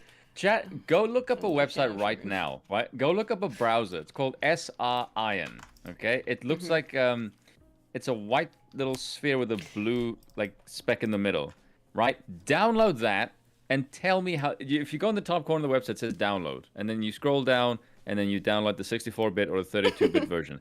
I don't know Download when that. I tried to. I'm not done yet. I'm not done yet. No, you shut. Download that and then tell me how big it is, because this one says it's like over a gig. I'm like, I don't know what the hell you're smoking or downloading. It is not a gig. It said it to me. No, it's not. I don't know what the hell you're downloading. I don't know what happened Or you either. got like 50 of them. I don't know what happened. Crazy ass woman. Anyway, as of Fuck, I'll post it in the chat. Fuck you. As of early 2015, Department Secretary of State George Kent expressed concerns about Hunter Biden's involvement in Burisma. So as early as 2015, this guy in the U.S. government's being like, "This is like a little like some sussy baka shit going on over here. You just appoint your son. By the way, you give a shout out to the guy. You're all Biden for vice president. Does it seem to you to be a little bit weirdly involved in all of this?" It's weird that all of these U.S. politicians are so deeply involved in this conflict, and before it became a conflict, they're involved before. I mean, I don't know how many other... Very much in post as well. How many other foreign protests of their governments do you see so many U.S. politicians personally showing up to? And it's not low level either. It's like fucking high ranking. Mm-hmm. And It's I John don't mean that McCain, it's John Kerry. Yes. It's like high level fucking US diplomats. Mm-hmm. And politicians, yeah. And Joe Biden, who is the vice president of the United States at this time, is all along, all the way. For the ride, yeah. Also, that's the bit that struck me as weird, is when we're looking at this and we're like, why are there so many US politicians involved in this? Like, what the fuck does Biden have to do with any why of do you this? think? Because he wants to get his son drug money. Well, I mean, we don't know exactly how much he made, but it was a lot of money. A lot of money. He was making at least, what was again the number? I got it right here. He was earning at least 50 grand a month. I've seen numbers as high as 83,000 a month. I've seen. Yeah, I found the math a bit fuzzy, because there was one report where there's somewhere he's said making more and sometimes where he's making less. Yeah, it was like 50 grand a year, but then it was making like 1.2 million. I went, okay, I don't know who's doing the math. Maybe Biden, because he's cracked out on his fucking pipe. But like, that's what the fuck. But the State Department official Amos Hochstein, sorry for pronouncing that wrong, raised concerns. 80.5 meg in the chat. What the fuck were you smoking? I don't know. A magical 2 gig pipe. Fucking hell, 2 gig. I still want to know what the hell you were downloading. I don't know. Something weird happened. Anyway. Show me a screenshot of that size. That's insane. I'm trying to. I'll show you my large screenshot if you show me. I can show you my screenshot. Mine's much more compact. Here's the thing. I don't know how the hell. And you don't need the biggest. Just by the way, jet skis are more fun than yachts. Here's the thing. Typically speaking, the browsers aren't that big, so I don't know how the hell you got 2 gig. What you pressed I don't know on. what or happened. Even on that website. I don't know what happened. I've been trying to bully Aiden getting into this because she constantly pisses and moans about. I hate Chrome. I hate it so much. About Chrome being shite, and I just said, get this. It has all of Chrome's features. I know. But none of the gayness that is for the fact that it's fucking run by Google. I'm a piss baby, okay? Whatever. I'm used to using my old thing, and I tried to download it, and it was weird. But anyway. How are you modern and nerdy but old? I'm a woman, dude. It makes no sense. Women technology skills, okay? God. Anyway, Amos Hochstein raised concerns with Vice President, at the time, Biden, as well as with Hunter Biden, and that Hunter Biden's position on the Burisma's board enabled Russian disinformation efforts and risked undermining U.S. policy in Ukraine. That's October 2015. What the fuck? How the fuck is... No, I gotta say... Fuck is Biden sitting on his kid on the board responsible for Russian disinformation? What the I know. fuck are you talking about? Oh, it's just kind of funny. Oh, well, you know what he means by that? I think maybe even back then, is that the Russians will use this to create disinfo, because it looks real suspect. You know what I mean? This doesn't look good. That's called the fucking truth. Of course it's called the fucking truth, but the fucking truth is misinformation. Welcome to the last couple of years, Spoon. You haven't gotten the NPC update yet. Real information. No, because I'm not is one. Disinformation when it doesn't. I tend to run in some kind of, underground. What's what I'm looking for? Fucking hell, when it's not official. What? When you get a software that's not official. Oh, what? It's gonna fucking bug me now. God damn it. Oh, shoot. Does anyone in the chat know what he means by that? Because the words are right there in my head. I hate that one. Yeah, it's bugging me now. I don't know. It's not hacked. There's a certain phrase.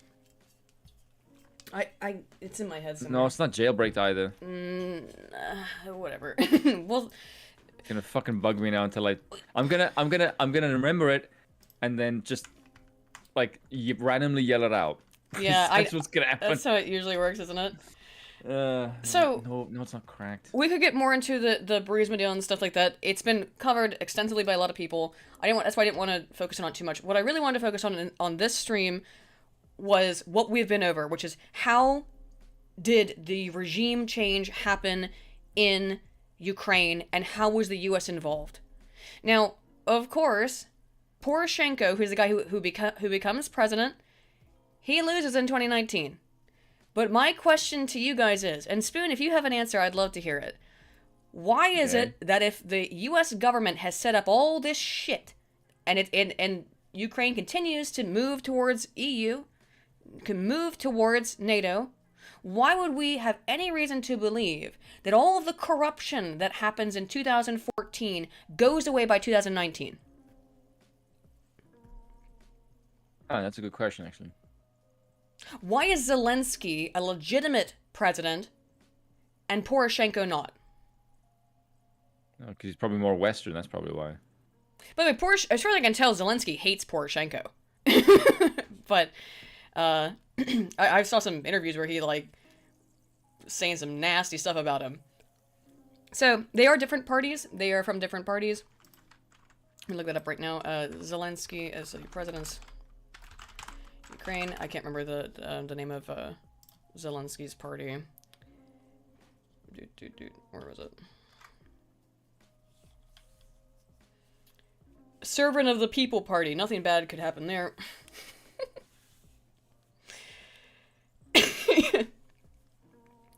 And remember also that Fatherland Party that turned into the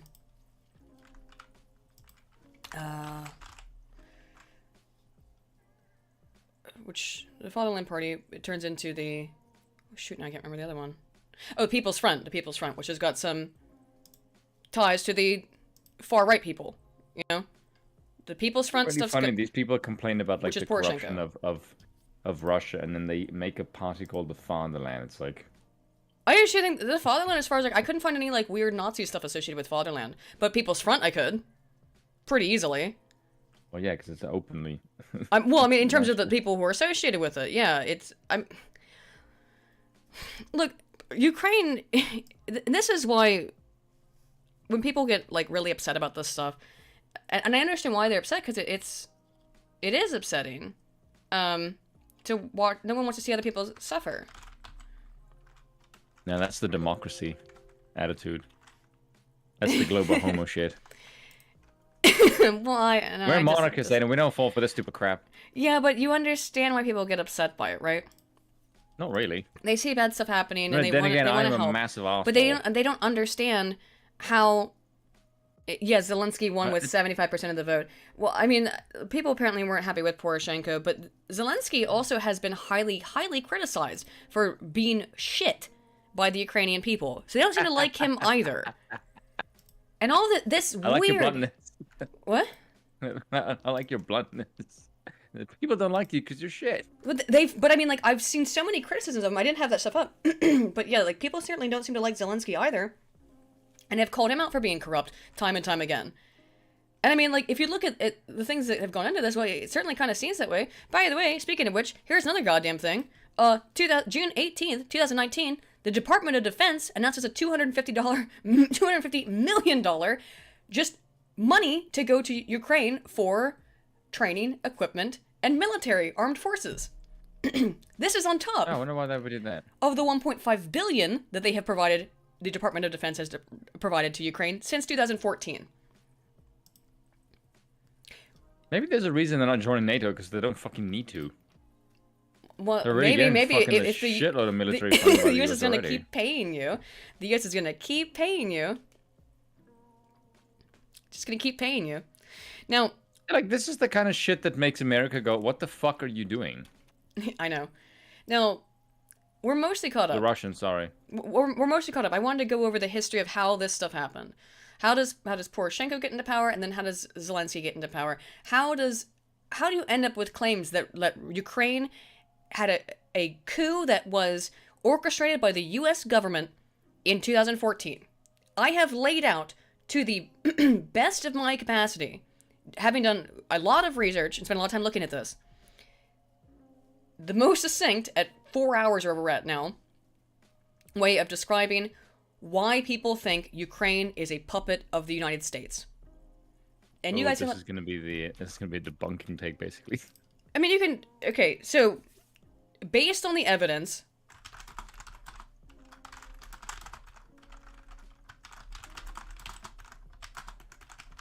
basically, this involves like a lot of U.S. level intervention. Yeah. In its own sophisticated way. And the reason why people think this is a bit suspect, first of all, is because A, they're dipshits who think America never does anything bad, which is absurd. And two, is normally America's regime change is not covert. It's usually like invasion. It's usually like Iraq, or Libya, or Afghanistan, to an extent.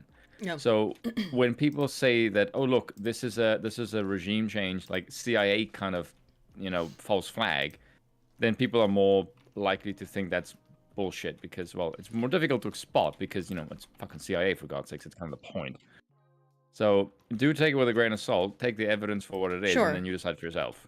Right. I don't know. All I know is that the majority of the data seem to lean that way to me, in that, and why, of course, why, Spoon, would the U.S. want want Ukraine as its puppet in between them and Russia, and to make it part of NATO and make it part of the EU? Oh, I have no idea. No natural oil reserves or anything. No, just to be clear, though. It's really funny, though, because that video that we watched with Professor John, let's watch that after this, yeah. Yeah, because he even said, John McCain even said that there's no strategic value in the fucking Ukraine. Yeah. And when John McCain says there's no strategic value, and like he says, John McCain has never seen a fucking war that he's never wanted to fight. Right. And he says, no, this isn't worthwhile. You have to ask yourself, what the fuck are you doing then? Yeah, I don't know. He's there as well. Yeah. Very strange. Hang on, I was trying to look for this, and then it got weird. It's another website asking me for money. I'm not going to give them to them. Hold them gay and run. Yeah, I'm trying to find another website that'll cover it. That is really lame. Again, get better browsers. No, I even turn on another browser, it wouldn't work. Cause I'm still gonna bully you, by the way. I tried another browser. So I'm not gonna be able to fucking read the. God damn it! I hate this. That and it's fun to bully you. Oh wait, never mind. That worked. All right, got around it, bitch. Suck my dick. All right. there's another claim that, oh, the U.S. would never do that, something like this. We would never engage in some proxy wars by throwing around money or anything. Behind the sudden death of a $1 billion secret CIA war in Syria. Hey, remember when we armed them? You armed the Syrians? During a White House briefing earlier this month, the CIA director, Mike Pompeo, this was published in 2017, recommended to President Trump that he shut down a 4-year-old effort to arm and train Syrian rebels. The president swiftly ended the program. The rebel army... Oh, that's a sane take. Well, yeah. The rebel army was by then a shell, hollowed out by more than a year of bombing by Russian planes and confined to ever-shrinking patches of Syria that government troops had not reconquered. Critics in Congress had complained for years about the cost, more than $1 billion over the life of the program, and reports that some of the CIA-supplied weapons had ended up in the hands of a rebel group tied to Al-Qaeda, further sapped political support for the program. But I thought the U.S. never did stuff like this. How the hell do you get that amount of money into the hands of your enemy? That's a fucking stupid government. And I hate to use this link, but it is the one you sent me earlier, and it's... Because I know people, the people who will react to it... Look, if you've made it this far into the stream and looked at all the evidence that I provided you that's been nonpartisan, I think you can tolerate a Breitbart link. Okay? Do you know what I mean? Yeah, go Breitbart. Denmark helped Obama administration spy on Merkel's Germany.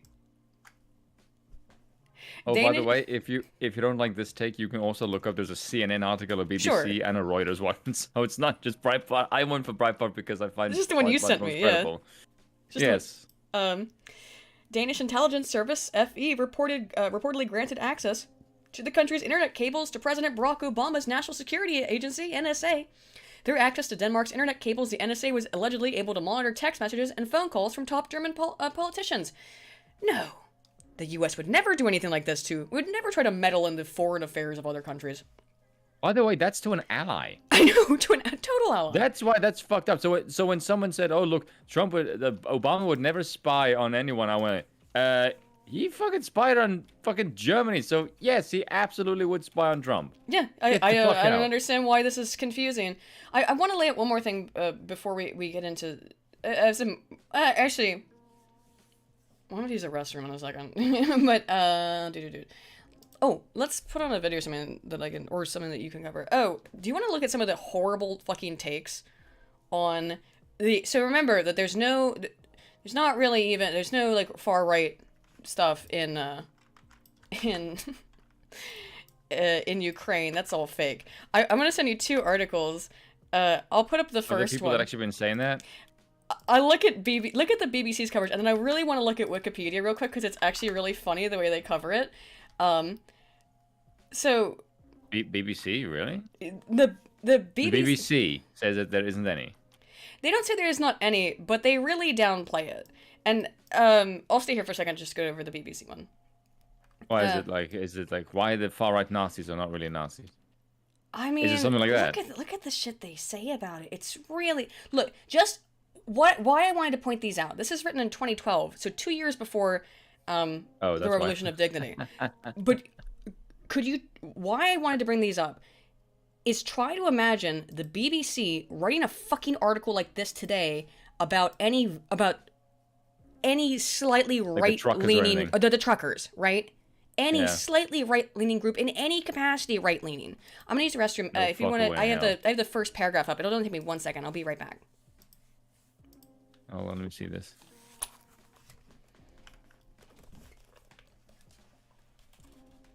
Let me see this political party. BBC News. Let me see this. This would be the BBC article. Svoboda, the rise. Oh, fuck off, BBC. No, I don't consent, you bunch of twats. Fuck off. Don't tell me to register. That's what I'm actually like when I'm reading shit, usually.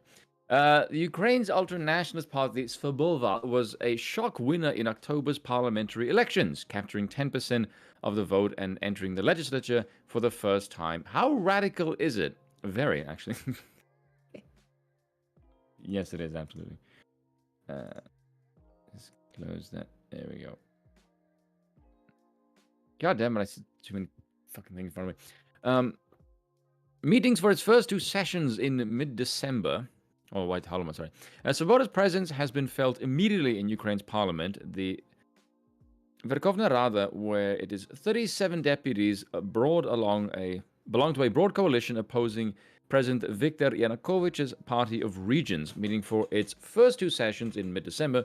The Rada, as it is a number of times in the past, degenerated into scenes that resembled not so much a legislative process as an ice hockey brawl. Well, it's helpful you have a kickboxer in the midst, so involving dozens of shoving, punching, and kicking parliamentarians. Well, it is for one thing, the Ukrainians massively give a shit about politics, and theirs is a hell of a lot more fun. There's actual violence involved in theirs. That's great. That makes it more fun. America's one is a bunch of like fucking 80-year-old stiffs who can barely fucking say a bloody word, evidently with Biden, and then spend fucking billions of the fucking dollars, and then crush their own energy sector.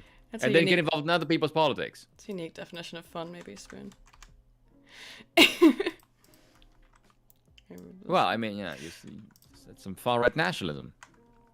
You've got actual, like, swastikas and people kicking the shit out of each other. That's some good politicking right there. I mean, I don't, like, just kind of way, one of Svoboda's leading members, sports journalist Ihor Miroshichenko, close enough, his ponytail flying behind him, then charged the podium to prevent a deputy speaking in Russian. Svoboda believes that only Ukrainian should be used in all official bodies. Do you see, like, the way that they're describing this, though? His ponytail flying behind him. Outside, Svoboda deputies used a chainsaw to cut down an iron fence erected last year to prevent crowds from storming the Parliament building. This they justified in the name. Make it sound so romantic? In the name of popular democracy. No other democratic country has fenced off the national parliament. Have they? Where would America's done that now? Oh, I don't know. Has any other government fenced off their government buildings? It said Svoboda's. It might have actually. I don't know. I don't know. Where would that have happened? Can't think. America did that post Biden's election. Yeah, I was being facetious. I was being a cunt. But I was actually thinking, like, where else have we seen it? America's one is always the first one that comes to mind. I don't recall it being done any other time before. I know. I'm just joking. Oh my god, I'm looking at that one that you linked, the BBC thing. Mm-hmm. All you can see on the right hand side is just degeneracy. It's just gobbling on Ukraine's dick. Oh, is it? Oh my god, yeah, it is. I've never felt so much love for my homeland. Oh. Okay, look. Oh god. I'm sad. I really do feel for Ukrainian people. They're being seriously harmed right now, and that's scary. I mean, and it's horrifying. War is horrifying. It's always awful, but why we have explained everything we've explained over the course of the last 4 hours is to explain why this is happening. This isn't Putin man bad. He just got up one day and decided, you know what? I'm gonna be little Hitler. I mean, first of all, that implies a massive misunderstanding of why Hitler did anything that he did. But also, it betrays a total lack of understanding of the context in this situation. Putin feels backed into a corner. And I do want to show you guys a video after we get over this real quick, but yeah, it seems How did they get to that take? What? That Putin is like Hitler. Mm-hmm. Are you trying to say that, like, post the Austro-Hungarian Empire? Because he invaded a country, and that's bad. Oh, I thought you were trying to say the case on, like, the Austro-Hungarian Empire, and then Hitler assumes power, and then he tries to remake the German Empire, essentially. Yeah. Because I've seen so many people say, oh, look, that Putin wants to reestablish the Soviet Union. I'm like, how the fuck do you know that? You don't know that. Right. If that's what he wants to do, he's done a piss poor job of doing it because he hasn't expanded fucking any territory since the fall of the fucking wall. So I don't quite know how Russia wants to remake the Soviet Union based on what. Yeah, I don't see that. I just wanted to show you real quick the Wikipedia's coverage of Svoboda. And the reason why is because I'm not Ukrainian, so I don't know what the opinions of Svoboda really are. But I can tell you for a fact that no right-wing party that does anything or says anything like what leaders of Svoboda have said or done would ever get this kind of fair and balanced treatment on Wikipedia. Svoboda's political position has been described as right-wing or far-right. Widely described as an ultranationalist and right-wing populist party, it expressed support and staged commemorations honoring Stefan Bandera, and it opposes immigration, globalism, and free trade. It is staunchly anti-communist and conservative regarding social issues and favors economic nationalism and protectionism. It's also been widely considered as a neo-fascist, neo-Nazi, and anti-Semitic party by multiple journalists and organizations, although those labels are disputed. If it was anyone in the West, Wikipedia would never, ever put a "that's disputed" claim on it. Not freaking ever. And I don't know if parading around with swastikas. Yeah. Yes. Oh, by the way, let me show you this. Let's look at the.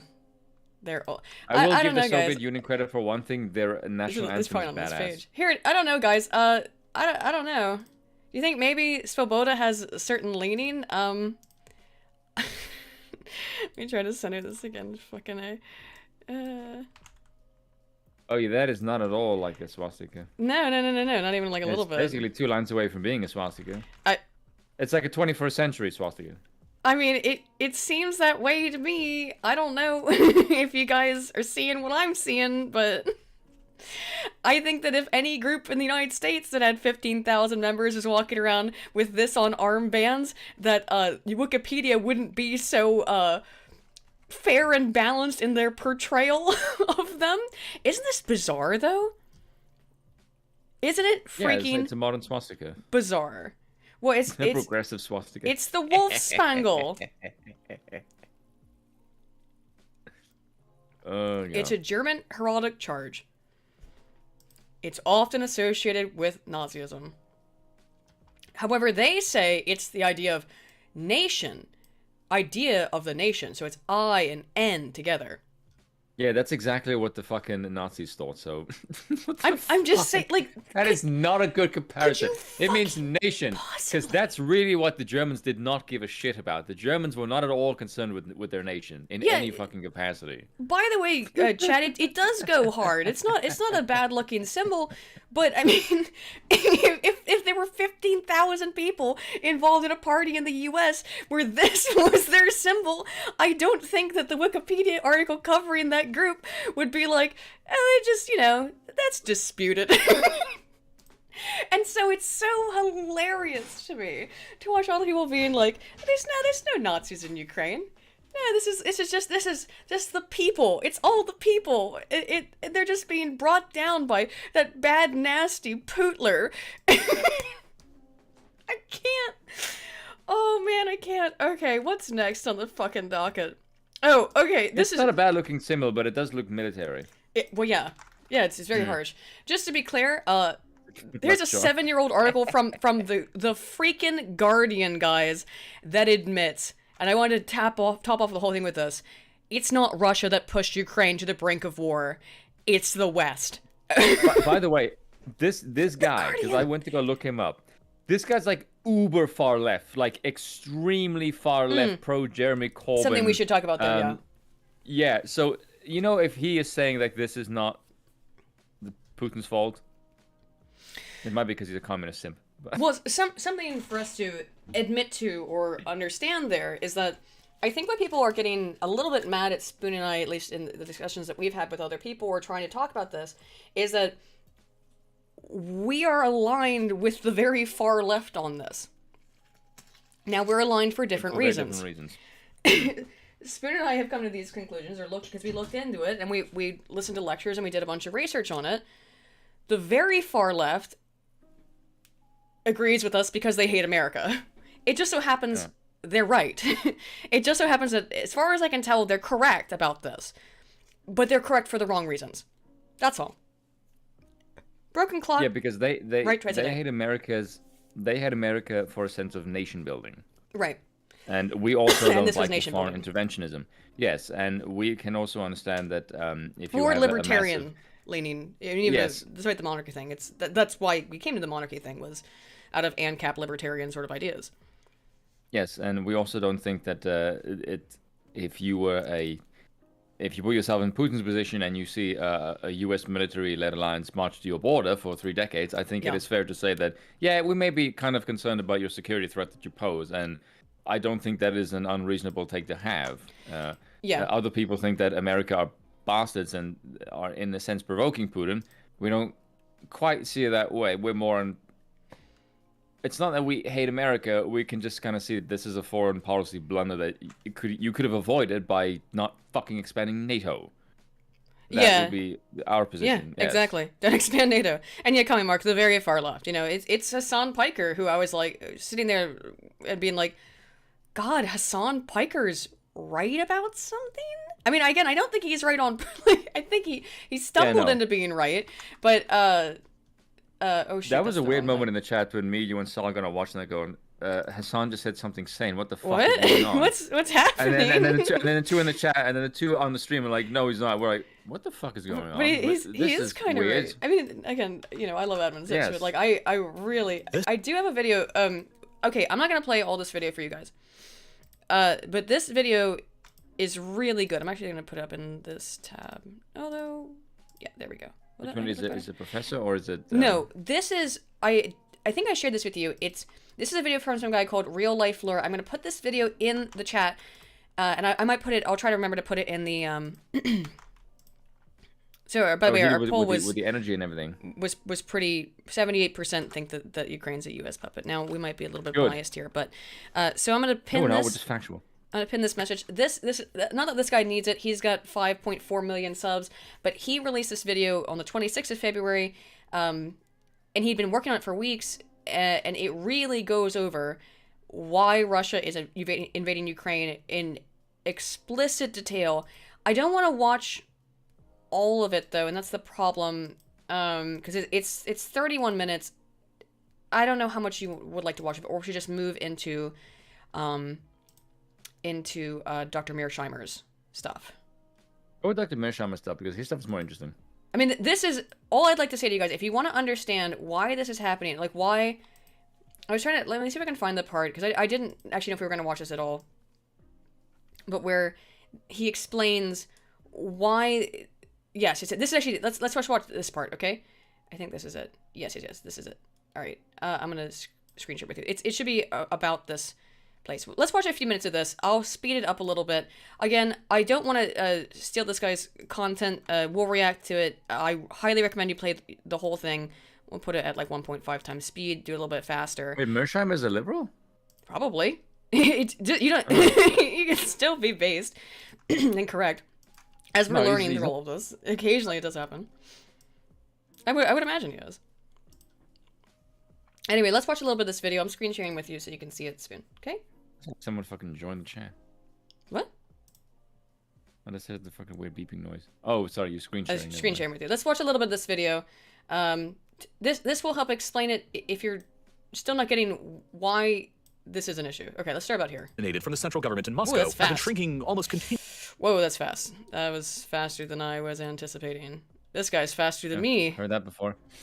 Continuously ever since. During the Cold War, there were two rival competing military alliances on the European continent. The North Atlantic Treaty Organization, or NATO, in the west, and the Warsaw Pact in the east. Moscow didn't outright rule the countries of the Warsaw Pact, but they were effectively locked into Moscow's orbit as thralls or puppet states. From Moscow's perspective, these states provided a massive buffer against any potential military incursion from their primary Cold War rivals to the west in NATO. You see, from the Netherlands in the west to the Ural Mountains in the east, this whole part of Europe is dominated by a geographic feature called the North European Plain. Almost entirely flat, the plain is shaped like a funnel, with a very narrow width in northern Germany, but with a mouth that opens up increasingly wider as it approaches the Ural Mountains. As the open plain gets wider across the east, it becomes increasingly difficult to defend across its entire length. And as a result, from the perspective of any regime based in Moscow, regardless of the time period and regardless of the ideology, it is imperative to expand control westwards across as much of this open plain as possible in order to narrow the gap that they need to defend in the event of a conflict with the West. During the Cold War, that's really basically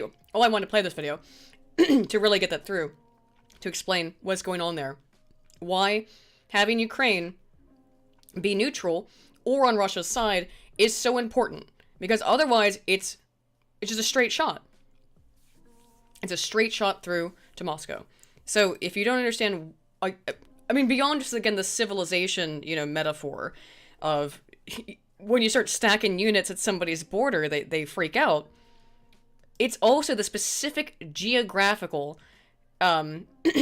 context of Russia, which is why they're so freaked out about Ukraine. But, again, I'd highly recommend watching this video if you got 31 minutes. Highly, highly recommend it.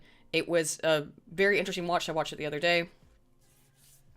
He lays it all out, with very nice visuals to show you. This is how the gas fields work here. It explains really this whole thing in detail. And the crazy thing about it is I think he said he'd been working on this video for like 5 or 6 weeks before the violence broke out. So he had been working on this, I mean, probably saw the writing on the wall, obviously many people did, but so he's not happy right now. He clearly, like, he's got a message here saying he's very upset about what's happening in Ukraine, and I totally understand, because it is horrifying, and it is very sad. But this puts it into a lot of context, a well-needed context, I would say. But let's listen to some of what Dr. Mearsheimer has to say. Mearsheimer, sorry. He's good people. He is. He's fun. Let's start out by him talking about, you want to talk on the liberal hegemony? I have timestamps. Oh, you can if you want. It's your stream at this point. I always have the keys, so. Excuse me.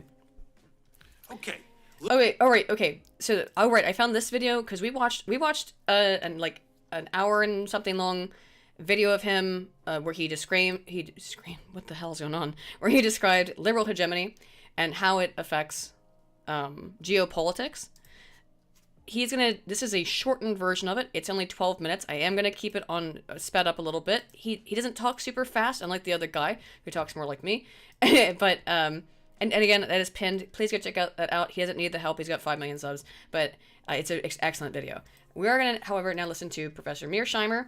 And sounds more like me. Probably look up his John Mearsheimer, his accolades, I guess. Should we talk about them briefly?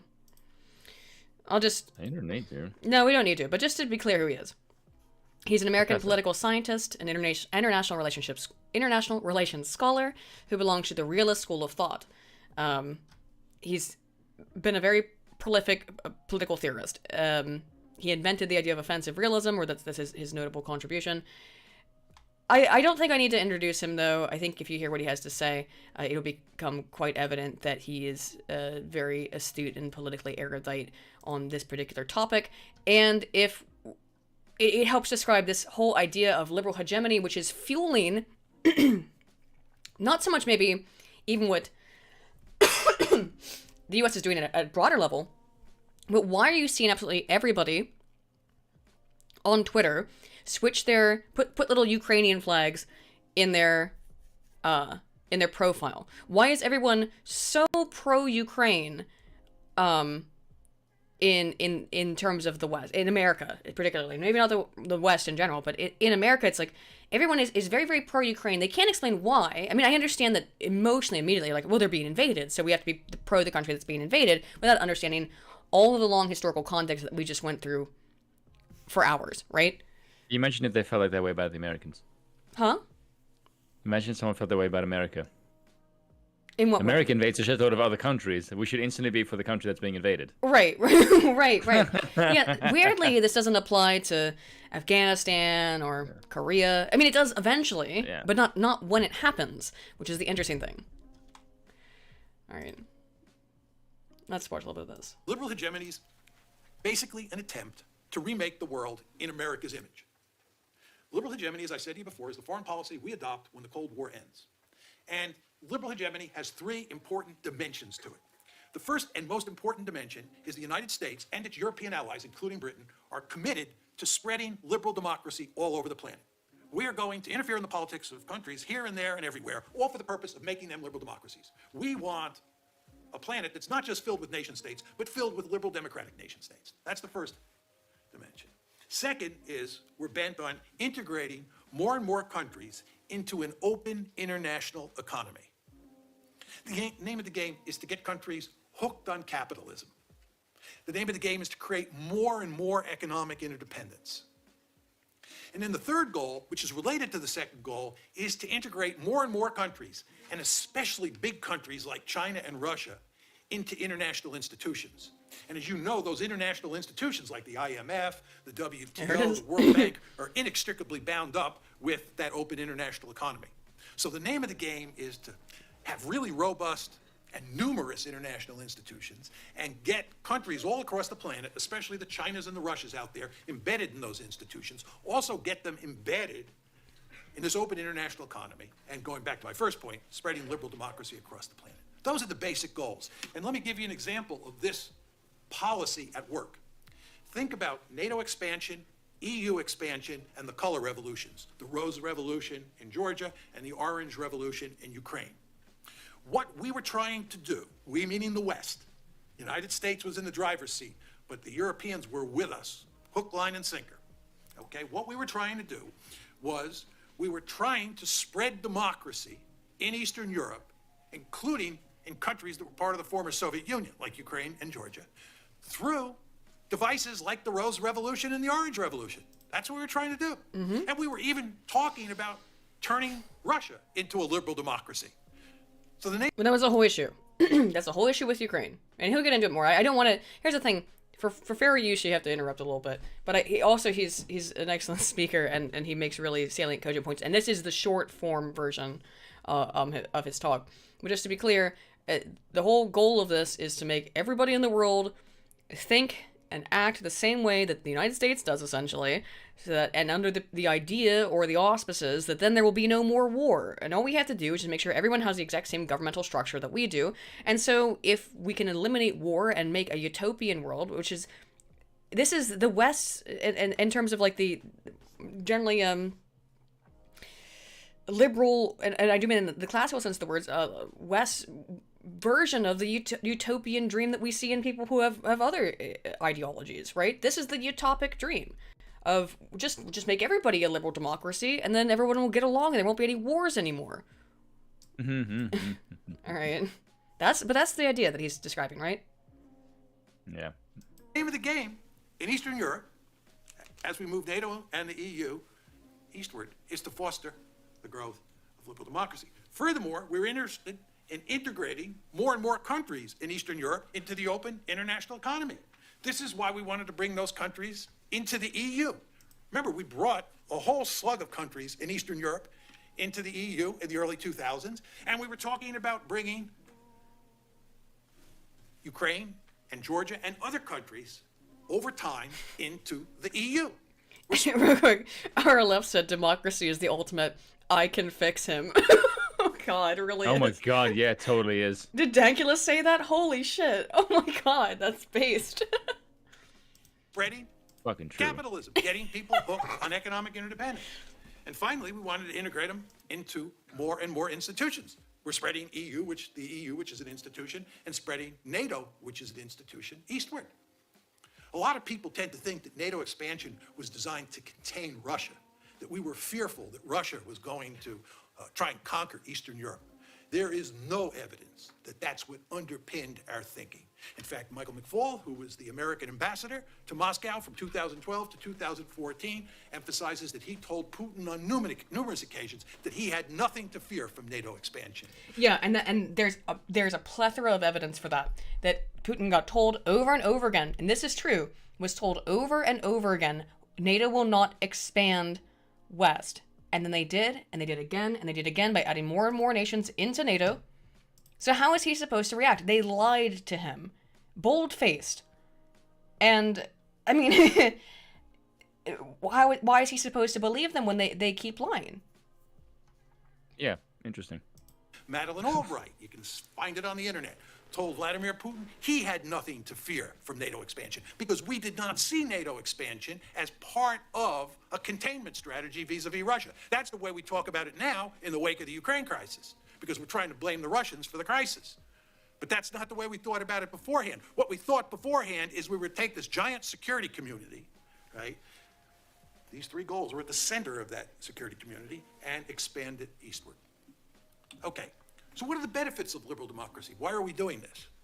First is, we believe it eliminates significant human rights violations.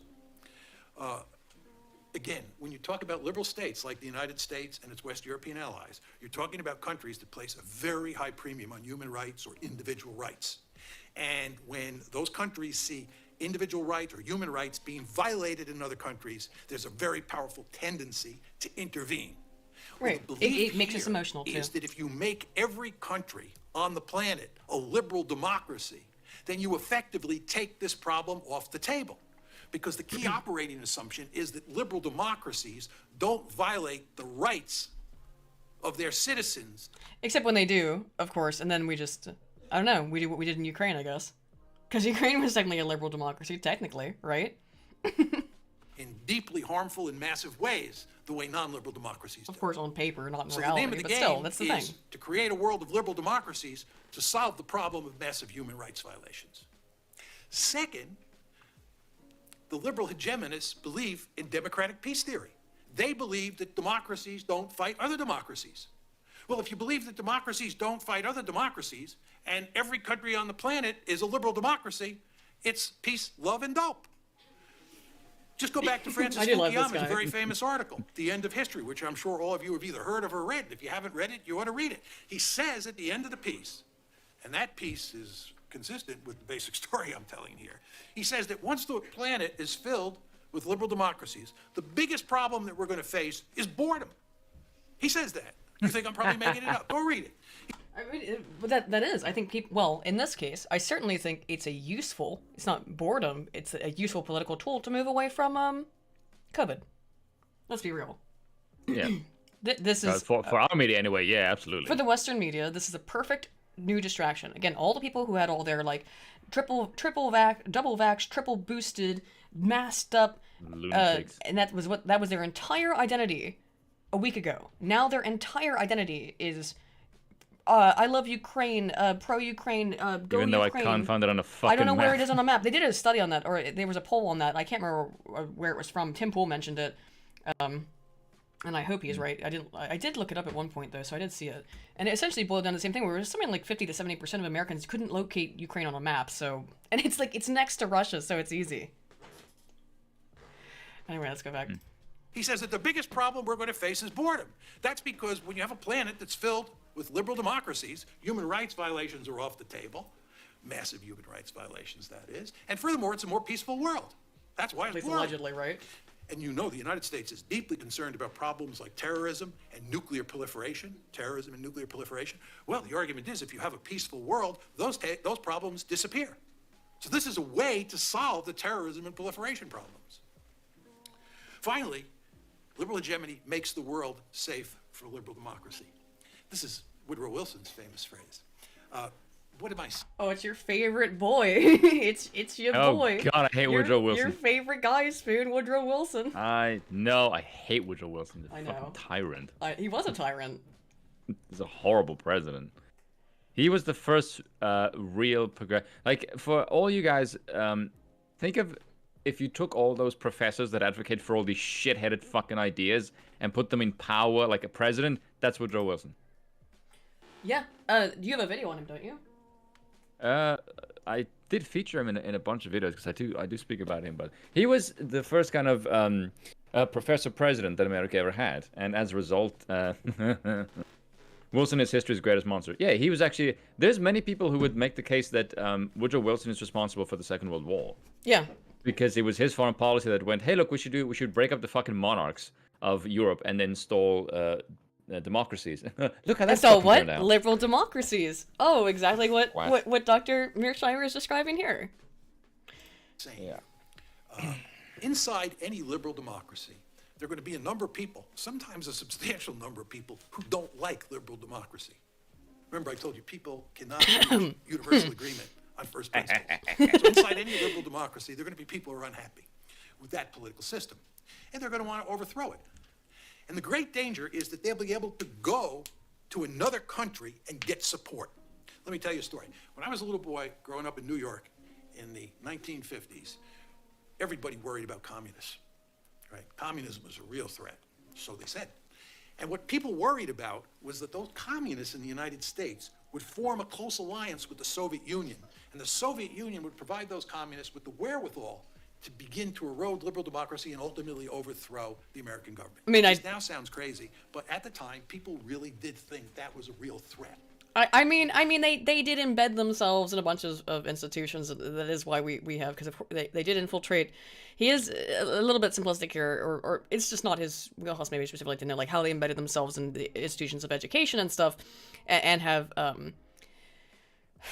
really eroded Western society. But it's not in terms of bringing it into the Soviet Union anymore. There's no such thing exists. But it is to subvert. It is to subvert the liberal hegemony. But is the liberal hegemony good is the question, and I'm not sure it is. I'm not saying I am not supporting communism, but they did have realistic fears there. That wasn't entirely bullshit, obviously.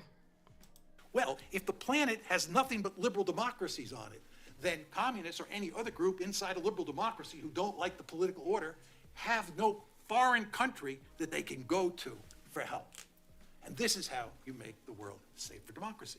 So, what is he describing also? A world government. One world government. Yep.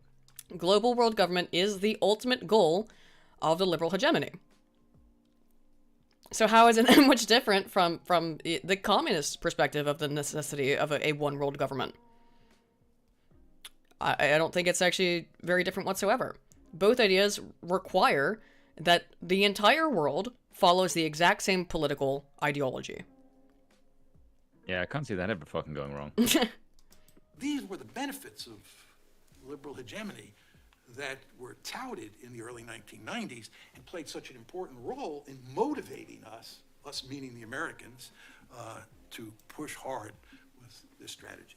Now I want to talk a bit more about why the U.S. pursued liberal hegemony. My argument is that unipolarity made it possible this is very largely important. Ignore balance of power considerations and pursue a liberal foreign policy. The foreign policy that I just described to you is impossible to pursue in a bipolar or a multipolar world.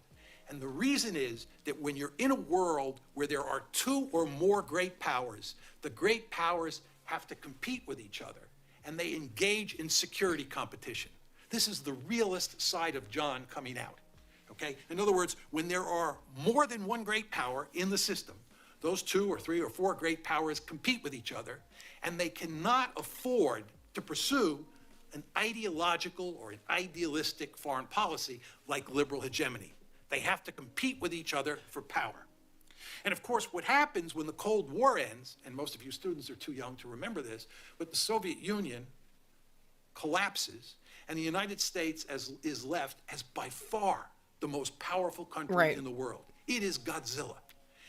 Therefore, it does not have to worry about balance of power politics with another great power, because there is no other great power. It is the sole pole. It is the unipole. So it is in a position to pursue a profoundly liberal foreign policy. And that's my second point. The United States is a profoundly liberal country that places a very high premium on individual rights and believes in things like democratic peace theory. See what I'm saying here? Right. This is the shortened version. So some part that was cut out of this is that the two key parts of liberal hegemony, as far as he understands it and describes it, is individualism and inalienable human rights. And that inherently moves it towards a need for universality. If you believe in this idea that liberal hegemony leads to maximization of individual freedoms, which it doesn't, by the way, Canada, the world for the last 2 years, being prime exemplars of how it does not, and actually often stifles individual liberties. But it's the idea and the feeling of having maximalization of individual liberty combined with inalienable human rights, again, which have been completely trampled and over the last 2 years, and have consistently been reduced over and over and over again since the founding of America. But the idea of it is more powerful, and that's what gets people involved in this belief that we need to spread this liberal hegemony everywhere, because these are such great things. They're so amazing. They need to be everywhere. Because then, again, as he said, then we have a one world government that all agrees, essentially, because we're all doing this great thing together. And two, it makes it seem like it's an unquestionable theory because it's so good. Of course these are good things. Except for how do these governments actually work in practice, Spoon? Horribly. Do they respect your individual freedoms, and do they respect your inalienable rights? Only if they can get something from you. If they don't, then they'll do what they did to the Ukraine and say, fuck you. And they'll do what they did in Canada. Then they'll say, no more bank account for you. You did something I don't like. Bye-bye. That's not at all authoritarian. No, but that makes sense under the liberal hegemony. So... You had a situation where this profoundly liberal country had just won the Cold War and was very optimistic about its prospects for spreading democracy, making this open international economy attractive to everyone, and incorporating states of all sorts, including China and Russia, into international institutions. Neon Suspender says, of course it's good. Look at his hand gestures. He's a great speaker. We've listened to a whole bunch of his stuff. I've listened to hours of this guy, by the way. Yeah, here's his bit. Do you want to do this? If you guys are down, let me know, because this is quite... Let's talk about this is a short... Ooh, conflict. Whoa. I think we can talk about the causes of the conflict. Whoa, that was my anarchy getting stuck. Sorry, guys. Also, I had it turned up, but this is already turned up. Whoever made this video, this is Dr. Mearsheimer's view specifically on the Ukraine conflict.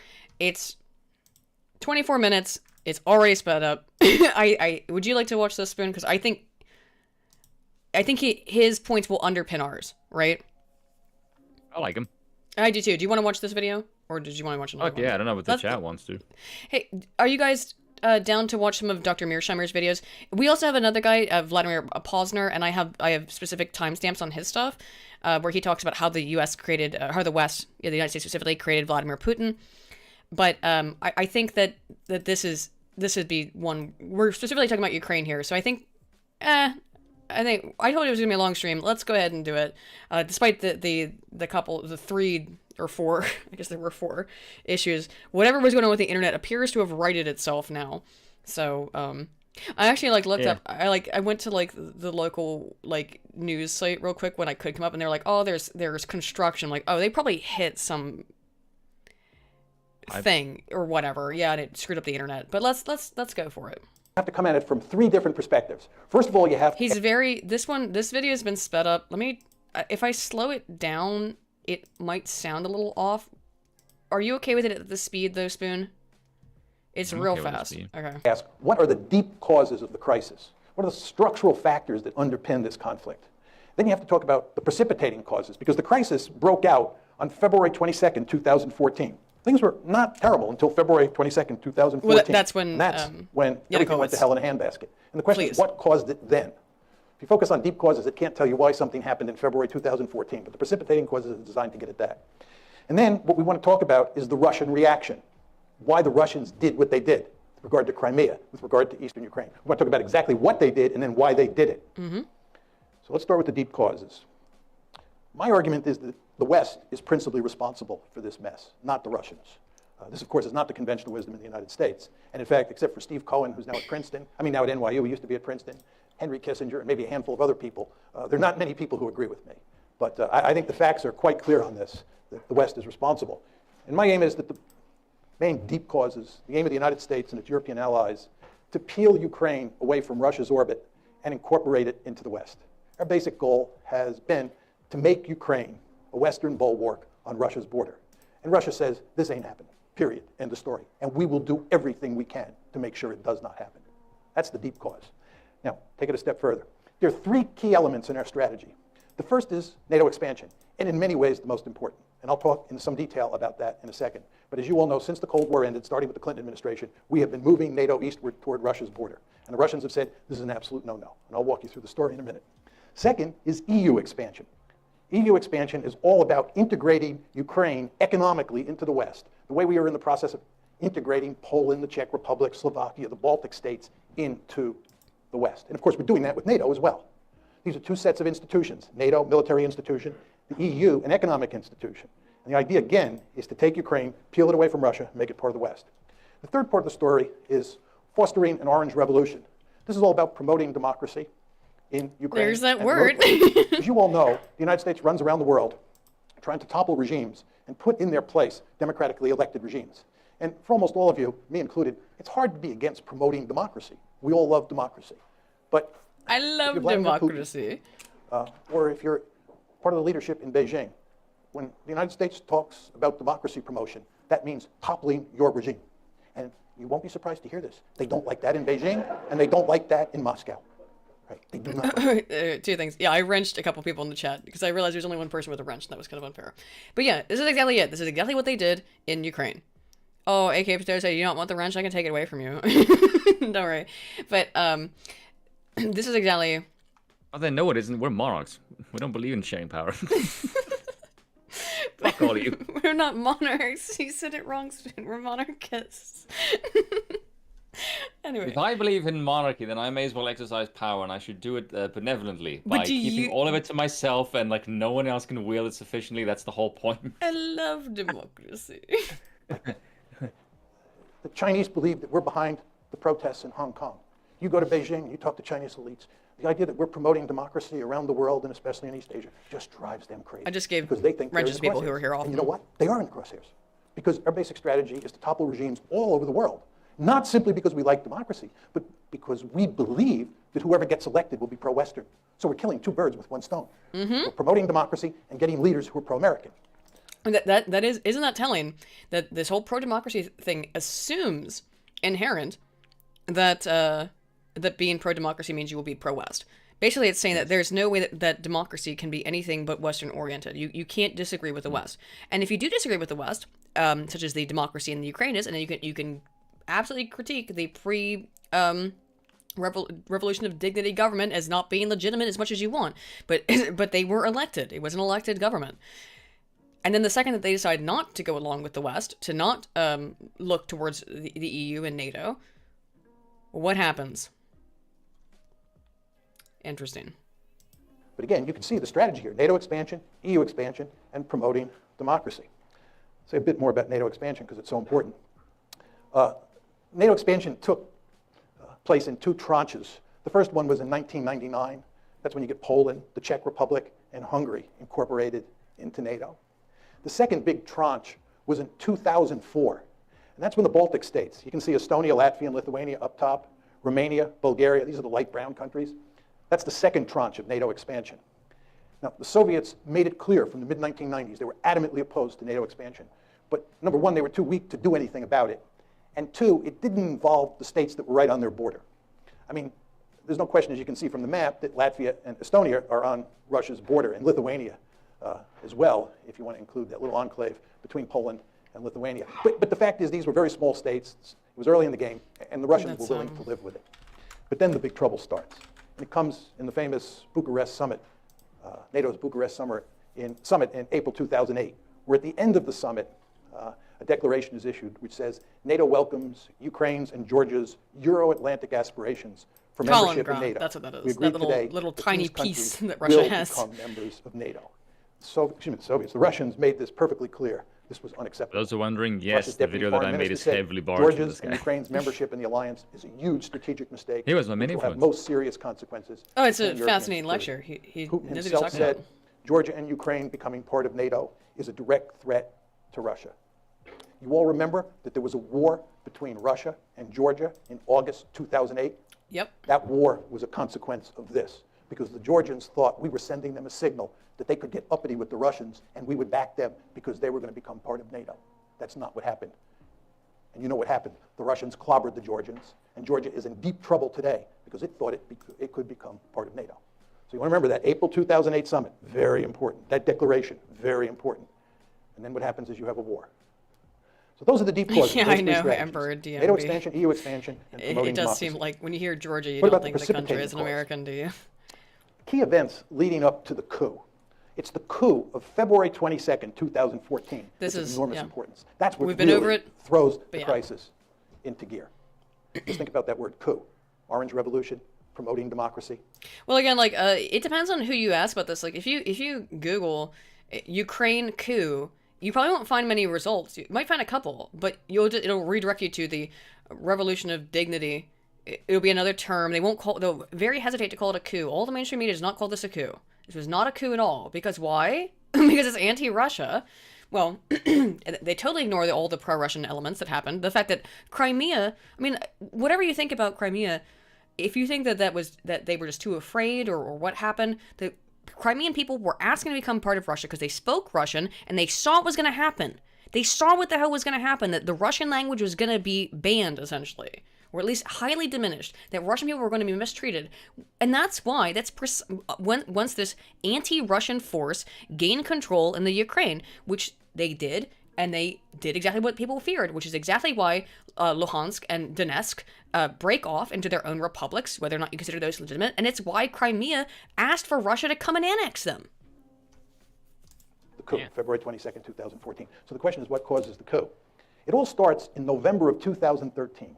At that point, President Yanukovych, who's the head of Ukraine, is negotiating with the EU to form an association agreement that brings the EU we went through this, but and Ukraine much closer together. It's a go step through in it the again. direction of incorporating Ukraine into the European Union, or to put it in slightly different terms, incorporating Ukraine into the West.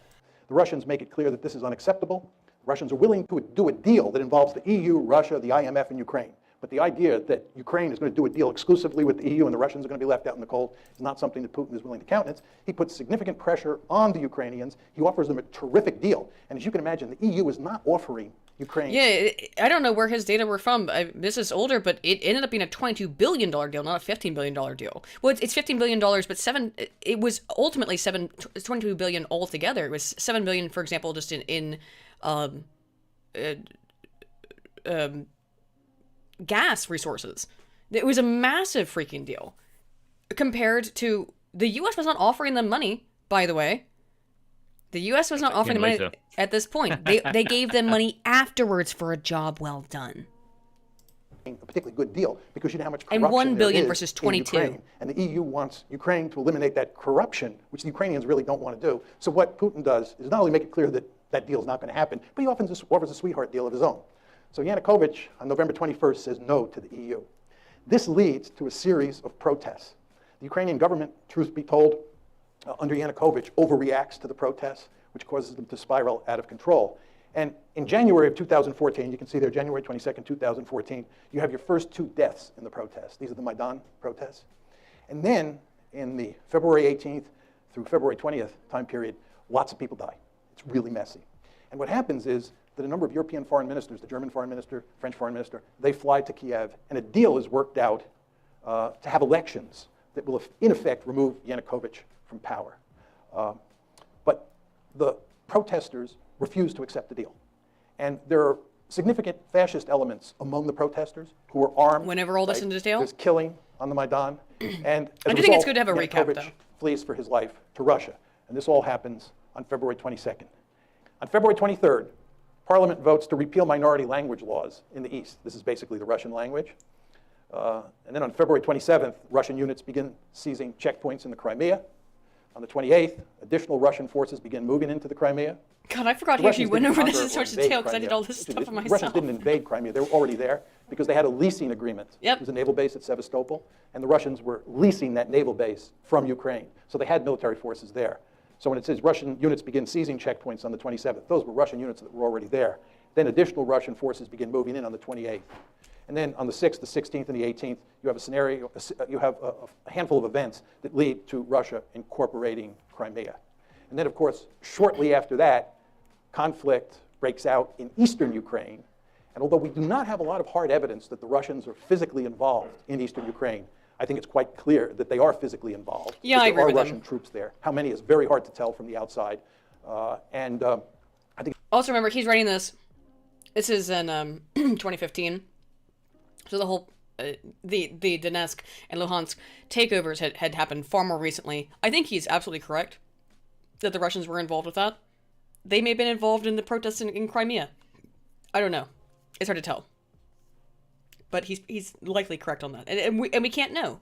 We can't know. But the key feature is, though, Spoon, that, and I'm sure you'd agree with me, that the difference between the Donbass, the thing about the Donbass region and Crimea is that they both were predominantly Russian ethnicity and Russian speaking. And they saw that what was about to happen is that Ukraine was going to downplay the Russian language and basically make them so they wouldn't be their language in their own countries. That they would be hated and considered maybe not second-class citizens, but lower in their own country. So and then you wonder why they want to leave, because Ukraine wants to join the West and get away from Russia, because and the West is very open about their hatred of Russia. Again, we saw this throughout between 2016 and continuing on. Russia bad, Putin man bad, Russia hacked the election. The West is very anti-Russia because they can't control it. I think that's exactly why that, and they don't align with their liberal hegemony in the same way, in terms of they don't align with like CRT kind of stuff. They don't play along with the same political games, and because of that, the West hates Russia. And part of it, I also think, and he talks about this in another lecture, is that a lot of this, in some degree, also is punishment for the Cold War. Russia has to be punished forever for the Cold War. It's real old wounds from some of these people, and it's just pettiness. Some of it's pettiness, yeah. But some of it, I think, is honestly, they won't play along with us. Yeah, vitriol, yeah. But some of it also is, they won't play our game, so we're going to freaking destroy them. They're too Christian. They're too nationalistic. They're too proud of being Russian. We have to destroy that. I think it's very clear that the Russian government is going to great lengths to make sure that those pro-Russian forces in eastern Ukraine are capable of maintaining a certain amount of independence, and I'll talk more about this in a second. Okay, understanding the Russian response. Real quick, Sandruk, you probably know more than I do. Crimea was Russianized during the Soviet times. It was home to ethnic Tatars in the good old days. I'm sure you're correct. But as of 2015, as far as my understanding... What? Sorry, that's how the phrase makes me laugh. The name of the ethnic group makes you laugh? Yes. Ethnic Tatars. Speaking of petty. But fuck you, it's funny. I don't understand how it's funny. The name sounds like amusing. tartar sauce? Oh, okay. No, Tatar. It just sounds whimsical. I don't know why. I laugh at stupid things. And so do you. I do love stupid things, but I don't get that one. But they may have been Russianized, and that's very likely possible. But again, the difference is that much of particularly West Ukraine speaks Ukrainian, and Crimea and Donbass speak predominantly Russian, and that's, and many consider themselves to be ethnic Russians comparatively to the rest of Ukraine. What is the Russian response? Two parts. First is they took Crimea and they're not giving it back. Crimea is gone. Second is what they're doing is not trying to conquer Ukraine. There are many people who say the Russians are going to go on a rampage. They're going to try. Well, I mean, that kind of is what they're doing now. I don't know what's happening now. I really don't know. And I'm not, that's why we're not talking about what's happening now at all. We're talking about the history of this. I don't think anyone does either. No, I don't know what the fuck Putin's doing. All that we wanted to say is like, well, why this is happening. Here's why it's happening. What the goal is, I'm not sure. I will say that Russia wants to control at least a portion of Ukraine, probably, obviously, the eastern portion of Ukraine, to serve as that buffer zone that it needs, so you can't just run right through Ruckshod all the way to Moscow. You need a buffer zone. That's all I can see. I don't really understand the entire motivations, but what you do need to understand is that this is not a war totally of Russian aggression. You sat there for 30 years while Russia says they're trying to be democratic. They're trying to be a modern country. They're not the Soviet Union anymore. They're trying to play the same games. They're trying to play the same politics as everybody else. And you just amass troops at this border, accuse Russia of every fucking evil that happens in the West. Yeah. And you overthrow the Ukrainian government, and then try to get them to join the EU and NATO, and so that they can put more troops right on your border, like just very close geographically from Moscow. And you're like, well, why is he doing that? Okay, that's because you're threatening him. It is a threat. I mean, it's not like, oh, it's not like they dropped a bomb. Think back to Civ. Just try to imagine if you wake up tomorrow and there's 50 people with guns around your house, and they're like, we're just going to stand here just in case you decide to attack us. We're not going to do anything. Do you feel comfortable with that? Do you know what I mean? I'm just trying to put it into some kind of perspective. Anyway, sorry to interrupt Dr. Mearsheimer. Trying to reestablish the Soviet Union or a greater Russia, and so forth and so on. That's not going to happen. Putin is much too smart for that. You remember what happened when the Russians invaded Afghanistan? You remember what happened when we invaded Afghanistan? You remember what happened when we invaded Iraq? You remember what happened when the Israelis invaded southern Lebanon? You want to stay out of these places. In fact, if you really want to wreck Russia, what you should do is encourage it to try and conquer Ukraine. Putin, again, is much too smart to do that. What Putin is doing... Oh, but hang on, what's happening? So, again, he's talking from 7 years in the past. So we're hearing some past tense stuff. And I don't think Dr. Mearsheimer could have predicted at this point in time the extent that the West would go to provoke Putin. Right? To the point where the only option I think that he sees was to invade Ukraine. What do you think, Spoon? Hello? Sorry, what was the question? Thanks for being prescient. I think that Mearsheimer said there that he was like, well, Putin's not going to attack Ukraine. I mean, obviously that's happened. And I said, I think from 7 years in the past, he couldn't have necessarily predicted just how much the West would provoke Putin. Well, that and he's got more money from gas. Right, right. But reason. I also think that he could not have predicted just how aggressive, second-handly aggressive, not violently aggressive, that the West has become towards Russia, and made it very clear that they're going to just take Ukraine, and they don't give a fuck about borders. They say they don't give a fuck about borders, so of course. He's basically in the process of wrecking Ukraine, and he's telling the West in very simple terms, you have two choices. You either back off, right, and we go back to the status quo ante before February 22nd, 2014, where Ukraine is a buffer state, or you continue to play these games. I feel like that's what's happening now, by the way. Western bastion on our doorstep, in which case we'll wreck the country. And they are, of course, now in the process of wrecking it, right? And they're going to keep this conflict going for as long as they have to. That's the basic game here. Again, mostly wreck the Donbass. One, took Crimea. No way they're going to ever let Crimea become a NATO base. And remember, the name of the game here is to make Ukraine part of NATO. Not happening. And they're not getting Crimea. We've taken Crimea. We're keeping it. Number one. And number two, you want a frozen conflict, or you want to wreck Ukraine so that it can't become part of the West. Well. Is that what's happening? Is Russia just trying to wreck Ukraine so it can't become part of the West? I don't necessarily believe that. If they want to take Ukraine, or either way, Ukraine's very important to their economy because of the gas pipelines. So, are you alright, Spoon? Yeah, I'm here. You've been a little checked out. Do we need to come slap you and wake you up? Do, and bad things will happen to you. Wake up! Alright. Question number two here is what motivates this? What motivates this is that Russia's a great power, and it has absolutely no interest in allowing the United States and its allies to take a big piece of real estate of great strategic importance on its western border and incorporate it into the West. This should be hardly surprising to the United States of America. As all of you know, we have a Monroe Doctrine. The Monroe Doctrine basically says that the Western Hemisphere is our backyard, and nobody from a distant region is allowed to move military forces into the Western Hemisphere. I can tell from looking at the audience that most of you are old enough to remember the Cuban Missile Crisis like I am. You remember how we went stark raving crazy at the idea of the Soviets putting military forces in Cuba? This is unacceptable. Nobody puts military forces in the Western Hemisphere. That's what the Monroe Doctrine is all about. Can you imagine 20 years from now a powerful China forming a military alliance with Canada and Mexico and moving Chinese military forces onto Canadian and Mexican soil, and us just standing there and saying, this is no problem. We're all 21st century people, and worrying about Chinese forces there is what 19th century people like Vladimir Putin worry about. Of course, that's not going to happen. We're going to maintain the Monroe Doctrine with regard to China just as we did with the Soviet Union during the Cold War. So nobody should be surprised that the Russians were apoplectic about the idea of us putting Ukraine on the western side of the ledger.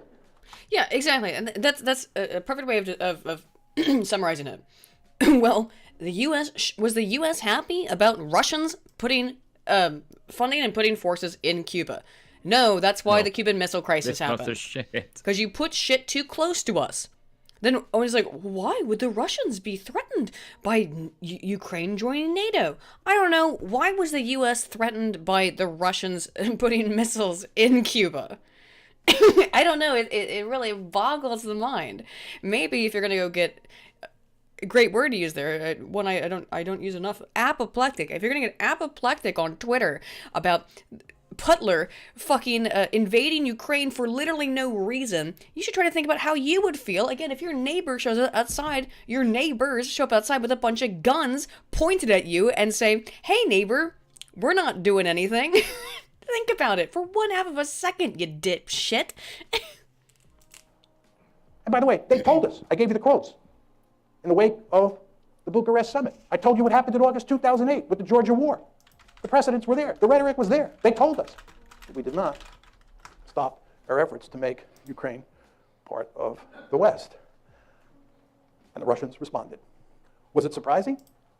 For some reason, President Obama and virtually all of the elites in the West were surprised. I guess this is because they're 21st century people, right? And they think that balance of power politics doesn't matter anymore.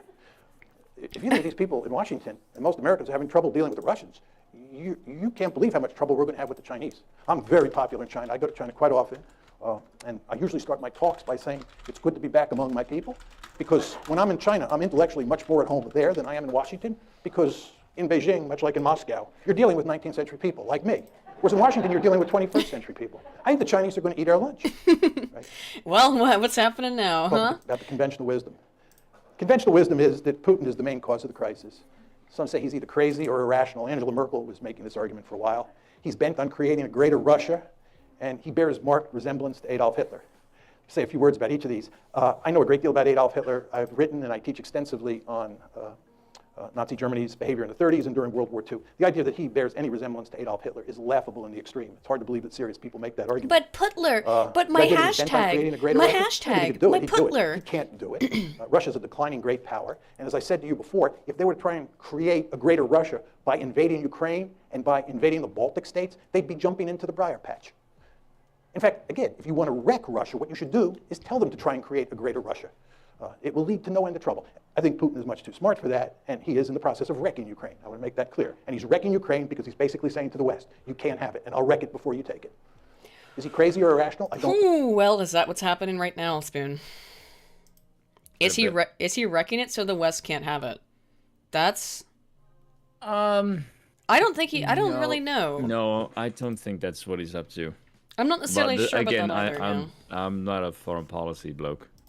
I don't. Well, neither am I. That's why it's just a question. I mean, that could be the question, is that he'd rather destroy it and fuck their shit up. But for the most part, you know, what I've said before is that I was very suspect in that kind of claim that Putin would want to just blow up Ukraine because, one, it's a lot of ethnic Russians. Two, Kiev is the historical capital of Russia. Three, they still move a large amount of their natural gas through Ukraine. So I don't really know. I don't think anybody knows what the hell is going on in Putin's head, and I think anyone who says they do is out of their mind, and they're full of shit. I think the reason why he's doing it is mainly because Biden said that, hey, if it's a small incursion, we won't do shit. Well, I will say this. Putin's probably wanted to do something in Ukraine for a long time, some kind of military incursion, but he didn't do it under Trump for an obvious reason. Again, remember, he captures Crimea under Obama. He's not threatened by Obama. He recognizes the two republics of Donetsk and Luhansk in the Donbass. I would thought Putin would want the place to be neutral as well, to be honest. I would as well. So I don't really know what's going on now. I don't know. It might be irrational. It might be planned out to a degree that we don't quite understand what his ultimate goals are. But I think what we can't deny is that there's no way that you can say it's not a reaction to the West's behavior. Right? No, that's definitely a fucking factor. In that I don't think Putin is of course the aggressor in this individual situation, but he's not the aggressor longitudinally in terms of putting pressure on the region where he probably feels to some degree cornered as like, what am I supposed to do? They're about to take Ukraine and make them part of the EU and NATO, and then put 1 million missiles well within striking reach of Moscow. I don't know. I think these are questions we can't easily answer. We will take probably years to answer. I think so. I think he's very strategic. And I don't think he's the main cause of the crisis, as I said to you. Another set of arguments associated with the conventional wisdom. This is that the United States is a benign hegemon seeking to promote European stability, seeking to promote stability in Asia, all over the globe, and so forth and so on. There's some countries like Japan and Germany, for sure, Poland, who view the United States as a benign hegemon. There are many countries out there who do not. Iran is one, China's another, and Russia's a third. They just don't see it that way. And because they don't see it that way, you should understand that when you take measures, you meaning the United States, that you think are going to be interpreted as benign, yes, here we go. The other side will not see them that way. Precisely. They can't figure out, oh, what do you have an issue with? Well, I love Ukraine, but my Ukraine flag in my profile. You don't understand why this is happening. You just don't. You don't understand why. And because of your perspective of the value of the liberal hegemony. You think that that's the end-all, be-all of everything. That's the greatest thing that can happen is for everyone to become another liberal democracy. And when you see other countries that don't agree with you, well, then there must be something wrong with them.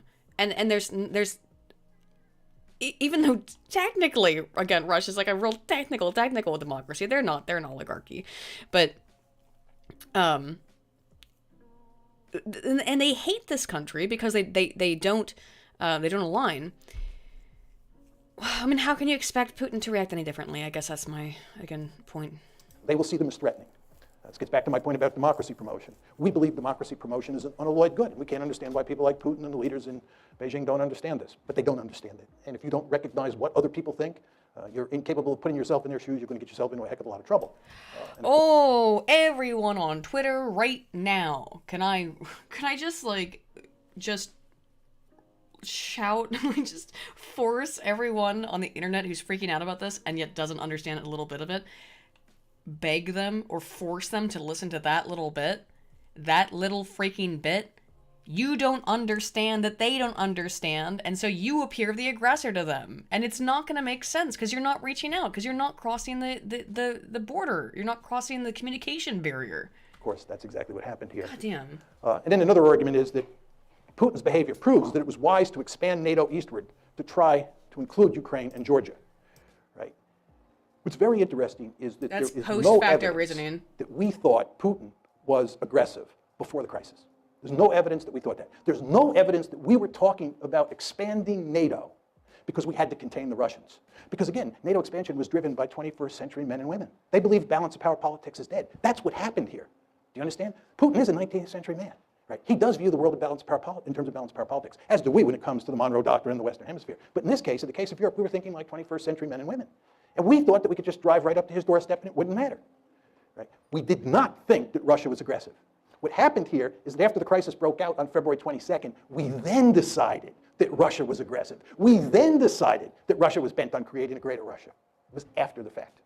Yep, post-facto reasoning. And virtually all of Washington was caught with their pants down when this crisis broke out after February 22nd, because they did not see it coming.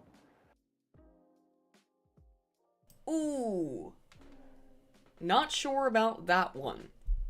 Now, I'm not saying that everything that we've gone over is for real, 100% true.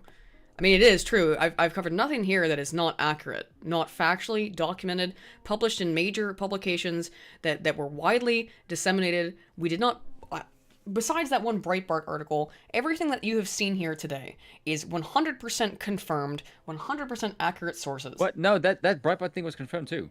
No, I know, but I'm saying that's the only source even that you could really claim has a right-leaning bias, right? Every other source that's just because they're gay. But that's what I'm saying, like, we have not brought up any sources here that are, like, right-leaning besides the one Breitbart article, and that was only tertiarily related to the topic. The reality is that all the information that I brought up was from international sources, from a whole bunch, and leaks and things like that. These are not disputed facts. The reality is that they were just ignored facts, and he might have not have known this in 2015. The extent of the U.S. involvement, because a lot of it didn't come out until afterwards. So, it was not as organic as he's portraying here, because again, even The Guardian admits that none of this was organic, but it takes him a while to admit it. Talk a little bit about our response. We're basically doubling down.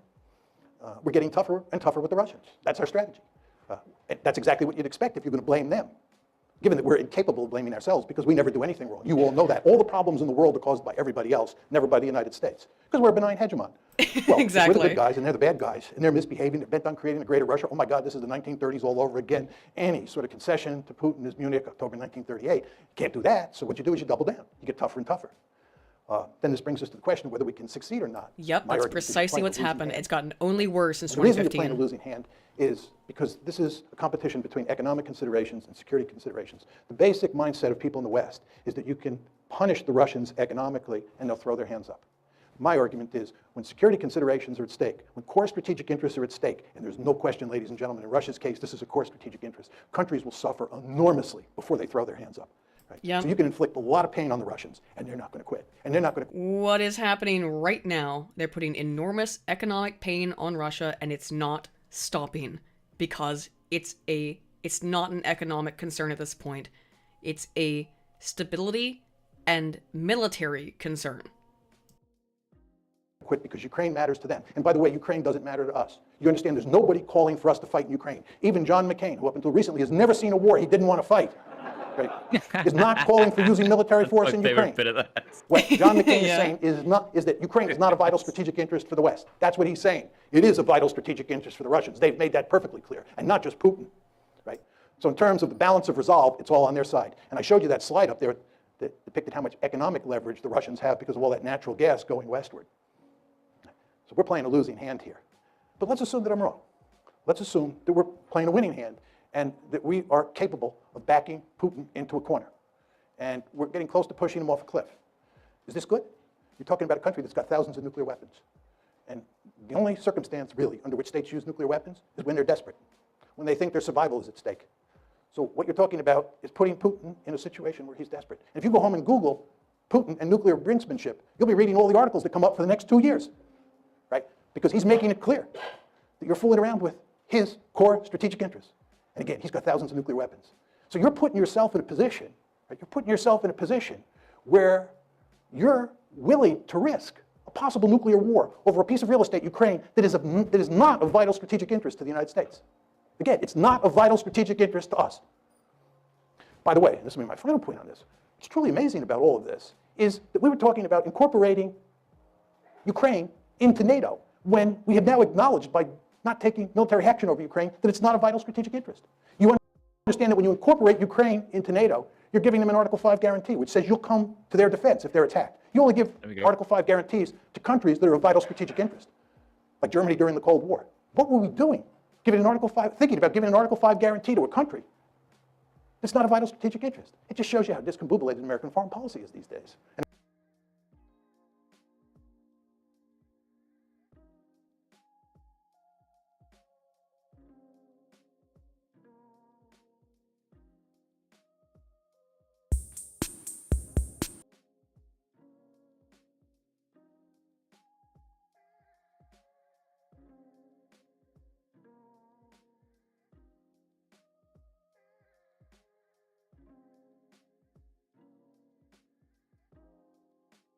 Whoa. Really? Wow, Pakistan's got a fuckload.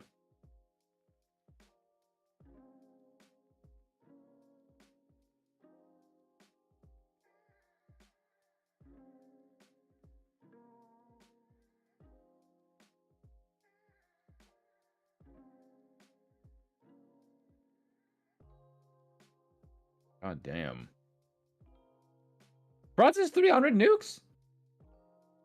What the fuck, France? Who the fuck is gonna attack you?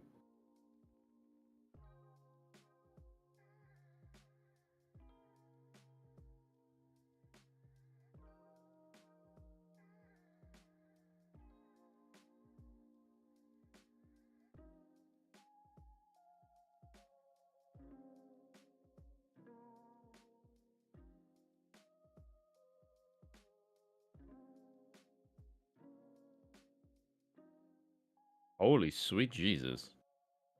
There's a lot of nukes into... Holy fucking crap. Damn. How many of them actually still work? Oh god, I had myself muted through that. Fuck, I fucked up. I'm an idiot. You're a genius. I am. I'm a real smart person. Anyway, so if you guys didn't see that, the Russians have the most nukes on Earth. Okay, yeah, I have myself muted. I'm a ding dong. So sorry about that. I wanted to show that little clip right there to give you guys an idea of just how many nukes. Now the U.S. is second place, but nobody else even comes close. I muted myself, by the way, because I'm a dipshit. But let's get back into this. And of course, the Ukraine crisis is just one of many messes that we've made. As you know, we have the Midas touch in reverse. There's nothing that we do that doesn't go south. Afghanistan, Iraq, Libya, Ukraine, I could go on. So the point I'm making to you is, I do not think that this is going to work. But if it does work, I'm not sure it's a good thing. I had some quotes from the New York Times that really capture what we're doing. I won't leave them up there. But they make it very clear that we're playing hardball with the Russians. This was a Times piece last year that gave a good synoptic version of the Obama administration's thinking on how to deal with this crisis. Now, what should be done? My view is we should create a neutral Ukraine, which is a buffer state between NATO and Russia. Basically, what I'm talking about is going back Which I to agree the with status quo 100%. ante, before we got this foolish idea in our head that we could peel Ukraine away from Russia and make But it it will part of never NATO, happen. make it part of the EU, make it more generally part NATO of the West. wants it. Russia wants it. Work to It's create a situation it's such where an Ukraine is important piece of neutral. land. And it's a buffer state. Just to go back to my simple or simplistic graphic, depending on your views, right? This is how I think about And it. by the way, why is it such a strategic piece of land? Mostly because it leads right into Russia, but also it's got a lot of oil, and it's got a lot of resources. So now again, Russia annexed, when they annexed Crimea, they take something like half of Ukraine's oil supply, but still. European security. This is what you want. You want NATO to include France, Germany, and Poland. You want Ukraine as a buffer state, and then you want Russia on the eastern flank of that border state. And this is not what you want. You do not want a divided Ukraine where Western Ukraine is in NATO, Eastern Ukraine is in Russia, Which it and the looks like Russians and the it's Americans what's who gonna hate each happen. other at that point, are eyeball to eyeball on the Dnieper River. Not a good idea. Do you think that's what's going to happen? Because that's what I think is probably happening here. It be based down the river line of because Russia just wants they're going to want their buffer state, and that's what it seems like it's going to happen. By the way, speaking of Crimea, something we didn't even bring up is that all the water Crimea is a really nasty piece of land. It is you can't grow anything there. It's nasty. It's not. Rancid. It's got a lot of oil. Yeah, it's a rancid piece of land in terms of its productive capacity for anything other than oil for the most part. And the Ukrainian, well, I don't know if the Soviet Union built it actually or if Ukraine built it, but they built a canal. There's a canal that comes down from the river he just mentioned that goes into Crimea. And when the Russians captured Crimea, the Ukrainians blocked it. So now there's, I think that, I mean, the Russians have tried to bomb it, I think, to blow it up. But the Ukrainians have made it very clear that they don't recognize Russia's annexation of Crimea, whether or not the Crimeans wanted that to happen. So Crimea has suffered because there's no fresh water flowing into it because the river has been blocked from Ukraine. Just so people weren't aware of that. How do you get to this end? Very simple. Explicitly abandon NATO expansion. By the way, NATO expansion is dead. I've talked to countless policymakers who say this. It's dead. But what we have to do is explicitly abandon it. Say it is not happening. We have to fashion an economic rescue plan for Ukraine that includes Russia, the IMF, and the EU. This, of course, is what Putin wanted to do in 2013, and the EU said no, foolishly. We want to go to great lengths to guarantee minority rights, especially language rights in Ukraine. This gets back to those maps that I was putting up that show that this is in very important ways a civil war, and what we have to do is dampen down the conflict inside Ukraine. We have to give the Again, people in remember, Ukraine this a is lot of explicitly autonomy, and we anti-Russian definitely in have to Ukraine. protect What minority happened? rights. Are we going to do any of this? No. And I'll talk more about that in a second. Consequences, and this is my last slide. Will there be a new Cold War? No. Russia is not the Soviet Union, and as I said to you before, we have a potential peer competitor on the horizon who could be of proportions we've never seen before. The Chinese threat, once it materializes, is going to be something like we've never seen. We're going to have our hands full in Asia. Europe is not going to matter, and Russia is going to be with us. The balancing coalition against China is going to be South Korea, Japan, Vietnam, Taiwan, Singapore, India, and Russia. The Russians will be with us, and that's another reason this whole policy is so stupid. Right? What we're effectively doing is driving the Russians into the arms of the Chinese. There's a great. That's what you're doing right now. That's literally what they're doing right now. Because guess who's sided with Russia in this conflict? China. China has sided with Russia in this conflict. So we have driven Russia back into the arms of the Chinese. Great job. I mean, like, how can you be so geopolitically fucking ignorant? God damn. Strategy. We need the Russians on Iran. We need the Russians on Iran. We drive the Russians closer to the Iranians. You saw where they just sold the Iranians S-300 anti-aircraft missiles. We need the Russians on Syria. We need the Russians on all sorts of issues. We don't need to have a fight with the Russians now. We're not going to have a Cold War. Will the United States still pivot to Asia? Yes. All we need is one big crisis out there. It's coming, probably in the South China Sea sooner rather than later, if you've been reading the newspapers. And once that happens, we will focus laser-like on Asia, because that's a peer competitor. Yeah, that's Russia waiting to is not a happen peer even now, but still. What are the implications for NATO? This gets back to the previous question. I think that NATO is in serious trouble and will disappear as a functioning alliance over time. I sure in large hope part because so. I think we're going to pivot to Asia. What are the implications of all this for our Asian allies? It's a very interesting question. I was in Japan in December of 2014, and the Japanese, like a lot of people in Asia, number one, wonder whether we're going to be there for them. So that's They see us causing trouble over Ukraine. They see us picking a fight with ISIS. And they say if the United States is fighting ISIS, dealing with the Russians over Ukraine, are they going to be able to pivot to Asia? And then furthermore, they say, even if the United States does pivot, can we trust them? If you look at how this gang operates in Washington, it does look like the gang that can't shoot straight. Do we want to depend on them? If you're Japanese and you're depending on the American security umbrella, especially the American nuclear umbrella, don't you scratch your head and say, can I rely on Washington in a crunch with the Chinese over the Senkaku or Diaoyu Islands? Not clear. So I think this has not been good for our relations with our Asian allies. What are the implications for Iran and Syria? As I said before, remains to be seen. We need the Russians on Iran. We need the Russians on Syria. And you take a stick and you poke the Russians in the eye, and you continue to poke them in the eye, they're going to look for ways to retaliate. And I wouldn't be surprised if somewhere down the road they don't play ball with us on Iran. We don't get a deal with the Iranians. It'd be interesting to see what the Russians then do. See if they're interested in maintaining a sanctions regime. And Syria is a total mess, as you know, and if there's any hope of resolving that, the Russians are going to have to be involved. And again, it's going to be hard to get a lot of cooperation, given what's going on over Ukraine. Mm-hmm. Is Crimea lost to Russia for good? Yep, it's gone. Mm-hmm. It's gone. What are the implications for Ukraine? This is in many ways the most important part of my talk, and I'll just take 2 or 3 minutes, then we can go to Here we Q&A. go, 2015. When I give this talk, many people in the West think that there's sort of a deep-seated immoral dimension to my position, because I'm blaming the West and not Putin, who certainly...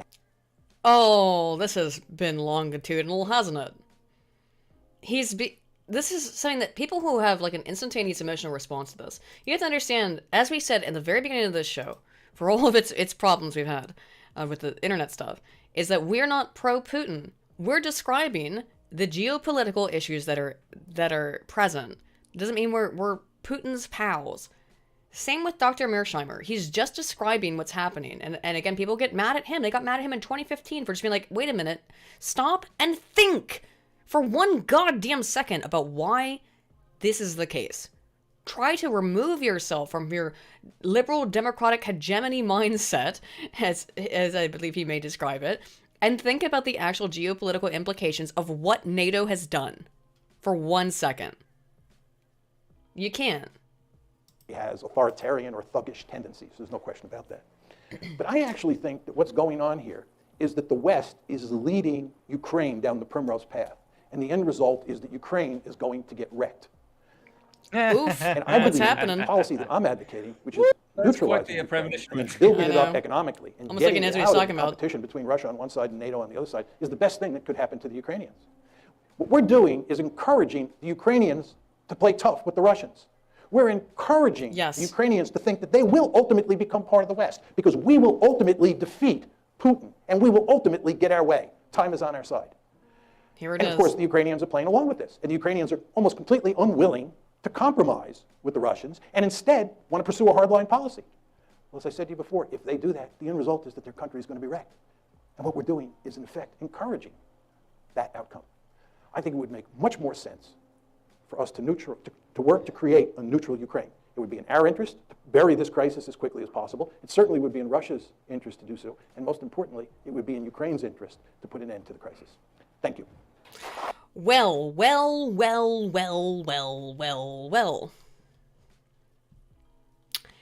How incredibly interesting. Illuminating. And how predictive that was. Maybe yeah, it's always fun when you watch these videos of like 5 years ago, and then you find that like the predictions are like to a T. It's like, huh, why do we listen to this guy? Yeah, maybe even prophetic, one might say, right? Yeah. It's creepy. It is a little creepy, but like, It's like sticks on foreign policy. I know. But, I mean, if he can tell me where he's wrong. I don't see where he's wrong. We have one last thing, I think, to go over, which is the videos from Vladimir Posner, which is how the United States created Vladimir Putin. It's much the same degree of this. I don't know if you want to go over to Not Spoon. I like him. He's one of my favorite. He's very cool. Do you want to watch him? I'm going to use the restroom real quick. So I'll put the video up. Actually, oh, you know what I'll do real quick? I'll make a watch together so you can control it. See, that's smarter. So you can control it while I go. Since when do we do smart things? I have a small bladder. That's not the reply I was looking for. No, because that's why I have to pee. I apologize for that. No, sorry. What are you drinking so much then? 7-Up. That's it? Yeah. Oh, I mean, there's gin too, but it's mostly 7-Up. I'm trying not to get. I'm trying to get drunk on this stream because I'm trying to be aware, obviously. I mean, I'll get real drunk on other people's streams. I won't get drunk on my own. But that's worse. I gotta run this, so obviously. Do you have what? You are confusing me. I sure am a confusing person. Do we have the video up here? Let's see. Okay, that's up. I do have a list of a bunch of. I think he starts. Actually, I'm gonna start this where he actually not at the beginning here, but where he gets into the actual topic because he has some other things he talks about first. So we're gonna start actually here, but you guys can see the name of the lecture. It is from Yale University, the Program on Russia, East European, and Eurasian Studies, and the Poynter Fellowship in Journalism, How the United States Created Vladimir Putin by Vladimir Posner, a journalist and broadcaster. And he is, by the way, I believe, Russian, natively. Oh, that didn't work. Hang on. Let me find this over here. The thingy with my timestamp did not work. That didn't work either. What the heck? Hang on. Why did that not work? That's weird. Give me one sec. Okay. Oh, all right. So we're gonna start at let's start about the 13-minute mark because that's where I think it starts. All right, and I'm gonna leave you in control of the keys. Go ahead and play when you want. No, don't do anything bad. You got the keys now. All right, I'll be right back. Hold on a second.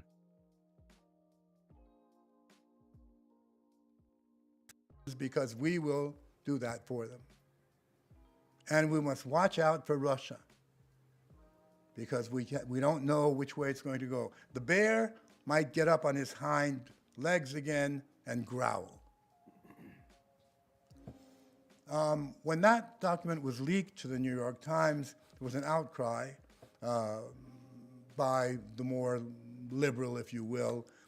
In America now, the word liberal and conservative has lost the meaning that it once upon a time had. So when I say liberal, I'm not sure that I'm saying the right word, but at least many people were upset by this document. Edward Kennedy said that it was an imperialist document that no country could or should accept. It was quickly, as it were, removed and rewritten by Mr. Cheney, not a very liberal man in any sense as far as I can remember. By the way, this is the Wolfowitz doctrine that he's talking about here, which was essentially American imperialist doctrine that just said, we are not going to have anyone else threaten our world hegemony. Right. Hello. That was the Wolfowitz doctrine, yes. Greetings, one with tiny bladder. Hey. Sebastian Plenty, I did not get drunk in the previous two ones. I may have been having a drink, but I don't think I get drunk. Maybe I did. I don't know. Sorry, let's continue. And did I? Yes. The secretary. If you can't remember, then you probably did. I didn't think I got drunk. I had a drink. I didn't think I got fucked up. Yeah.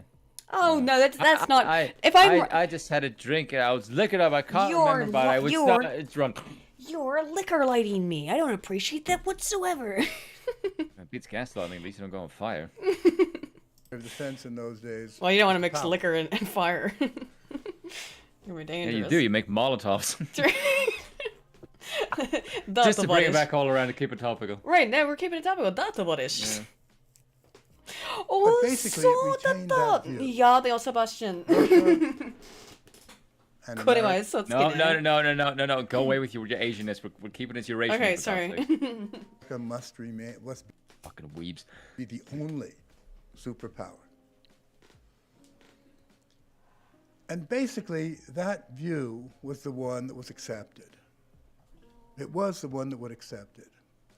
And the attitude towards Russia was pretty much, you're no longer a superpower. You are a second-rate country. I turned up the speed a little bit. He does talk a little bit slowly. Just keep quiet, please. This became evident, and would be evident to you if you follow the policy of the United States. Now, let's begin with going back to Gorbachev and his meetings when he was asked by several people, all of them quite important, to allow Germany to reunite and take down the Berlin Wall. And he was told by James Baker, and now this is... I'm sorry, guys, no more not many moon-ruins. people. I mean, when I would say this, many people would say, it's not true, it's not true. He was told by James Baker, if this happens, NATO will not move 1 inch eastward. That's what we Well, promised. Not long ago, on December 12th, 2017, the National Defense Archives of George Washington University declassified the minutes of the Baker-Gorbachev discussion. Yep. And it's there. But it's not They only Baker who promised said that. Gorbachev. Several people did. The German leadership did. West German at those days, and so on. And finally, I don't know whether Gorbachev could have stopped Germany from reuniting. But the fact of the matter is that they said yes and took down the Berlin Wall. And NATO stayed put. It stayed put in those days. It stayed put under Bush Sr. It stayed put during the first 4 years of Clinton. But in the next 4 years, in 1996 approximately, a decision was taken to enlarge NATO. 3 countries. And bigon it. Poland, the Czech Republic, and Hungary. Now, I'm going to read something to you. You know who Thomas Friedman is? New York Times. Yes, I do. I know you do. Columnist. He, I'm a when dork. this happened, this is already 1998. We're both political nerds. He That's the called thing. up George Kennan. I mean, don't I'm know a if you're all general aware of who nerd. George Kennan was, but he was one, in my opinion, perhaps one of the most brilliant minds. You tried to explain rugby to me the other day, and I was like, the second half of the 20th century, the man who devised the idea of containment of the Soviet Union rather than war against the Soviet Union, successfully did this. So, you know, a brilliant man who established the very foundation of U.S. policy vis-a-vis the Soviet Union. So Thomas Friedman called him up. The article he published in the New York Times is called Foreign Affairs, Now a Word from X. Why X? Because in 1947, in the magazine Foreign Affairs, Mr. Kennan had published this article about containment, and he signed it X. So he called him up and he asked him, what did he think about this decision to enlarge NATO? Let me quote. I think, this is May 2nd, 1998. I think it is the beginning of a new Cold War, said Mr. Kennan Well, from his Princeton home. Where are we at I think now? the Russians will gradually react quite adversely. Oh, you And think? it will affect their policies. I think it is a tragic mistake. There was no reason for this whatsoever. That decision, and now I'm giving you my opinion, is what really started this relation, turning it south, as you might say. That's where it all began. Because the Russian reaction, and specifically this is 1998, so this is Yeltsin, late Yeltsin, was, you promised not to do this. So how do we trust you? Exactly. Why should Russia... I would also like you to... Real quick, why should Russia... Sorry, I'm going to solve pause. a little problem. It's a kind of a, not mathematical. Just real quick. March 1985. Stop. It's, again, he pointed out the exact problem. Why should Russia trust the West? When Russia said we're not going to expand NATO, they continue to expand NATO. When NATO says, when the West says NATO's not a threat to you, why should they trust you? Why should they trust you on anything? When we've proven ourselves to not be trustworthy to Russia. It's ridiculous. To 2007, when Putin has been in power for 7 years. That's 22 years. I ask you to find a single thing in foreign or domestic policies done by the Soviet Union while it still existed, and then Russia proper, that might in any way anger, irk, disappoint the United States. Let me answer that for you. Nothing. Not one thing during that period. Now, what did That's got more Russia sense get then, but as a still. result of that? First, the enlargement of NATO. So that was number one. Then the bombing of Yugoslavia. That was done by NATO, and NATO is, after all, dependent mostly on the United States, let's face it, right? The UN did not condone this. So the bombing of Yugoslavia, that's from March 24th, 99 to June 10th, 99. No, Hasselhoff, Then, Spoon was fighting with me over Kosovo ability to pause it. and recognition of Kosovo, although it had been part of Serbia for centuries. And there were people in Russia who said, you're letting the gin out of the bottle. Because if you do this, then there are other countries that will do the same. I mean, no talking of rugby while I'm here, because I'll talk all your ears off. I know. Look, I may have let the gin out of the bottle a little bit, but it's a different type of gin. I'm joking. I mean, I am drinking gin, to be fair. But, no, it's completely correct, though. A lot of these countries are far more ethnically and culturally aligned with Russia. Doesn't mean they should be part of it, but should they be in the Russian sphere? Instead of part of NATO and the EU? Not if America has their way, because America's... The real reason, I think, is because America is threatened by China and Russia. Well, they're definitely threatened by Russia, but I don't know how much we're threatened by Russia. I feel like it's just that America just wants to... do you want to know my opinion? And I'll... America needs a boogeyman. America needs a boogeyman. We can't make the boogeyman China because we do too much trade with them. All their shit is made in China. All our shit's made in China. The real boogeyman, if there is such a thing, it is China right now. It's not Russia. We know that Russia is comparatively weak. Now, again, I showed you guys earlier the number of freaking nukes that Russia has. So, comparatively to China.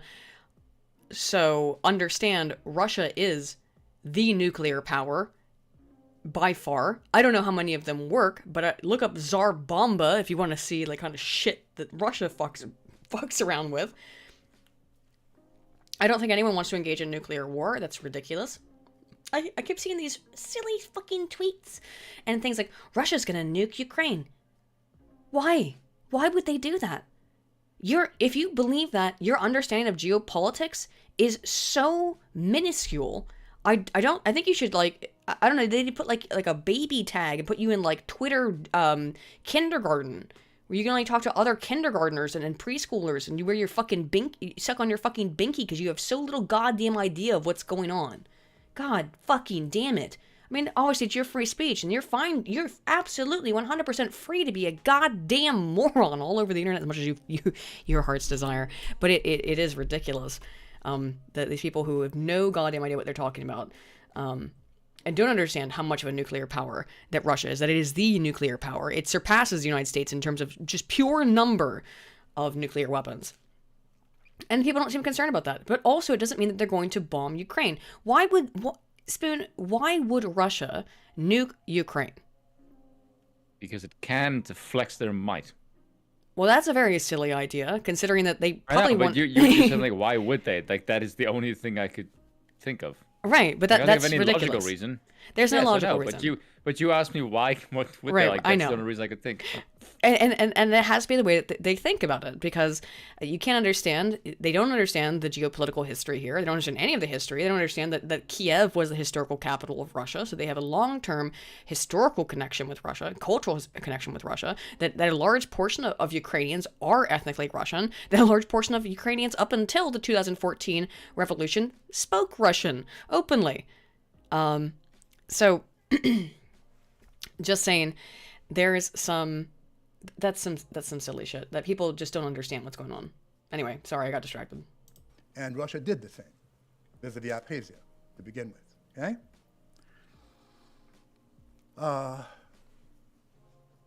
Yeltsin was very angry. He made a speech. He said, understandably, and of course this is very Yeltsin-like. He said, "We're not Haiti. You can't treat us like Haiti. We're a great country. We have a great past, and Russia will come back. And America was treating you like dog shit. Will come back. He was really, really angered. Didn't say the politically correct thing, but he spoke his mind. AKA Batosai, they will not nuke. Year 2000, Mr. Putin. Stop. Hang on. Elected, although elected. Stop it. Pause. What? To the president. Sorry, what? AKA Batosai, Ukraine is the only thing they can nuke and got nuked in retaliation. That's incorrect at this point. That's always been incorrect.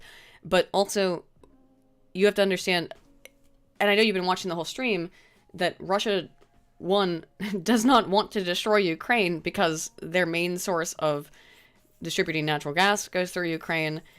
Ukraine is part of Russia from the perspective of the Russians because they see, I mean, again, was the Kievan Rus, and Kiev is the historical capital of Russia. It's full of ethnic Russians. They have no reason to do that, and they have not financially, not culturally, not militaristically.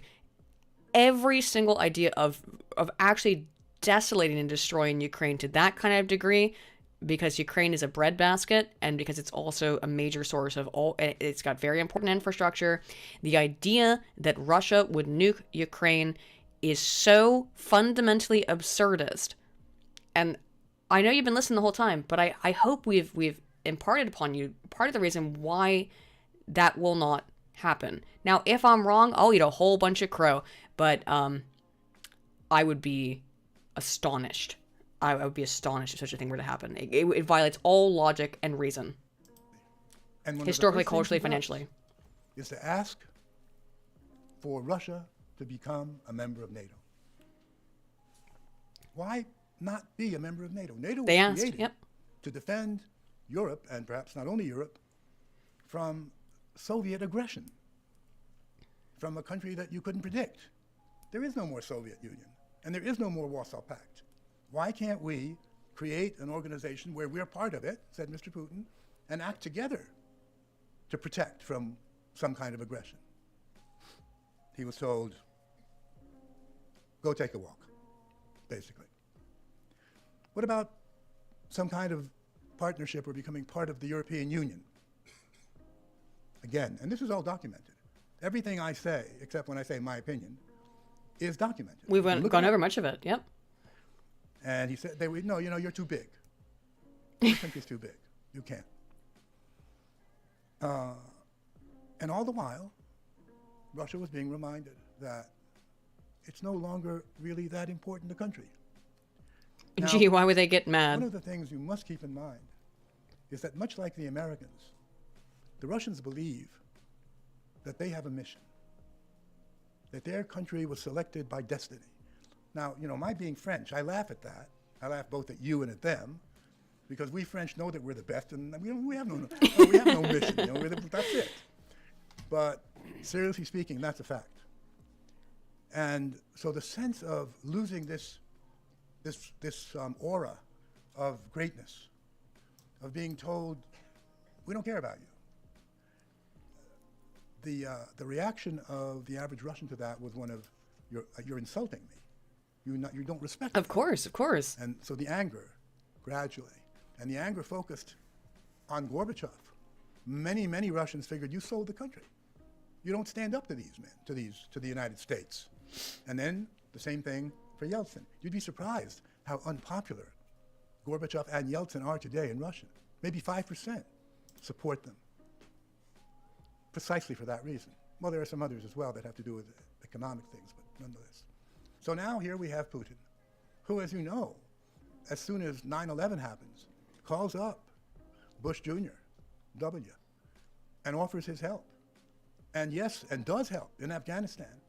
And if you want to have your soldiers, your military people in Central Asia, right on our borders, be my guest. And in Georgia, absolutely. So it's not just words. We want to fight terrorism together. And gets nothing in exchange. Right. So finally, Russia's been at the short end of the stick at every level here in relationship to the West. Speaking to the group of 20 in Munich, Putin says this. This is February 10th. I think it is obvious that NATO expansion does not have any relation with the modernization of the alliance itself or with ensuring security in Europe.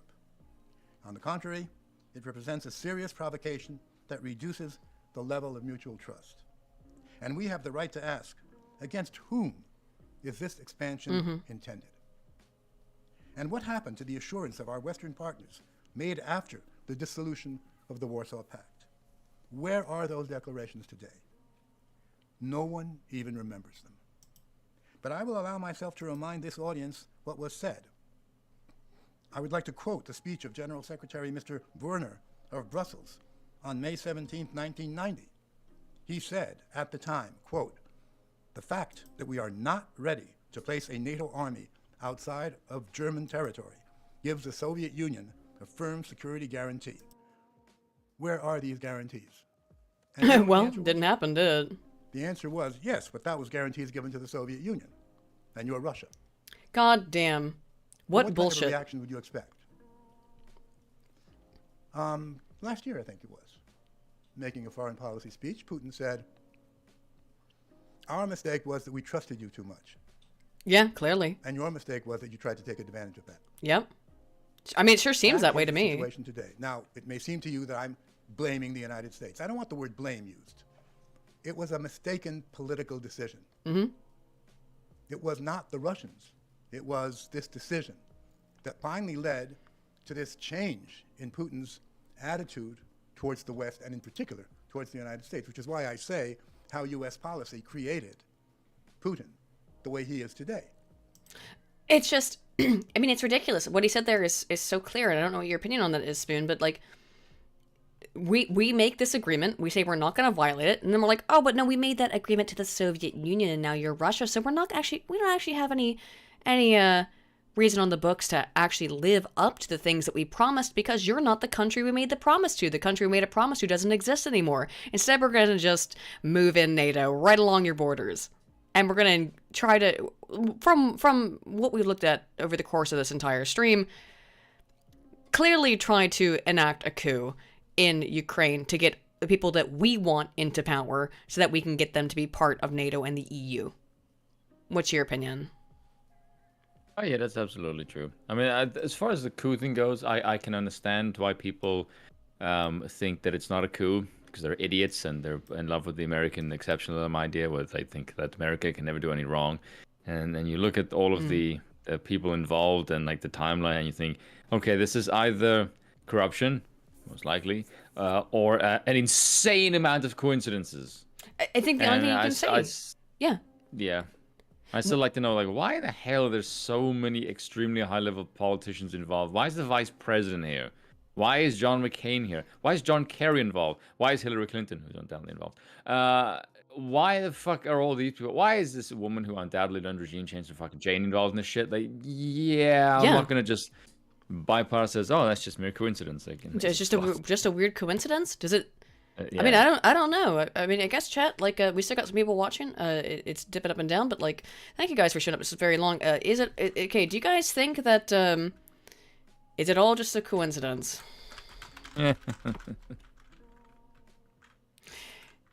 Just a coincidence. It's like a Disney level of bull, yeah. It sure is. I don't know, guys. Do you think it's all this stuff's just a coincidence? Because that appears to be the current paradigm, is that it's all just a coincidence.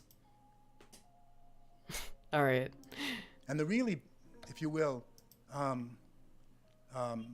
dangerous thing is that Russian leadership, or I should be more precise and say Vladimir Putin, does not trust the West, does not trust the United States, which makes it very difficult to move away from where we are today. So that's something I want to underline. So we are now in a new arms race, which is terrible. We are in a new Cold War, which threatens all of us. The danger of an accidental nuclear exchange has grown. We no longer seem to fear that. There used to be demonstrations. Get rid of nuclear weapons. That's not happening anymore. The possibility of a terrorist organization somehow getting a nuclear weapon has grown, and to make it look like someone used it on each side, out the terrorists. So that, I believe, is something we should all understand. And finally, as someone who works in media, I would like to say that Russian media, mainstream, I mean mainstream media, paints America black. Russian media, mainstream media, controlled directly or indirectly by the government, shows an extremely negative picture of the United States, U.S. policy, and so on. Mm-hmm. And much to my surprise, which you wonder why, mainstream American media does exactly the same thing vis-a-vis Russia. And it's only gotten way worse. It's amazing, because this is supposed to be a free media, as differing from the Russian one. As someone who works in Russian media, I can say it's hard to call it a free media. Mm-hmm. There's some opposition newspapers and radio, but that's not mainstream. They address a very small number of people.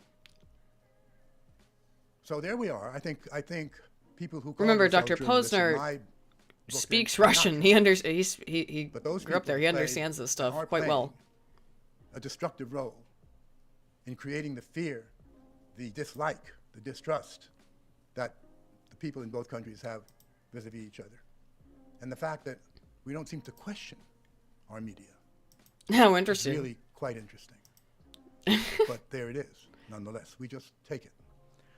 So I'd like to wind up with a quote from a gentleman, no, I hesitate to use the word gentleman, from a man whose name was Hermann Goering. Yeah, don't call him a gentleman. There may be some people who are too young to know. Well, he was Hitler's right-hand man, and he commanded the Luftwaffe, the German Air Force. And he was, of course, at Nuremberg. He was judged, sentenced to death, to hang. But he managed to get some poison, probably from the Soviets, of course, since they poison people, as we know, so as not to be hanged. But he was interviewed by an American journalist shortly before he committed suicide. And here's what he said. And I think this is something that we should all remember. Naturally, the common people don't want war, neither in Russia, nor in England, nor for that matter in Germany. That is understood. But after all, it is the leaders of the country who determine the policy, and it is always a simple matter to drag the people along, whether it is a democracy, or a fascist dictatorship, or a parliament, or a communist dictatorship. Voice or no voice, the people can always be brought to the bidding of the leaders. That is easy. All you have to do is tell them they are being attacked, and denounce the peacemakers for lack of patriotism and exposing the country to danger.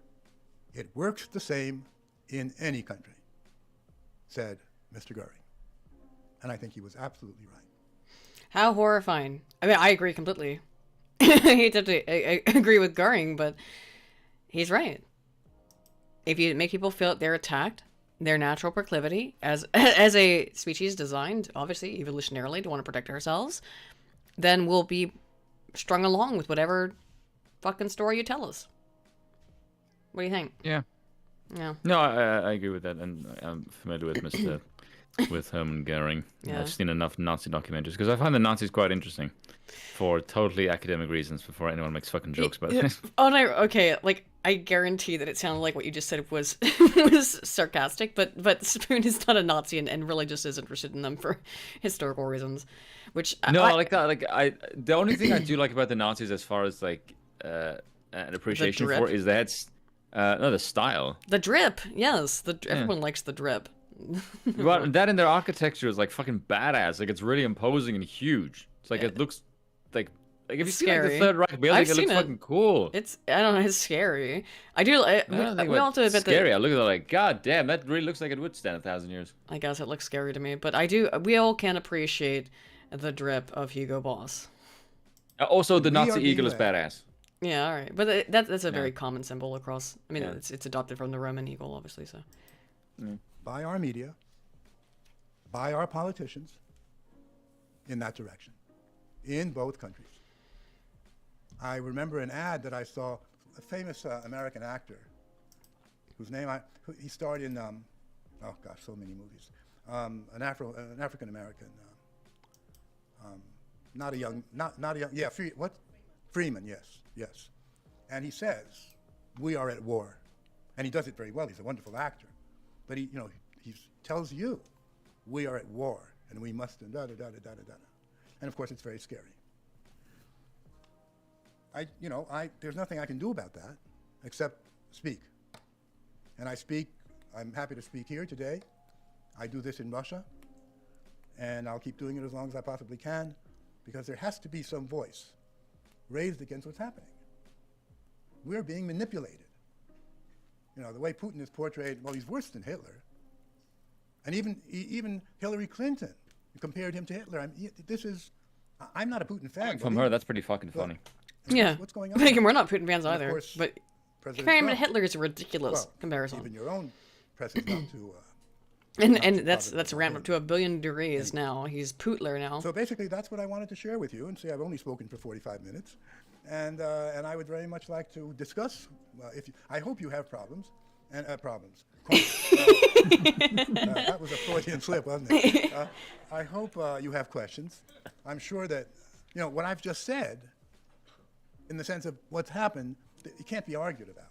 I mean, these are facts. Yep. But how you interpret them, that's a whole different issue. So, thank you again for listening, and let's talk. All right. We're not going to listen to the Q&A, although it is interesting. We also didn't listen to the full other talk because we were trying to listen to the sort of TLDRs on both of them. Although we did listen to that whole talk of the whole 30 minutes of it, basically. I think, I don't know, we've gone through my entire show. For the most part, I have a couple other things. But, I mean, I have like a Devin Tracy's argument or article and things like that, but I think it's a little bit, we've gone over it. I think Devin Tracy or Michael Tracy? Michael Tracy, not Devon Tracy. Sorry. Devin Tracy is Atheism's Unstoppable. Michael Tracy. Whoops. Michael Tracy's got the best take when you combine it with our culture problem.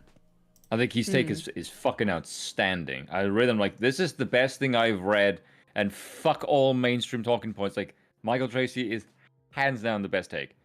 No one even comes close. I mean, do you want to read it? I mean, I'm talking him up, so I may as well. Okay, in which case, I'm gonna go grab a cigarette. I gotta grab one. I'm gonna give you the keys again, even though I only just did like a minute ago, but I ran out of cigarettes. I'm a very healthy human being. Let's yeah, bring I can up. see that. I know it's great, isn't it? His is the why. Yes, this is it. Okay. All right, we're done. Wait, did you do a video on this? No, we don't need the watch together anymore. It's the why wouldn't the U.S. negotiate with Putin article here. Let me fix the. Oh, it's. What someone say? Spoon is not a fan. I take it. What am I not a fan of? Probably a lot of things. Shut your face. How dare you? How dare you? I will beat you with my top hat. I'll Greta Thunberg your ass. How dare you? I'll drown you in a top hat. What? With a top I don't know, hat. it just sounds funny. I thought you said in a tar pit at first, and I was like, "What? All right, no, that's very specific. I'll drown you in a tar pit." All right. Okay, so this is Michael Tracy, not Devon Tracy's article on why wouldn't the U.S. negotiate with Putin. I think this will be probably our last thing we'll cover if you want to do it. It'll start here. I'm going to leave this up on the screen while I go grab me smigawets real quick. And yeah, if people want to go to sleep, I know it's getting late. We've been going for a long time. I knew this was going to be a long time, but I wanted us to cover everything. So this will be probably about where we wind down. We're going to cover like probably this and maybe something else. Probably about this will be the end. Because I know you liked this article a lot, Spoon. So, yes, I did. I thought it was very good.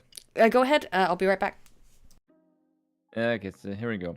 It is, of course, possible that Vladimir Putin was always hell-bent on invading Ukraine, that his decision was taken months, if not years ago, and that no diplomatic intervention would have made any difference. Yes, that is possible. But it is also the case that the only country capable of making any difference in addressing the security concerns Putin claimed were driving his behavior, and thus the only relevant diplomatic player in the situation, was the US. Many have pointed out that China's tacit support for the invasion makes them a relevant diplomatic player, and that's certainly feasible. But in terms of the core grievance that Putin repeatedly identified as his motives for this invasion, Ukraine's potential accession into NATO, the already existing moves to facilitate interoperability between the Ukraine military and the US NATO, and the conversation of Ukraine since 2014 into a de facto US military outpost, the only relevant diplomatic player was the United States. For the chorus of people who will fulminate for the rest of their lives that any consideration of US culpability in this fiasco is somehow an apology for Putin, or a denial of his agency, or any other assorted nonsense, feel free to live in your black and white moral universe where tales of good versus evil always result in the princess being rescued by the knight, or whichever other comforting myths you need to tell yourself. The US deliberately chose, across administrations of both parties, to subsidize and train Ukraine military, flood the country with weapons, and otherwise assume the role of primary foreign sponsor. That is the indisputable reality. Last week, Putin called Ukraine a colony or puppet of the United States. Why do you think everyone from Hunter Biden to Rudy Giuliani correctly ascertained that they could secure huge sums of money from shady Ukrainian financial interests for doing next to nothing other than having a prominent political connection in the United States? So, of course, it was to the US that Russia's demands for written security guarantees were officially submitted last December, not to China or the EU or Botswana or anyone else. They were submitted to the United States. Hence the clear as day centrality of the US in the progression of this conflict, a fact which now gets bizarrely denied on the regular by political blackmailers who scream that there is absolutely no acceptable response to this invasion other than to condemn Putin about 15 million times, even if you've already done so emphatically. There is a certain point where these endless calls for condemnation function as nothing more than a coercive disciplinary tactic to preclude any further debate, and that point has arrived. It is a matter of factual record that Biden and other administration officials never entertained the prospect of withholding NATO membership from Ukraine, even as they simultaneously admitted that Ukraine joining NATO was not going to happen. Secretary of State Antony Blinken was clear that the US would absolutely not budge on the issue. Then, at the very top of his speech on February the 23rd announcing the invasion, Putin cited the fundamental threats which irresponsible Western politicians created for Russia consistently, rudely and unceremoniously from year to year. Namely, the eastward expansion of NATO, which is moving its military infrastructure ever closer to the Russian border. It is not taking him at the word to note what Putin has expressly said was the foremost motivator for the invasion. Nor is it a denial that other factors, like crude beliefs about the intrinsic non-autonomy of the Ukrainians, were also relevant. So why did the Biden administration refuse to even consider giving Putin a security guarantee on this key issue, to the point that they would evidently prefer to see a war of this kind that's now been unleashed? As Robert Wright noted in a recent article, the US made no serious attempt to negotiate with Putin to offer the kinds of concessions that lay discernibly at the core of his motivation. Is anyone curious why the relevant decision-makers in the Biden administration, a think tank industrial complex, a war-drumming media, and everywhere have been so adamantly opposed to even contemplating the possibility of giving Putin an assurance that NATO would not expand to Ukraine? Because you never intended to do that. Exactly. Again, every serious analyst had already acknowledged that Ukraine joining NATO was effectively off the table anyway. Withholding NATO membership from Ukraine wouldn't have somehow violated Ukraine's sovereignty.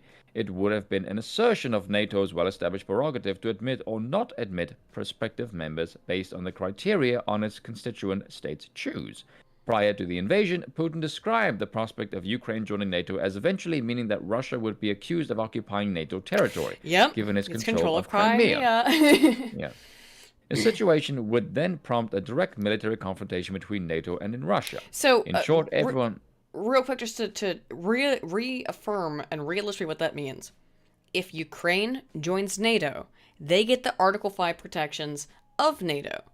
Then if Russia is engaging in a military occupation of Ukrainian territory, engaging in war against Ukraine the second that Ukraine joins NATO, then Article 5 is activated and all of NATO can engage in warfare against Russia. Do you understand the issue here now, guys? Which would not it's a world war. Putin. It's a world war. It's Yes. all of the West, essentially, against Putin. Continue, I sorry. can't imagine he would be very happy with that. No, it's a world war, so that's why it's an issue. Yes. Let's see, a situation which could then prompt a direct military confrontation between NATO and Russia. In short, everyone seemed to agree that Ukraine would not be officially joining NATO anytime soon. Yet they were still zealously unwilling to codify this into a formal pledge that could have potentially averted war. Why weren't they willing to do this? I think to understand the reason, one has to appreciate the ideological backdrop of the current conflict with Russia, particularly in the context of recent developments specific to the US. And yes, that requires an understanding of the frenzy wrought by Russiagate. Some of the Russiagate's staunchest proponents from the 2016 to 2020 are back in action, tossing off mega-viral tweets which assert a straight line between Russia's attack on the 2016 election, one of history's greatest crimes in their minds, and then the present war with January 6th somehow thrown in for good measure. This formulation may seem incoherent, but it coherently explains the underlying ideological dynamic that brought us to this point.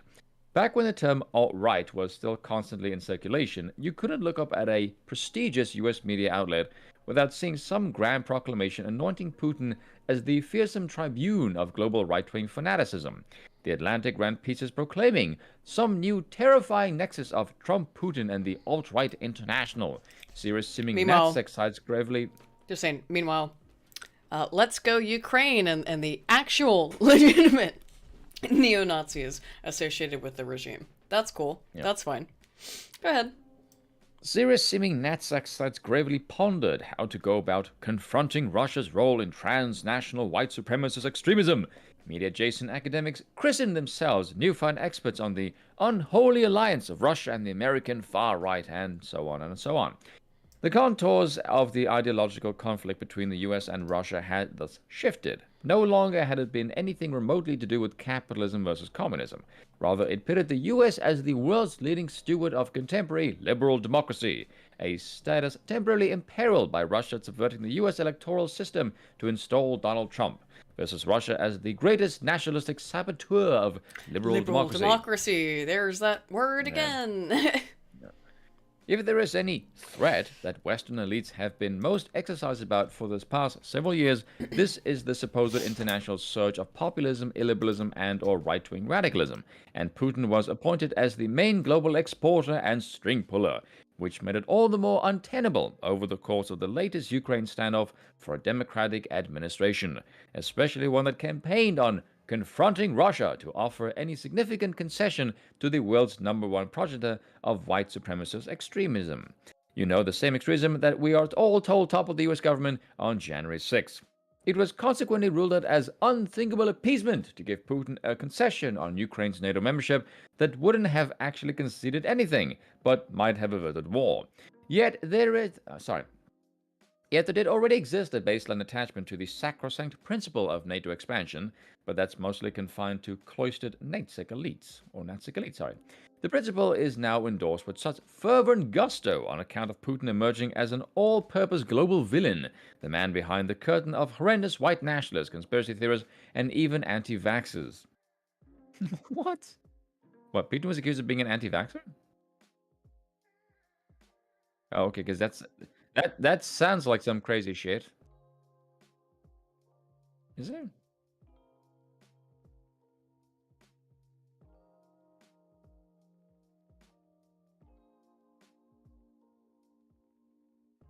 So wait, let me get this straight. People will refuse to take the vaccine because they value freedom because Russia said so. Do you realize how fucking retarded that sounds? Yeah, but it still sounds dumb as fuck. Yeah, yeah, they fucking would.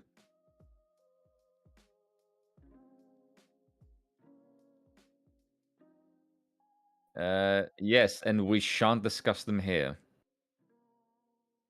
Yeah, because we can't. It's kind of bad. It makes me glad I didn't take the thing because I'm sane, and also I was raised with a medical family and a mother who thinks that as a South African kid you can survive absolutely anything. Just take this pill and then fuck off. Not in that many words. My mother is a lot more polite, but that is very much her take of like you're South African, you can survive absolutely anything. Oh, I did mute myself again. Whoops. Anyway, whoops. Sorry, guys. Why do you keep doing that? Because I mute myself because I'm smoking a cigarette. But, okay. Whoopsie. I hear you take a drag, by the way. Yeah, whatever. Okay, so, yeah, we had this Russian... This is fascinating. The Russian disinfo campaign aims to undermine confidence in Pfizer and other COVID-19 vaccines, officials say. So, the interesting and funny thing about that, and why Spoon was talking to himself and was actually talking to me, is that I asked him if he wanted to read the report that has come up from Pfizer, because they were forced to submit their information publicly, and there's an 8-page long, and by that I mean it's not sentence by sentence, it's not line by line, it is in paragraph format, the number of side effects that have been documented from the vaccine. Now, I pointed out what my most quizzical sort of finding was when I looked at the 8 pages in their Spoon, as I told you, which was that one of the side effects of the COVID-19 Pfizer vaccine, according to Pfizer's own reporting, was COVID. You can't make it up. You can't make it up. It's too stupid. It's too stupid to make it up. But if you guys go look up the Pfizer reporting, Pfizer admits that one of the side effects of their vaccine is in fact COVID. The vaccine is supposed to make you not get COVID when the side effects is COVID. All right. Sorry. Let's get back to it. There's a lot of stupidity. You know, a lot of this makes absolutely no sense. It's no wonder the left are completely fucking brain dead rotten. You can see the contours of this new ideological conflict all over the place. Chrystia Freeland, yeah, the Deputy Prime Minister of Canada, tied the trucker siege earlier this month to the broader phenomenon of liberal democracies being confronted with serious and repeated threats by nefarious right-wing agitators, whose grand poobah, we've all been told, is none other than, you guessed it, Putin. Again, meanwhile, Ukraine is full of actual white supremacists in the government. Nobody cares. I just find this so weird. Like this guy you think is this far right agitator that is going to institute some form of authoritarianism versus Trump, whose main thing is freedom and fuck off. Yeah. Yeah, basically. I don't understand this worldview, and I think it is too complex for lefties to understand because it is really fucking dumb and it makes absolutely no sense whatsoever. No, you have to. The whole thing is you have to look at stuff for more than 5 seconds, and they've got. My attention span is not worth 5 seconds. They've got soy lattes to drink and Twitter posts to make about how wrong everyone else is. So they don't have time to look into the actual information, Spoon. They have to spend. Look. They have value. Their time is valuable. They have to spend that valuable time calling other people retards on the internet. Well, they wouldn't use that word maybe, but they have to. That's a very valuable time that they have to call other people idiots. This shitty fly flew in here. Yeah, flies this time of the year. Apparently, it's we get these giant nasty bugs. I don't know what they are, but they're. Oh yeah, we call them bromas in Afrikaans. I don't think. Well. I don't know what they're called, but they're these like giant, massive fucking flies. They're just flies, but they're huge. Like this one's actually kind of tiny. I don't know what it is. It's just a fly, but it's like 3 inches long. Call them. It's nasty. What? Yeah. When they get real big, they're like 3 inches long, man. And 3 inches. The wingspan, yeah. Of a fly? I don't know what it is. It's some kind of fly. It's not a fly. Like 3 inches is fucking huge. The body's like 1.5 inches, and then the wingspan's like 3 inches. So they're huge. 1.5 inches on a fucking fly? Yeah, they're giant. What kind of nuclear radiated fucking? I don't know. What do you have on you? You know, there actually is nuclear like waste in the sea out here. Like a fly being like. It's not nuclear waste. It's not nuclear waste. That's 2.5 centimeters. That's massive. I just killed it. It's definitely like it was the one that flew in here was just like a baby because it's not like spring yet, but it's that one's about 1 inch long and it's just a little baby. Yeah, they get the body length is like they get up to like 1.5 inches long, and then the wingspans like can be like up to 3. They're massive, and I hate them. I fucking hate. They don't do anything. Well, especially their legs are super long too, and they're really creepy, and I despise them. It's not a beetle. That's more like a. It's not a beetle. It's some kind of weird fly. I want to see if you smack this thing again. Show me a picture because I don't believe. I told you I lost my phone, and otherwise I take a picture of its dead body. Because also, our room upstairs, in particular, our bedroom, is like full of their. Because in the summer we get so many of them, they fly in through the windows, and you just smack them with the fly swatter, and you end up with like. No, they're real tiny. They're real tiny. They're real like thin and small like flies, but they I don't know. I don't actually know what they're called, but they're these giant bugs. They don't bite. They don't do anything. They just fly around, flit around your face, and I hate them. Yeah, you got the Cazadores. I don't know what the hell they're called. I guess I could ask Bill. He probably would know better. I think he's told me in the past. There's no in hell that's flies. No, it's like not a fly. Inch fly. That's huge. It's not a fly. I don't know what it is. It's just this giant flying insect that's all around the place here, and they like that's a baby one. I can tell because it's not fully formed because it's not. First of all, it's not the ones that don't make any noise, is it? They don't make any noise. They just flit around your face. Oh, those. They're huge. Yes, but they could like if they do make a sound, it's like very very light fluttering. They don't make any noise. They're just. Okay. Yeah, those ones. We don't have any poisonous spiders here. We just have these giant freaking bugs. Okay, this is a massive pet peeve of mine. Mm-hmm. No fucking spider is poisonous. Excuse me, venomous. Spiders are venomous. Excuse me, I did fuck up. Excuse me. If people say that, I like instantly my mind's like, I want to strangle the shit out of you. There's your trigger, just like it's like one of my biggest pet peeves. Like, no, spiders are venomous. That's your data is. Data is moment for me. Like, if someone says data is. Oh, I can't even say it. It hurts so bad. Well, people say that about snakes as well. Like, no. But I don't know what they are. They're just it's like some kind of big ass fly. Oh, crane fly. That's what it is. It's called a crane fly.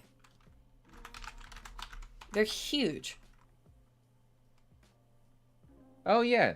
Look how big this motherfucker is. We get them all the time in here. Crane fly. Yeah, okay, yeah, those. Yeah. I thought it was like a normal fly. That's why when you said it was an inch, I was like, what the fucking hell are you It's called a fly. It's a crane fly. Look how big it is. It's enormous. It's like but fly, you think, when you think fly, that's not the thing that comes to mind. But it's called a fly. Okay. All right, chat. Well, now we have to put up on the screen for a minute. Here's a crane fly. Just to see how big the thing I'm talking about is. They're huge. That's a fully adult one. The one that flew in here just now, because it's March. It's a little baby. But, I sometimes get those here, but it's rare. When I said it's like 3 inches, like it's probably not the wings, it's the legs. Like, look how freaking long the leg span is. It's an enormous bug. It's gross. It's a real... They don't do anything. They don't bite. They just flit around your face, and they're huge, and so it sucks. I don't like them. I don't like them. To quote Alex Jones, it's a big-ass fly, man. I don't like them. Their dead bodies are strewn all over, and I have to throw them away. Although there's a lot of them, like it's just like a dead body. It's like that got. Make it sound like you assembled a corpse. No, it got so stuck to the wall, like because we smacked it with a fly swatter. You know, and it's a little stain on the room upstairs on the wall because we hit it and there's still little bits of its body. We need to probably clean that up with like a washcloth or something. We haven't bothered to. But fuck these motherfuckers. I hate them. No, it's still. Ew, die. Oh my god, it's still alive. I crushed it. It's still alive. I hate these motherfuckers. Ah! Die! Holy shit! I crush it with my cigarette package. Anyway, back to research. Or excuse me, back to this back to this article. By the way, 74% of people think it's all just a coincidence. So, I mean, that means 26% of people think that it's not. So that's a significant portion of the population that thinks everything going on is not a coincidence. I don't think it's a coincidence. I said, but the poll I did in the chat. That's because people are nuts. That's okay. 25% of people are sane. Or not sane, sorry, are nuts. Like, is it just a coincidence? Like, no, it's not a coincidence. Some people might have been trolling the experiment, to be fair. I fucking hope not. By the way, Chris Dyer, I wish I could mount their heads on a wall. I hate these little bastards. What is this, fucking Fallout?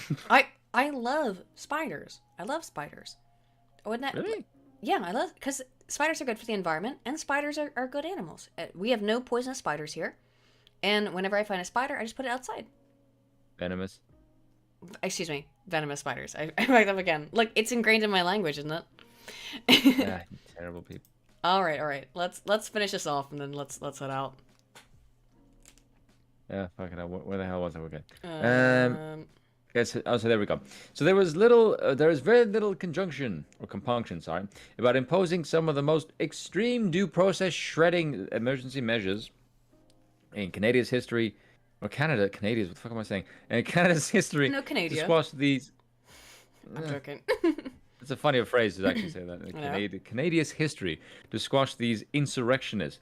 Doing so even swelled everyone with a sense of tingling patriotic pride, as the siege was said to be just another front for a seismic global struggle. Canada and our allies, it was actually, but it was for the other side.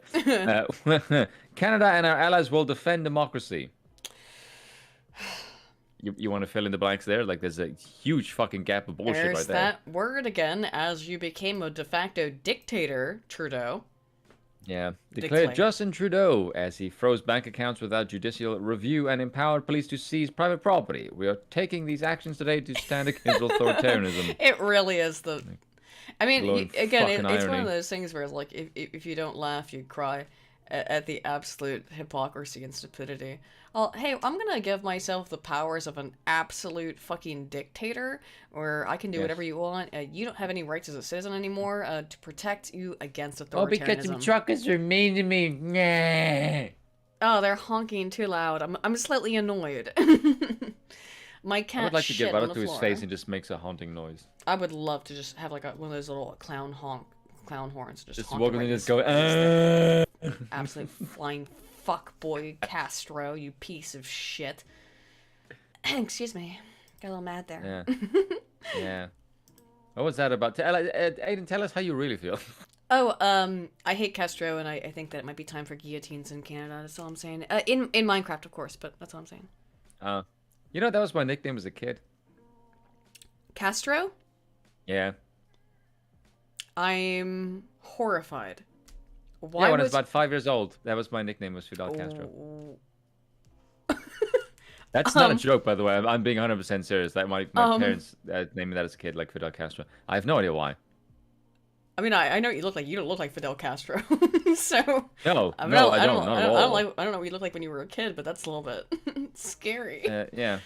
So for those of you listening, that's one of the weirdest things that very few people know about me. That was my nickname as a kid, was Fidel Castro.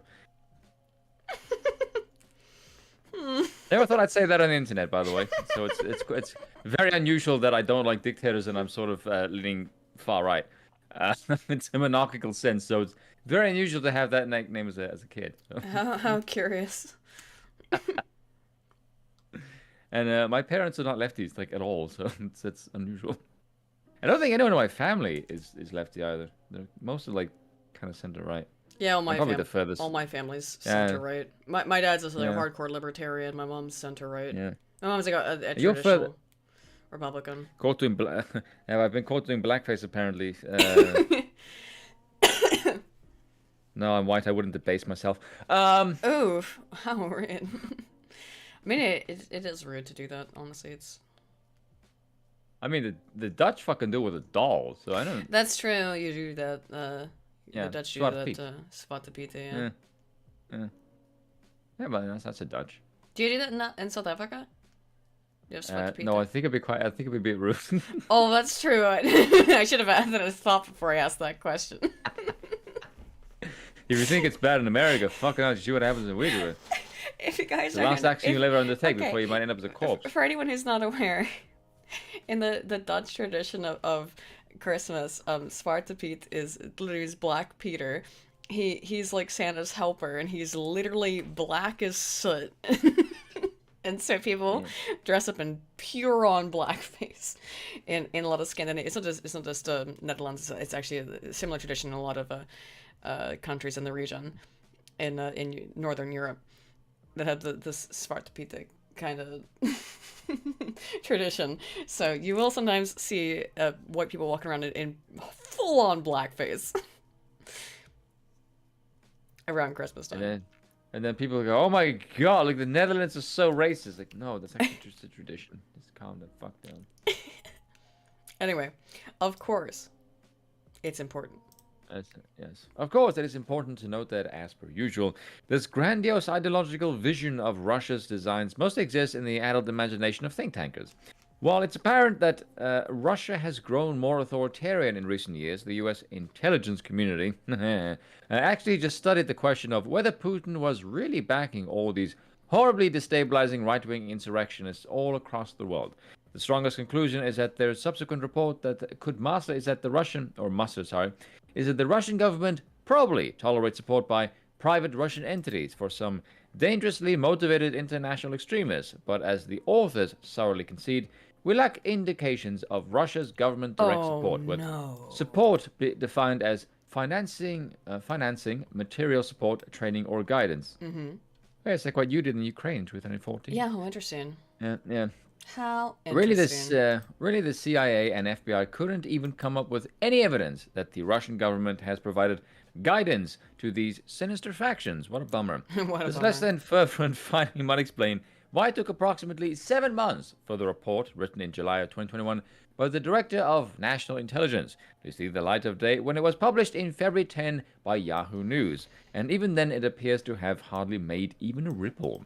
Naturally, this largely buried report had zero effect on changing the general perception of Putin as the standard bearer for global right-wing extremism, or that he subverted the 2016 election on behalf of these evil ideological aims, or that he's fueling insurrectionist turmoil all over the world, including perhaps in Canada, or at the Capitol January 6th. Yes, it's true that a marginal contingent of the right has expressed some half-baked affinity with whatever gestures Putin does make about ethnic nationalism. But this contingent is almost entirely irrelevant for practical purposes. I'd also note that for all the depiction of Putin as the savior of ethnic nationalism at his annual year-of-end press conference in December 2021, he hailed Russia as having a very solid foundation of an ethnically diverse state. To be fair, what ethnically diverse means in Russia is totally different from what it means in the US. It means we have hordes from Ukraine, Belarus, and Russia in our borders. Ethnically diverse means something very, very different in Russia, as we've gone over in some detail here. Didn't he say it's not a surprise that Trump had Putin's, that Trump had Russian whores because they have the best whores in the world? I swear there's some shit like that.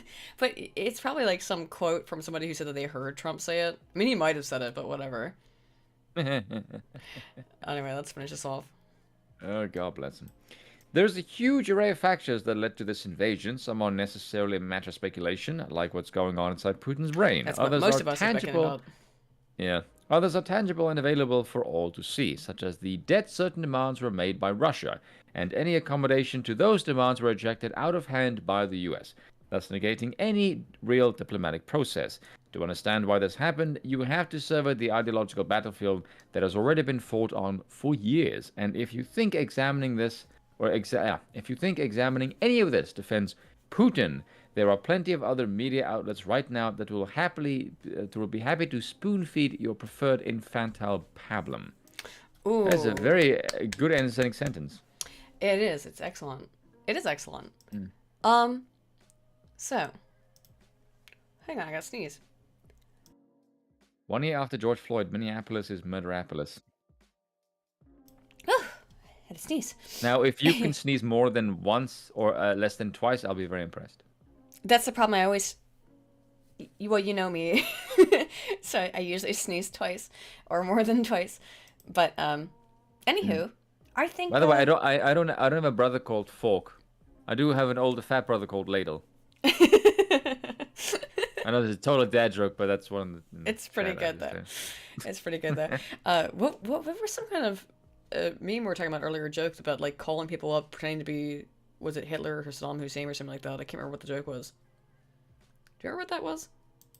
I'm hoping you weren't telling me to do that. No, there was some kind of joke about people doing that. Okay, because I don't think I'd make a very good the Hitler? No, all I know is that he reminded me of in the 70s. My my parents used to call up their friends and pretend to be Idi Amin. And there's some funny stories about that I won't go into, but there's some funny stuff. Anywho, we've been... Huh? That might fuck some people up. That's just a bit twisted. Yeah. Whatever. Oh, but they'd be like, oh, hello, I'm Idi Amin. Like, it was, I've heard the joke they've made. It's pretty funny. I mean, in context. Like, my family, well, I think I brought it because we were talking about our families, and I said that my family's always been pretty right-wing, sort of, but also very anti-government. And that it's, you know, so it's very libertarian right-wing, and that's who I am. You know, your parents really eventually do determine who you are to some degree. I'm anti-government or anti-big government, right-wing, and that's how my parents were. So that's how I am. My parents are, you know, and that's how it works out. So I think if we can come to any conclusions from everything that we've looked at today, we looked at things from the Russian perspective. We looked at things from the Ukrainian perspective. I think we looked at things very briefly from the American perspective. But I think what we've seen overall is that this whole debacle has been ridiculous. And that this is essentially, I would say, overt propaganda. And that people who are buying into this do not understand the historical and geopolitical context in which they are changing their profile, and they're going out and be like, oh, I freaking love Ukraine. I love Ukraine so much. Russia is just a big bad, Putin's the big bad evil Putler nasty man. Look, I don't support Putin. Personally, no. But if you don't understand why this is happening, then you're geopolitically ignorant. And there's no other way to say it. There's no way to be nice about that. If all you can say in response to everything that we have shown you over the course of this stream is that I'm an idiot and I'm a dipshit and I'm a dummy, which is what I've heard for the last week. For me just being like, I don't know about that. I looked into this. And I can't tell, I have never been told why I'm an idiot, but just that I am. And you've looked at this last 5-6 hours of stream, and you can't understand why we are not saying that Putin is Hitler. Then you need to understand that if you are in that position, you are ideologically compromised. That's just the truth. You are a absolute, if you really can't understand it, then you are tribalist to the extreme. The reality is that right now, Spoon and I are mostly aligning with far leftists or people on the left. And that's, some of those people are because they just hate America. And some of them, it's because they're just looking at it more critically than a lot of people on the right. It doesn't make me feel happy. A lot of people on the left are also being stupid about it, okay? The stupidity is universal. But it's because it's a really complicated issue of geopolitics that does require you to sit down and look through 30 years of history. And I hope we at least have explained why we're at where we're at right now in Ukraine, particularly in areas like the Donbass and Crimea, and why that's happening, and why Russia is attacking Ukraine. It's not because Putin is Hitler. That's not why. It's way more complicated than that. So I hope that over the course of the last 5 or 6 hours that we've been going, we've been able to explain some of that to you guys and show you, and also we've had some fun. Sorry about the major dips in my internet that occurred early on, because that's when things were really ramping up and getting really interesting. But, oh well. I mean, we continue with the information either way. So, do you have any concluding points, Spoon? I'm hungry. All right. Well, that was profound. Yeah, I have my moments. Anywho, guys, I'm gonna head out. my allergies are acting up, and I have some more bugs to kill probably.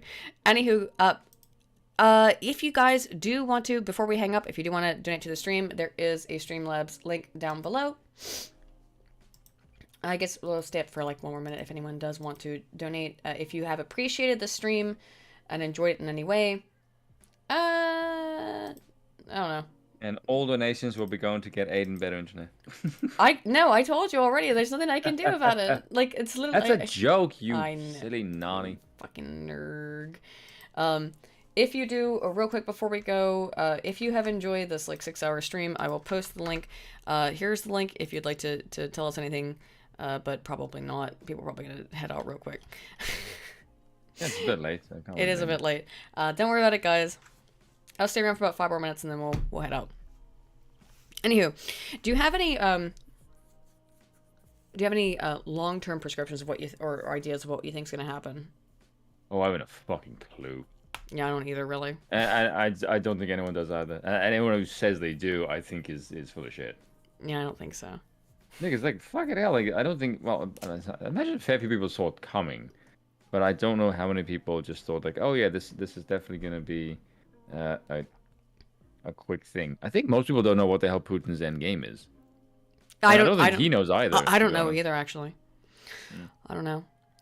It's all good, guys. I hope you enjoyed the stream. We'll have hopefully soon. Tell Bill to bully Nuka more, please. Steel Gear. I haven't talked to Nuka in a minute, but I will tell Bill to do that.